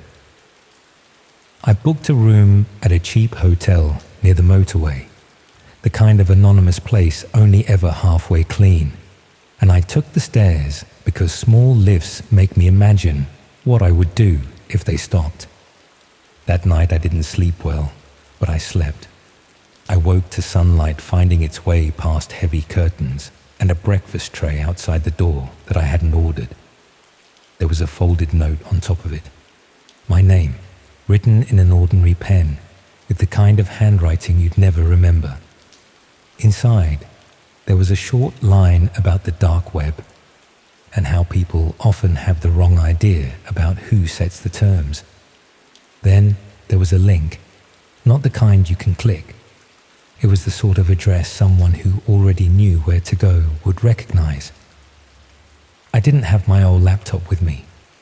I left the tray where it was and went for a walk around the vast car park, avoiding looking at the surveillance system on the hotel walls because I would only start imagining how many people ever check those recordings unless they're asked to. By this point, you might think the sensible thing would have been to walk into a police station. I can list the reasons I didn't as a way of confessing more than just fear. I had no direct threat I could point to, only a series of events that would sound like a man working himself into a state. I had a laptop that didn't belong to me, filled with content I had no right to access. I had an envelope with a note I no longer possessed. I had a recording of my own hallway that I could no longer show because I had unplugged the laptop and left it face down on my desk. When people say they didn't act because they thought it would make things worse, they often sound cowardly. I was cowardly. I also believed, perhaps wrongly, that whoever had been inside my flat would only want me to call and would plan for it. The next day, I went home, because life doesn't pause for the things you can't describe neatly. On the way, I stopped at a hardware shop and bought a handful of small items that add up to the appearance of control. New locks, wedges for the windows, tape I could use to mark the position of objects. I fitted the new lock myself with the instruction leaflet propped nearby. The process took longer than it should. The bolt sat stiff. The door didn't close cleanly unless I lifted it a fraction with my foot. None of it made me feel safer. It made me feel like I was re-entering a room where someone had been waiting behind a curtain the whole time, watching me rearrange furniture as if it mattered. I moved through the flat and did the forensic thing everyone does badly. I checked edges, hinges, undersides. I opened the back of pictures and found nothing. I ran my hand under the radiator and felt only dust and a lost bottle cap. In the bedroom, I stood in the center and tried to imagine where I would hide something, if my only instruction had been to keep it looking exactly as it had been. Because people notice big changes and rarely notice small ones. There are places in all homes that the eye glances off. The top of door frames, the space under the lip of furniture, the corner where ceiling meets wall near a light fitting. I stood on a chair and looked at each. I found nothing. I didn't go back to the old laptop. It sat where I'd left it, a blunt shape that had the presence of an animal at rest. I worked, cooked, slept with the bedroom door shut for the first time in years. Days passed without incident. I stopped expecting to see my hallway appear on a screen. I went out with friends and kept my phone face down. I opened the post carefully and made small piles that I then forgot to deal with. Life returned, at least on the surface, to something like normality. The second envelope arrived on a day I had forgotten the first. It was thicker. Inside were still images printed on decent paper, each one a freeze frame from the camera I had never found. The angle was the same. The timing spread over mornings and evenings, all mundane, all devoid of drama. In one, I lean down to tie my shoelace. In another, I carry in a bag of shopping with too many tins. In another, I hold the door open with my foot for longer than needed because I've misjudged the weight of something in my hand. The final image in the stack was of me standing in the hallway, looking up, eyes aimed at the top corner where the wall meets the ceiling. The caption, printed underneath, gave a new link. It mentioned a time, later that same day, for a live event. I could describe the thoughts that collided then. Anger at being played with. Shame at being watched looking so ordinary. A grim small part of me that wanted to see the thing through because curiosity and fear share a border. I waited. I did nothing that would look like preparation if anyone cared to judge me later. At the given time, I opened the old laptop and typed the address as it had been written. The familiar black window opened, the list of rectangles and the pulsing dim frames. The top left tile expanded of its own accord. My hallway appeared, live, with a thin strip of daylight at the base of the door like an artery under skin. A number in a corner counted up to indicate viewers. It rose and then leveled. It never reached anything impressive. I suppose I should be grateful for that. For a long minute, nothing happened. Then the letterbox lifted, casual as a hand testing bathwater. Something slid through. It wasn't an envelope this time or a note. It was a key. My chest went tight because I had changed the locks and I had the only copies. The key lay on the doormat, shiny with fresh edges. I didn't move. The laptop on the table made a fan noise, like breath getting faster. The letterbox lifted again, and another item slipped in. A small roll of tape. Then another. A packet of cable ties. Then a narrow strip of black cloth rolled tight.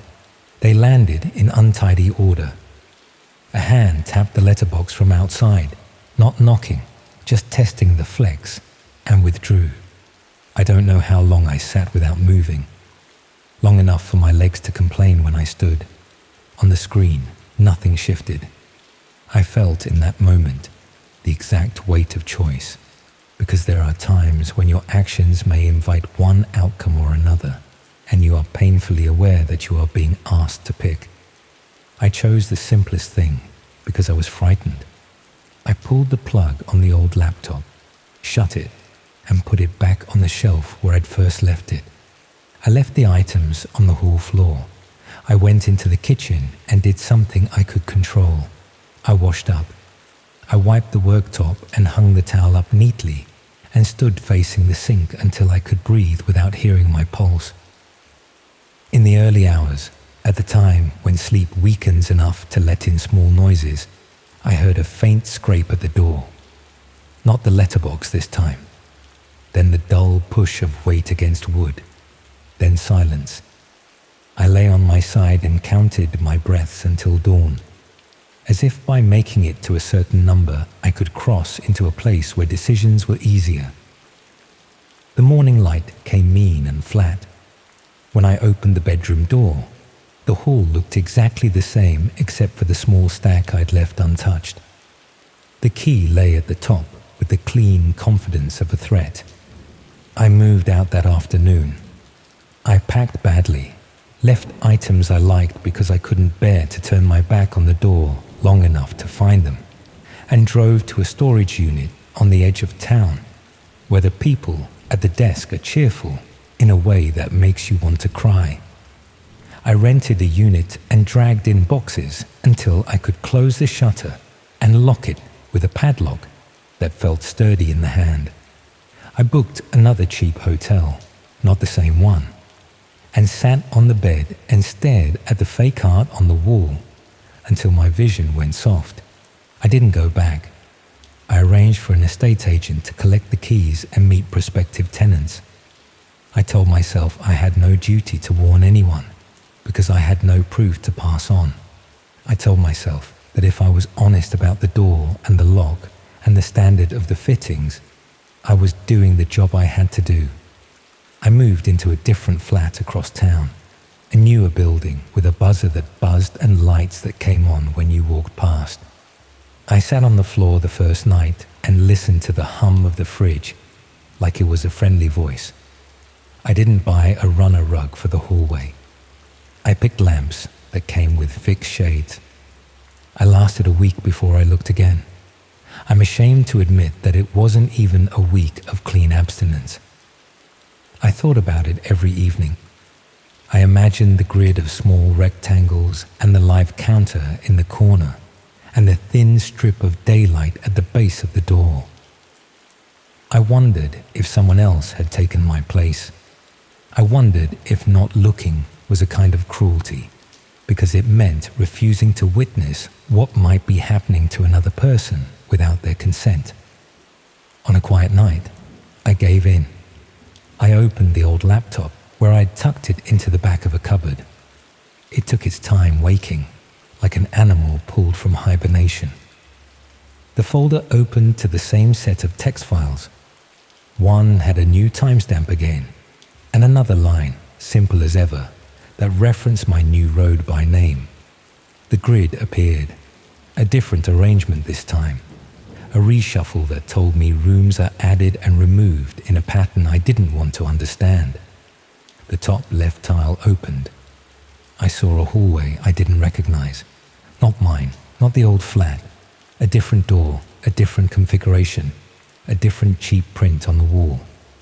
There was nothing remarkable about it until a man entered the frame, holding a small roll of tape and a strip of black cloth, and bent to place them on the doormat with careful fingers.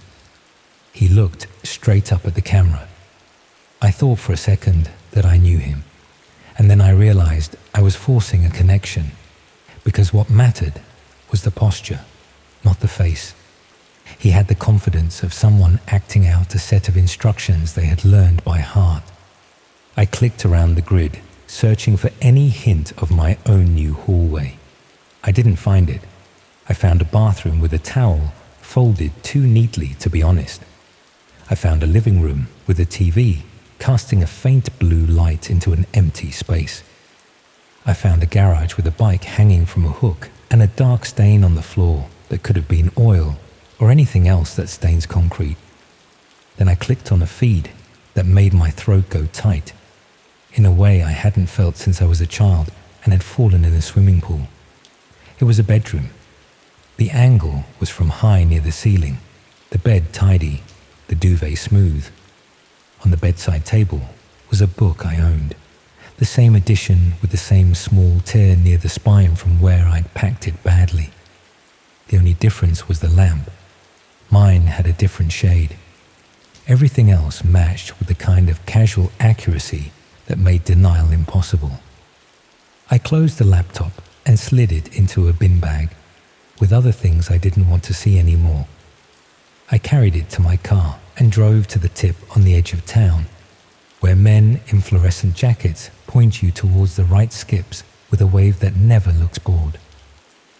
I dropped the bag into the container labeled small electricals and listened for the clatter of it landing against other people's discarded machines. It made a duller sound than I expected.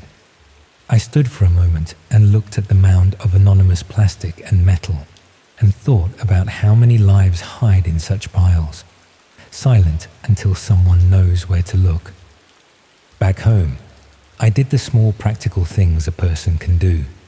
I taped paper over the corners of every room where ceiling met wall.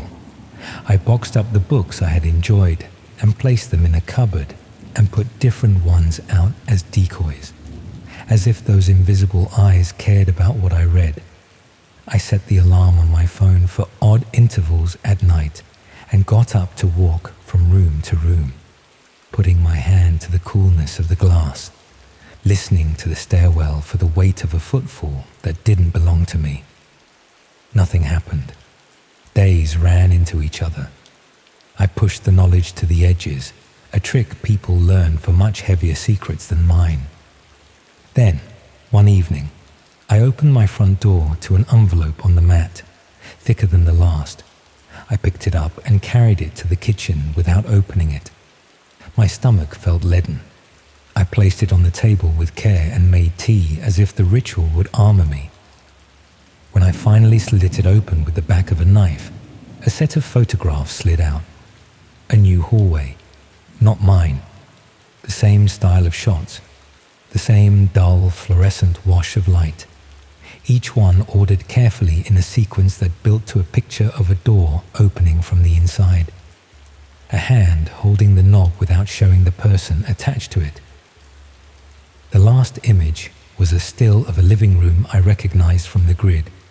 The caption was a time set for later that night, and a single word, live. I didn't watch. I couldn't. I sat at my table with my phone in my hand and thought about calling a number that would result in me speaking to someone whose job is to take statements. I tried to frame my story in a way that would make sense to a person whose day had already been full. I couldn't find the right order for the pieces. I was ashamed of that too, that I could be so controlled by the fear of sounding ridiculous. When the time on the note passed, I noticed the quiet in a way that made the hum of the fridge sound intrusive. There are nights where the street outside seems to hold its breath, a pause that feels like the city turning its face away. I waited. I slept in the chair. I woke with a stiff neck and a mouth like old coins. The envelope still lay open on the table. I slid the photographs back inside and put them in a drawer. I have made small changes since then. I keep my living space simpler than I used to. I don't buy the kind of art that looks good on a camera. I don't save empty boxes for the day they might be useful. I carry cash more often than I used to and pay in coins at places that still accept them. Not because I think it will protect me from anything, but because the feel of metal in the hand is a small, honest pleasure you can't replicate with a card. I don't go looking for the grid. I don't pretend it has gone away. I hold both truths. Sometimes I stand with my back to the door, eyes on the top corners of the room, and talk silently to the part of myself that went looking in the first place. It doesn't answer. It never needed to. It only ever wanted to look. On some evenings, walking home along streets where yellow light pools in windows and families eat in rooms that look briefly theatrical from the pavement, I think about the person who owned that laptop before me. I imagine them sitting at a similar table, making the same choices, feeling the same small weight of decision that drags on the muscle behind the breastbone. I wonder if the lists on their machine were a resource they curated, a burden they couldn't shake, or a set of instructions handed to them like a tool. I don't dwell on it. I keep moving. I arrive at my building, press the buzzer, listen to the faint answer, and walk up the stairs with my keys ready. At my door, there is usually nothing lying in wait. Some evenings, there is a takeaway menu in a brochure that has never been, isn't, and won't be my style. A thickness that hides nothing but a discount voucher for a place that will close next year when the rent rises. Some evenings, there is a parcel for someone on the wrong floor, and I do the courteous thing and take it up. I have almost convinced myself that the envelope was a blip, an anomaly, a notch in the wood where a careless mover once banged a box against the frame and time smoothed the edge. Then, last week, I came home and saw a thin strip of light at the base of the door that wasn't mine. It should have been darkness, because I always switch off the hall light when I leave. I can hear my own steps in the stairwell and don't need to see them. The strip glowed faint and unwavering. It could have been a fault. It could have been the cheap timer switching on early. It could have been anything simple. I opened the door and stood on the threshold for a moment. The hall lamp was on. The runner rug I hadn't bought was missing because I had never bought it. The skirting board scuff was in the wrong place because this was not the same flat, not the same house. The change that mattered was smaller. The ceiling in the top corner had a tiny dimple, the kind you get when filler shrinks back a fraction after someone makes a hole and covers it too quickly. I stepped inside. I put down my keys. I didn't close the door fully. The small sounds of the building folded around me. The lights hummed. The fridge clicked. The city exhaled through the open window in the bedroom. I looked up at the corner, at the dimple no one else would notice, and I felt that quiet shift again. The concealed edge scraped, the floorboard taking weight. I stood under it for a time that would be hard to measure honestly. I was calm, I was matter of fact. I was also, in a very ordinary way, afraid. I haven't checked any grid since. I haven't searched for addresses. I haven't opened laptops that don't belong to me or typed in links printed on thick paper. I still walk along the river. I still buy coffee that burns my tongue because I never learn. I still go to the corner shop where the same faces nod with the same small politeness that makes English life bearable when you're trying to be invisible. I make dinner and eat it in silence, and sometimes listen to the washing machine hum, while I think about how many ordinary moments make up a life. When I switch off the lights at night, I always start with the hall. I stand in the doorway and look at the line where the ceiling meets the wall. The dimple is still there. It will fade over time, the way small marks do. I tell myself that if I was being watched, there would be signs more obvious than plaster that didn't settle quite right. I tell myself that it's just bad filling by a landlord in a hurry. I tell myself that the dark web thrives on people like me who go looking and then pretend not to see once they've found. All three things might be true. I've learned that truth stacks easily when you're tired. I sleep with the bedroom door open again now, because doors don't stop anything unless a person is the thing being stopped and chooses to stand behind one and hold it shut. I leave a glass of water on the bedside table and a book with its spine up. I keep my phone face down. When I wake at that thin hour before dawn and the building creaks in a way I still love, I look at the corner and see nothing move. I listen to the street outside. I breathe. I wait for the light. I get up and make tea. And that first sip is the same as it's always been, as close to peace as most of us get.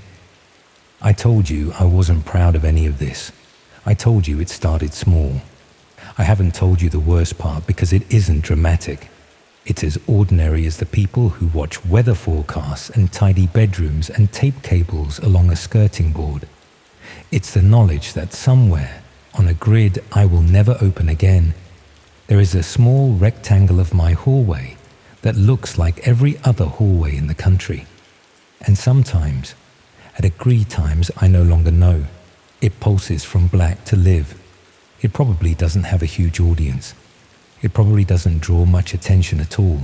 That's fine by me. I'm done with being seen.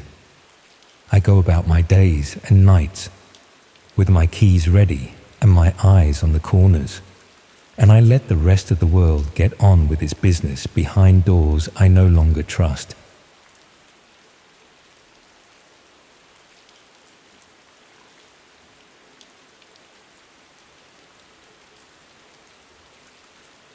I should probably admit something right from the start.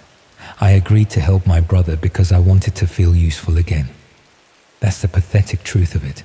3 months unemployed after the bakery closed down, sitting around my flat feeling sorry for myself. And when Danny called asking for computer help, I jumped at the chance to do something that mattered.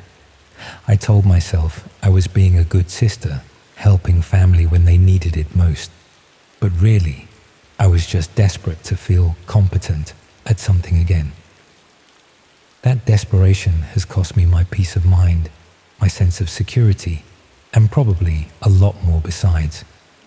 I'm writing this from a Premier Inn in Birmingham, having left my flat in the middle of the night with nothing but a rucksack and my savings, because I finally understand what I helped my brother access, what I made possible, and I'm terrified of what might happen now that I know too much. Danny had always been the clever one in the family, the one who understood technology and business, while I learned to knead dough and operate industrial ovens. But cleverness can be dangerous when it leads you into places you don't belong. and my brother had always been too curious for his own good. He called me on a Tuesday evening in October, sounding more stressed than I'd heard him in years. He'd been working on what he called a freelance research project, something that required accessing websites that weren't available through normal internet searches.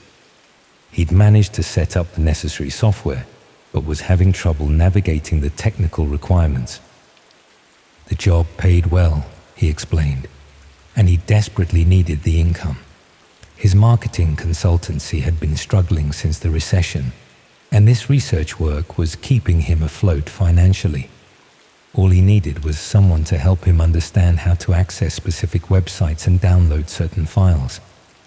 I should have asked more questions about what kind of research required such unusual internet access. Should have wondered why legitimate work would need to be conducted through hidden websites that most people didn't even know existed. But Danny sounded so desperate, and I was flattered that he thought I could help with something technical. The next evening, I went round to his house in Kenilworth to see what he was struggling with. He'd already installed the necessary software but was having trouble understanding how to use it effectively.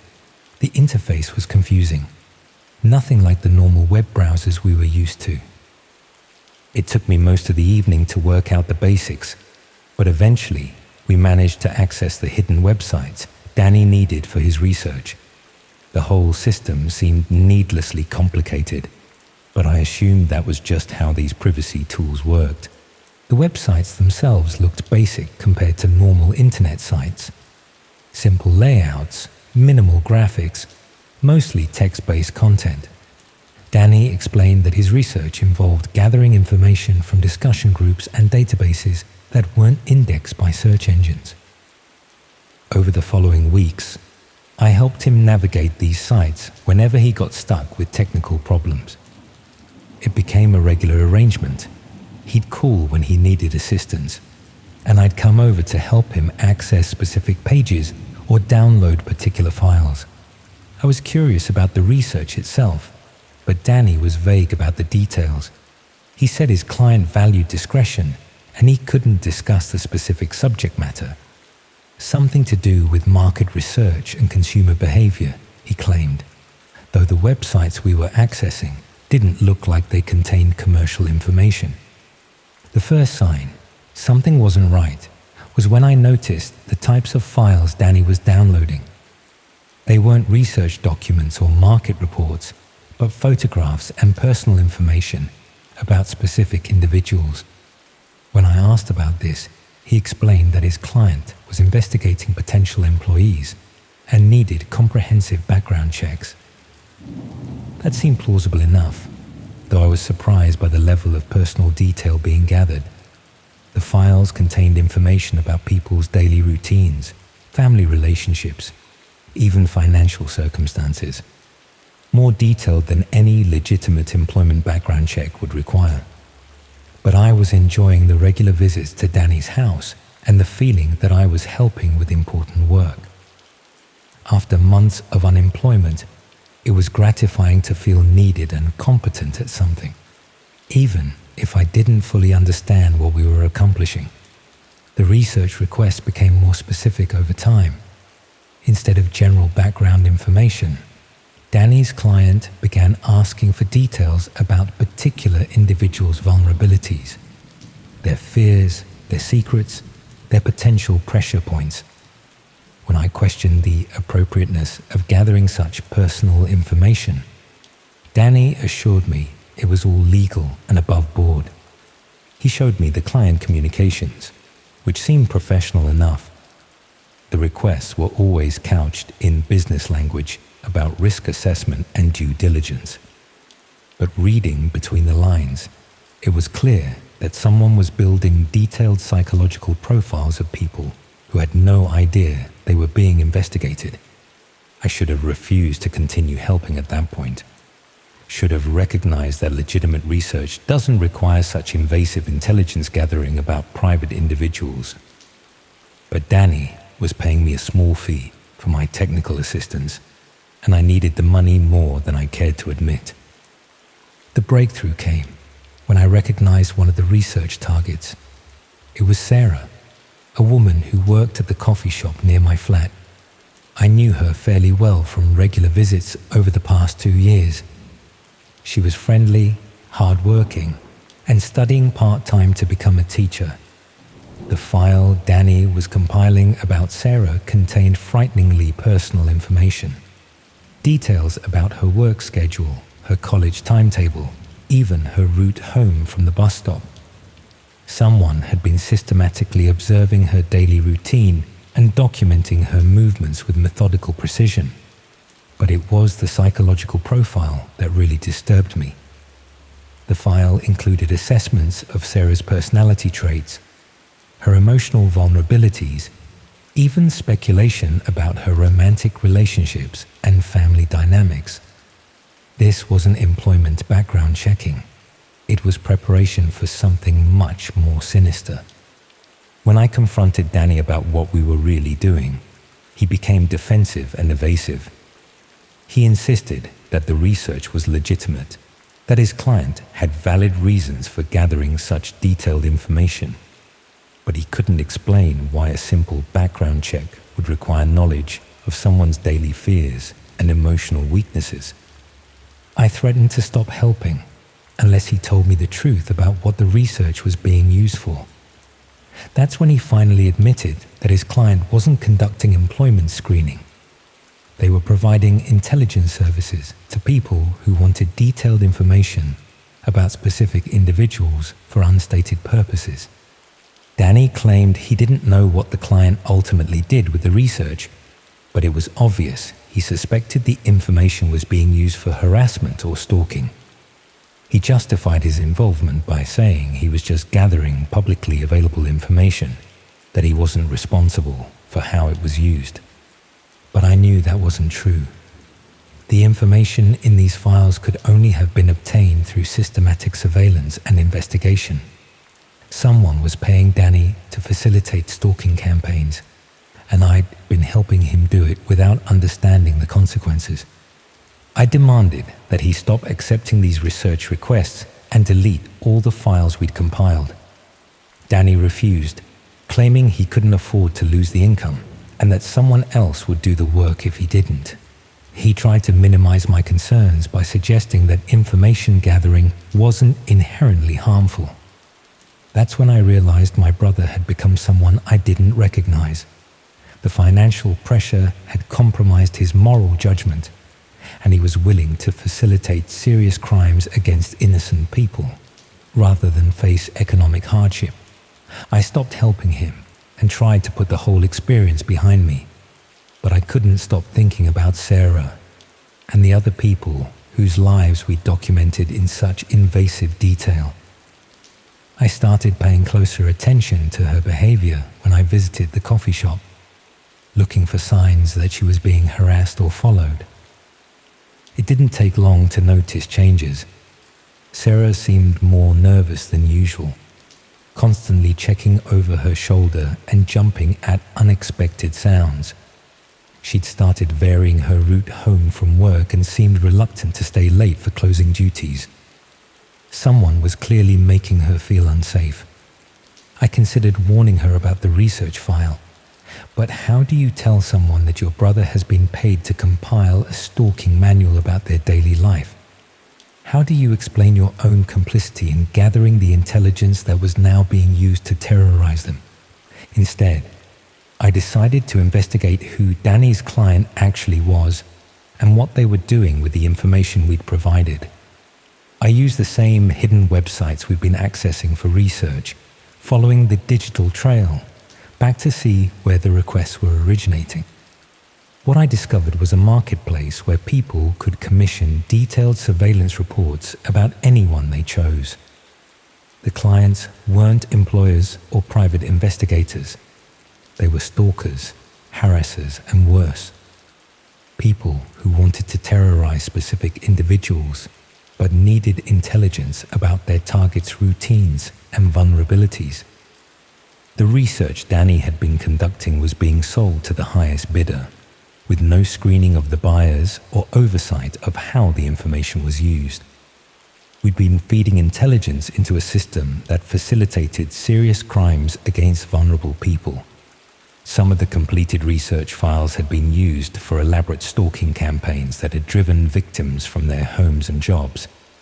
Others had enabled harassment so severe that several targets had required police protection.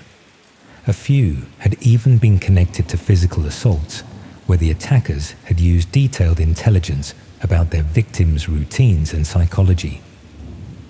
I tried contacting Danny to explain what I'd discovered, but he refused to discuss it further.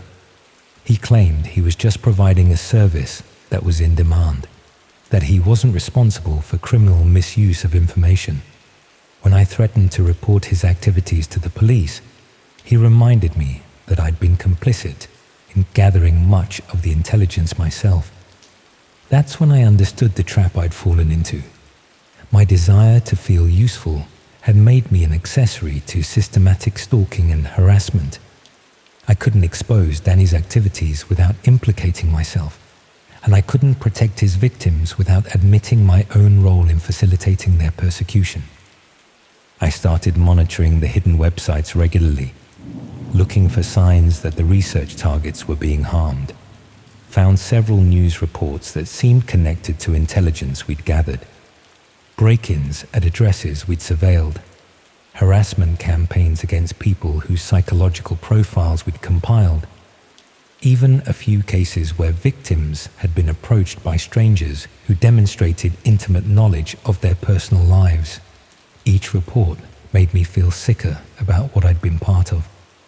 I'd thought I was helping my brother with legitimate research work, but I'd actually been enabling crimes against innocent people who had done nothing except catch the attention of someone willing to pay for detailed intelligence about their lives. The situation became personal when I found my own name on one of the research request lists. Someone had commissioned a detailed surveillance report about me, probably because they'd identified my connection to Danny's intelligence gathering operation. The request specified the same level of invasive investigation that we'd conducted on other targets. Daily routine mapping, psychological profiling, vulnerability assessment. Someone wanted to know everything about my life, my habits, my weaknesses. I realized I was now in the same position as Sarah and the other people we'd researched. My privacy had been violated. My safety had been compromised. And there was nothing I could do about it through normal legal channels. That's when I decided to disappear. Not permanently, but long enough to break the surveillance pattern and hopefully discourage whoever was interested in my activities. I withdrew my savings, packed essential belongings, and left Coventry without telling anyone where I was going. The irony isn't lost on me. I've become a victim of the same system I helped create. The intelligence gathering techniques I learned while helping Danny are now being used against me by people who see me as a security threat or a source of information. I keep thinking about Sarah and wondering if she's managed to escape whatever harassment campaign was planned against her. About all the other targets whose files we compiled. All the innocent people whose lives we documented for criminal purposes. The hidden websites are still active, still facilitating the trade in personal intelligence that makes modern stalking so effective. Danny is probably still accepting research requests, still gathering invasive information about people who don't know they're being watched. And I'm sitting in this anonymous hotel room, afraid to go home, afraid to contact friends or family, afraid to establish any routine that might make me predictable to whoever has commissioned intelligence gathering about my life. The most frightening thing is how easy it all was, how a few hours of technical assistance could facilitate systematic violations of privacy and safety, how the desire to feel useful could be manipulated into complicity with serious crimes. I suppose this is what happens when technology outpaces our understanding of its implications, when the tools that were designed to protect privacy get turned into weapons for destroying it, when the interconnected world we've created becomes a hunting ground where anyone can become prey. All I wanted was to help my brother and feel competent at something again. Instead, I've learned that good intentions can be weaponized, that family loyalty can be exploited, and that sometimes the most dangerous thing you can do is try to be helpful without understanding the full consequences of your assistance.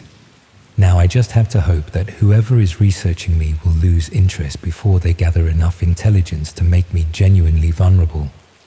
And I have to live with knowing that my desire to feel useful has probably contributed to the suffering of people I'll never meet. People whose only crime was existing in a world where privacy has become a commodity to be bought and sold.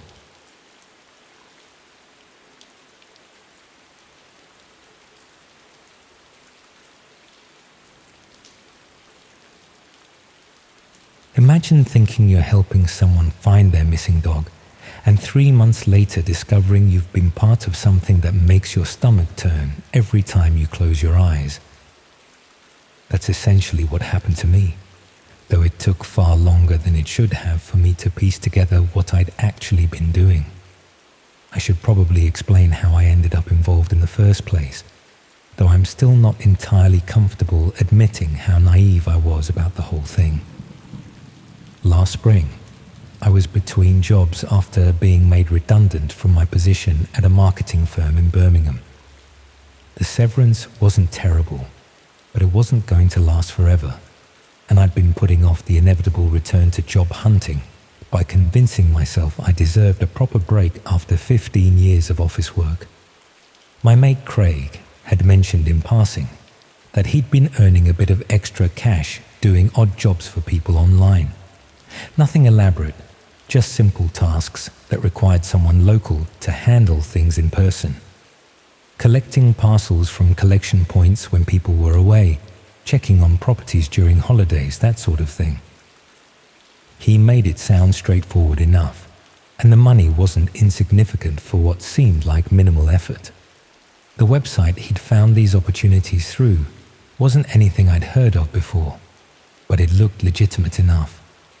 Clean design, proper contact information, testimonials from other users.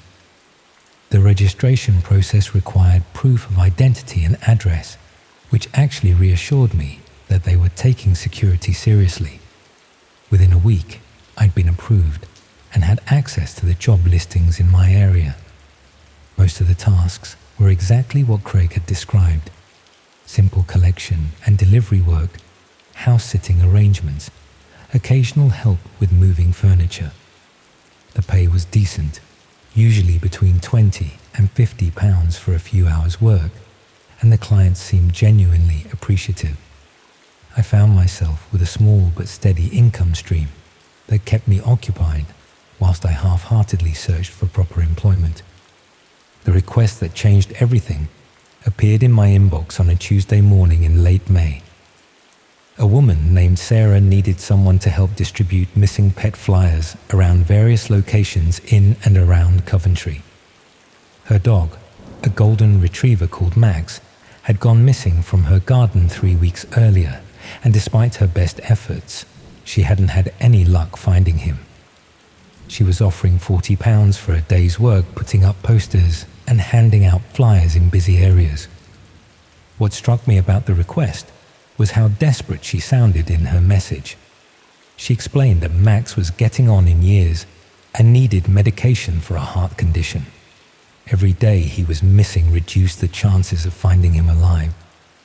She'd already covered the immediate area around her home, but needed someone to extend the search radius to places she couldn't reach easily due to work commitments.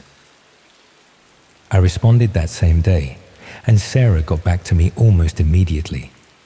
She lived in a village outside Coventry and worked long hours at a care home, which explained why she needed help covering more ground. The plan was simple enough. She'd prepare packages of flyers and poster materials for specific locations, and I'd collect them from a designated pickup point and distribute them according to her instructions. The first collection point was a small industrial estate on the outskirts of the city. Sarah had left the materials in a weatherproof box behind a particular building, exactly where she'd said they'd be. Inside were several bundles of flyers with Max's photo and contact details, along with a roll of posters and some tape for putting them up on lampposts and notice boards. The distribution locations were clearly marked on a simple map she'd included. Shopping centres, parks, residential areas, train stations. All places where missing pet posters would be perfectly normal and where people might have seen a lost dog. I spent the better part of the day covering the route she'd outlined, putting up posters in prominent locations and handing out flyers to anyone who seemed receptive. It felt good to be doing something genuinely helpful for someone in distress. I'd had pets myself over the years and could imagine how frantic I'd be if one of them went missing. Sarah had included her mobile number on all the materials, and I found myself hoping she'd receive some useful calls as a result of the extended search area. She paid promptly through the website system and sent a grateful message thanking me for my thoroughness. She also mentioned that she was planning to expand the search even further and asked if I'd be available for similar work the following week. The money was useful, and I felt like I was making a genuine difference, so I agreed immediately. The second week followed the same pattern. Collection from a different industrial estate, this time closer to Leicester, with the materials for locations in that area. The flyers were identical to the previous week's batch, though Sarah had updated the missing date to reflect that Max had now been gone for nearly a month. She'd also increased the reward amount from £200 to £500, which suggested she was becoming increasingly desperate. I covered the Leicester route as thoroughly as I had the first one, and again Sarah seemed pleased with my work. Her messages were becoming more frequent though, and I could sense the growing anxiety in her words. She mentioned that she'd had a few calls from the first week's flyers, but none had led to any concrete sightings of Max. By the third week, I was starting to feel genuinely invested in the search. Sarah had expanded the operation again, this time covering areas around Nottingham and Derby. The collection points were always industrial estates or retail parks on the edges of cities, places where someone could leave materials without attracting attention. The routine had become familiar. Collect the packages, follow the prescribed routes, distribute everything according to her detailed instructions. It was during the fourth week that I first noticed something that seemed slightly odd. I was collecting materials from a car park behind a furniture warehouse when I saw someone else doing what looked like exactly the same thing I was doing. A middle-aged man was loading boxes from a similar weatherproof container into his car boot, and when he saw me looking, he gave me a nod that suggested mutual recognition of shared purpose. I didn't think much of it at the time.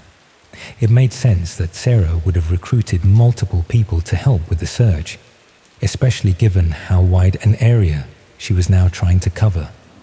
If anything, it was encouraging to know that Max's disappearance was being taken so seriously and that Sarah had the resources to organize such an extensive effort. The following week brought another slight change to the routine. Instead of collecting from one location and covering one area, I was given materials for 3 different routes in 3 different cities. The packages were more substantial now, enough flyers and posters for several days' work, and the pay had increased accordingly. Sarah explained that she'd received some promising leads and wanted to saturate certain areas with as much coverage as possible, whilst the trail was still warm. I was happy to take on the extra work, and the money was definitely welcome. What I didn't expect was how organized the whole operation had become.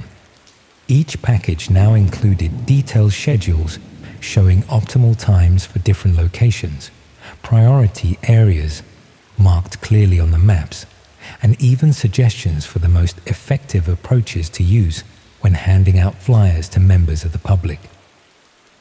The level of planning was impressive, though it did make me wonder how Sarah was managing to coordinate all of this whilst working full-time at a care home. The schedules alone must have taken considerable research and preparation. But then again, people will go to extraordinary lengths when their beloved pets are missing, and perhaps she'd taken time off work to focus on the search effort. It was around the 7th week that I started encountering other people doing similar work with increasing frequency, not just the occasional glimpse in a car park, but regular sightings of individuals following what appeared to be the same type of systematic approach I was using. Same weatherproof collection containers, same methodical distribution patterns, same professional-looking flyers and materials. At a shopping centre in Sheffield, I watched a woman spend 40 minutes covering the car park with the same methodical precision I'd been trained to use. At a train station in Leeds, I saw a man distributing what looked like identical materials to mine, though I was too far away to see the details clearly. The operation was clearly much larger than I'd initially realized. I began to pay more attention to the other people I encountered during my work, and a pattern started to emerge. We were all roughly the same demographic, middle-aged, professional-looking, the sort of people who would blend in easily in any environment, and who wouldn't attract suspicion when approaching strangers with flyers. We all worked with the same quiet efficiency, following our prescribed routes without deviation or apparent improvisation. The thought occurred to me that I'd never actually spoken to Sarah directly. All our communication had been through the website's messaging system, and whilst her messages were personal and emotional, I'd never heard her voice or had any contact that couldn't have been mediated through text. For someone supposedly desperate to find her missing pet, she seemed remarkably organized and systematic in her approach. I decided to do a bit of research into missing pets in the Coventry area. If Max's disappearance was genuine, there would likely be other online traces of the search effort. Social media posts, local newspaper coverage, appeals on community websites. Dogs don't just vanish without leaving some kind of digital footprint in today's connected world. What I found when I searched for missing golden retrievers named Max in the Coventry area was absolutely nothing. No Facebook posts, no local news stories, no appeals on community forums or lost pet websites. For such an apparently extensive and well-funded search operation, there was a complete absence of any other evidence that it existed. I expanded my search to include the surrounding areas and different variations of the dog's name and description. Still nothing. I tried searching for missing pets in the specific locations where I'd been distributing flyers, thinking perhaps Sarah had been less precise about the area in her communications with me. Again, no results that matched the information I'd been given. The absence of any corroborating evidence began to trouble me more than I wanted to admit. I told myself that not everyone uses social media to search for missing pets, and that Sarah might be a private person who preferred to handle the situation without public appeals. But the complete lack of any online trace seemed increasingly unlikely given the scale and organization of the operation I'd been participating in. I decided to take a closer look at one of the flyers during my next collection, examining it more carefully than I had before. The photo of Max was professional quality, the kind of perfectly composed portrait that suggested it had been taken in a studio rather than in someone's back garden. The contact information looked legitimate enough, but something about the overall presentation struck me as too polished for a genuine missing pet appeal. More concerning was what I noticed when I compared flyers from different weeks. Whilst the basic design remained the same, small details were subtly different from batch to batch. The reward amount varied. The missing date sometimes shifted by a few days, and in one case, I was certain the dog's age had changed from 8 years old to 10 years old between distributions. These inconsistencies could have been simple mistakes made by someone under stress, but they could also suggest something more troubling. I began to wonder if the materials I'd been distributing were being used to test different approaches or gather different types of response, rather than to genuinely search for a missing pet. The realization that I might not have been helping Sarah find her lost dog was disturbing enough, but it raised the question of what I had actually been doing during those weeks of systematic distributions. Why would someone want hundreds of people distributed across multiple cities to hand out materials that weren't what they appeared to be? What was the real purpose of such an elaborate and expensive operation? I started paying closer attention to the locations I'd been asked to cover, looking for patterns that might reveal the true intent behind the distributions. Shopping centers, transport hubs, residential areas near schools, places where families gathered. All locations where approaching strangers wouldn't seem suspicious, and where someone could observe interactions and responses without attracting attention. The possibility that occurred to me was too uncomfortable to initially accept, but it explained everything I'd observed: the systematic approach, the multiple operatives, the constantly shifting details on the materials, the focus on busy, family-oriented locations.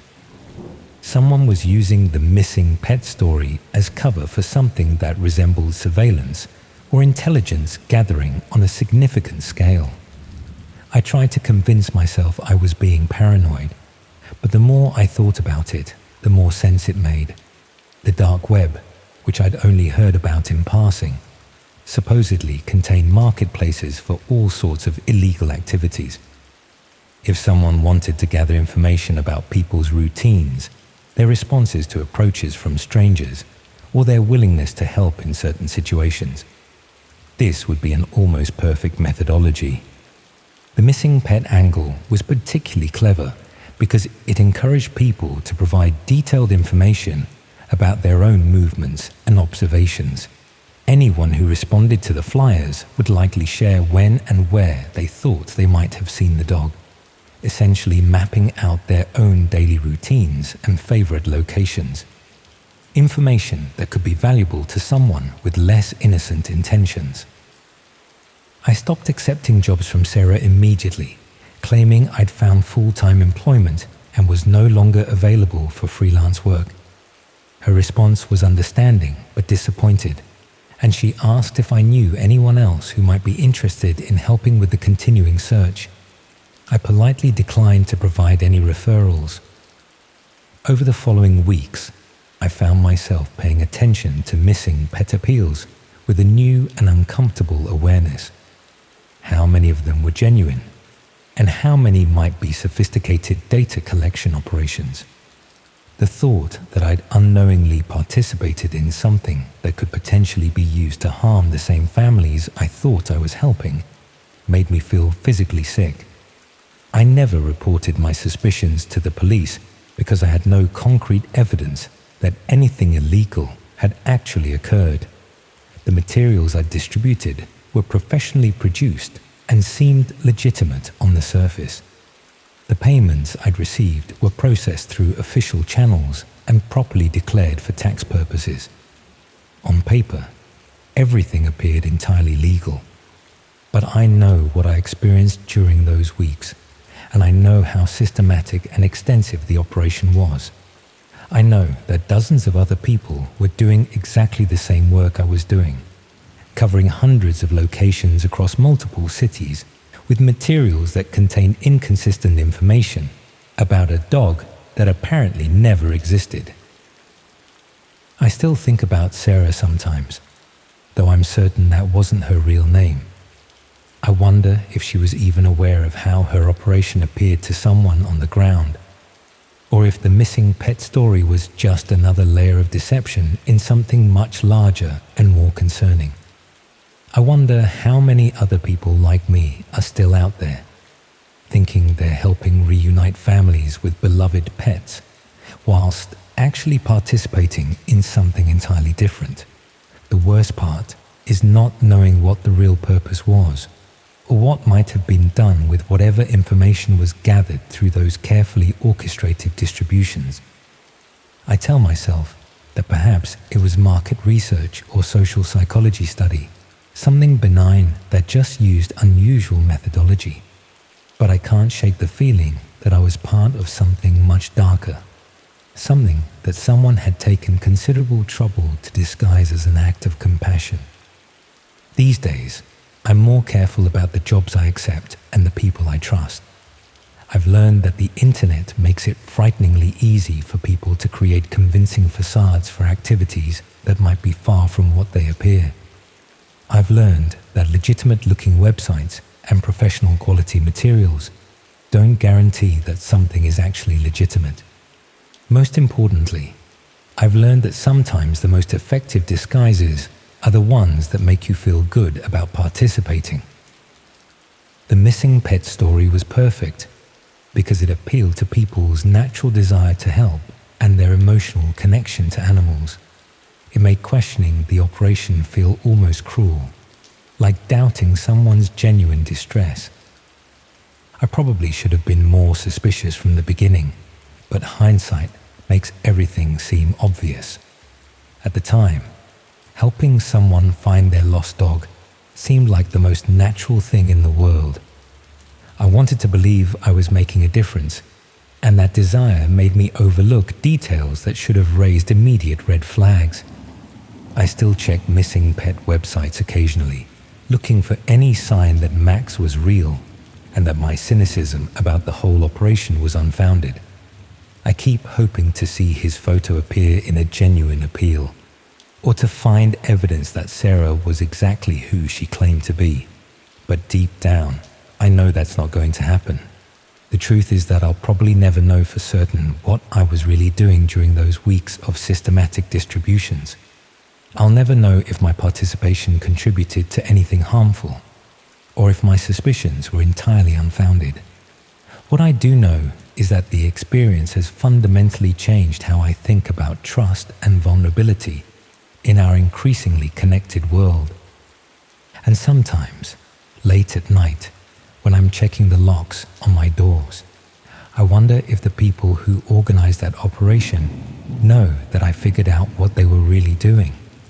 I wonder if they're still out there, running similar operations with different covers, exploiting other people's desire to help and their natural compassion for animals or missing persons.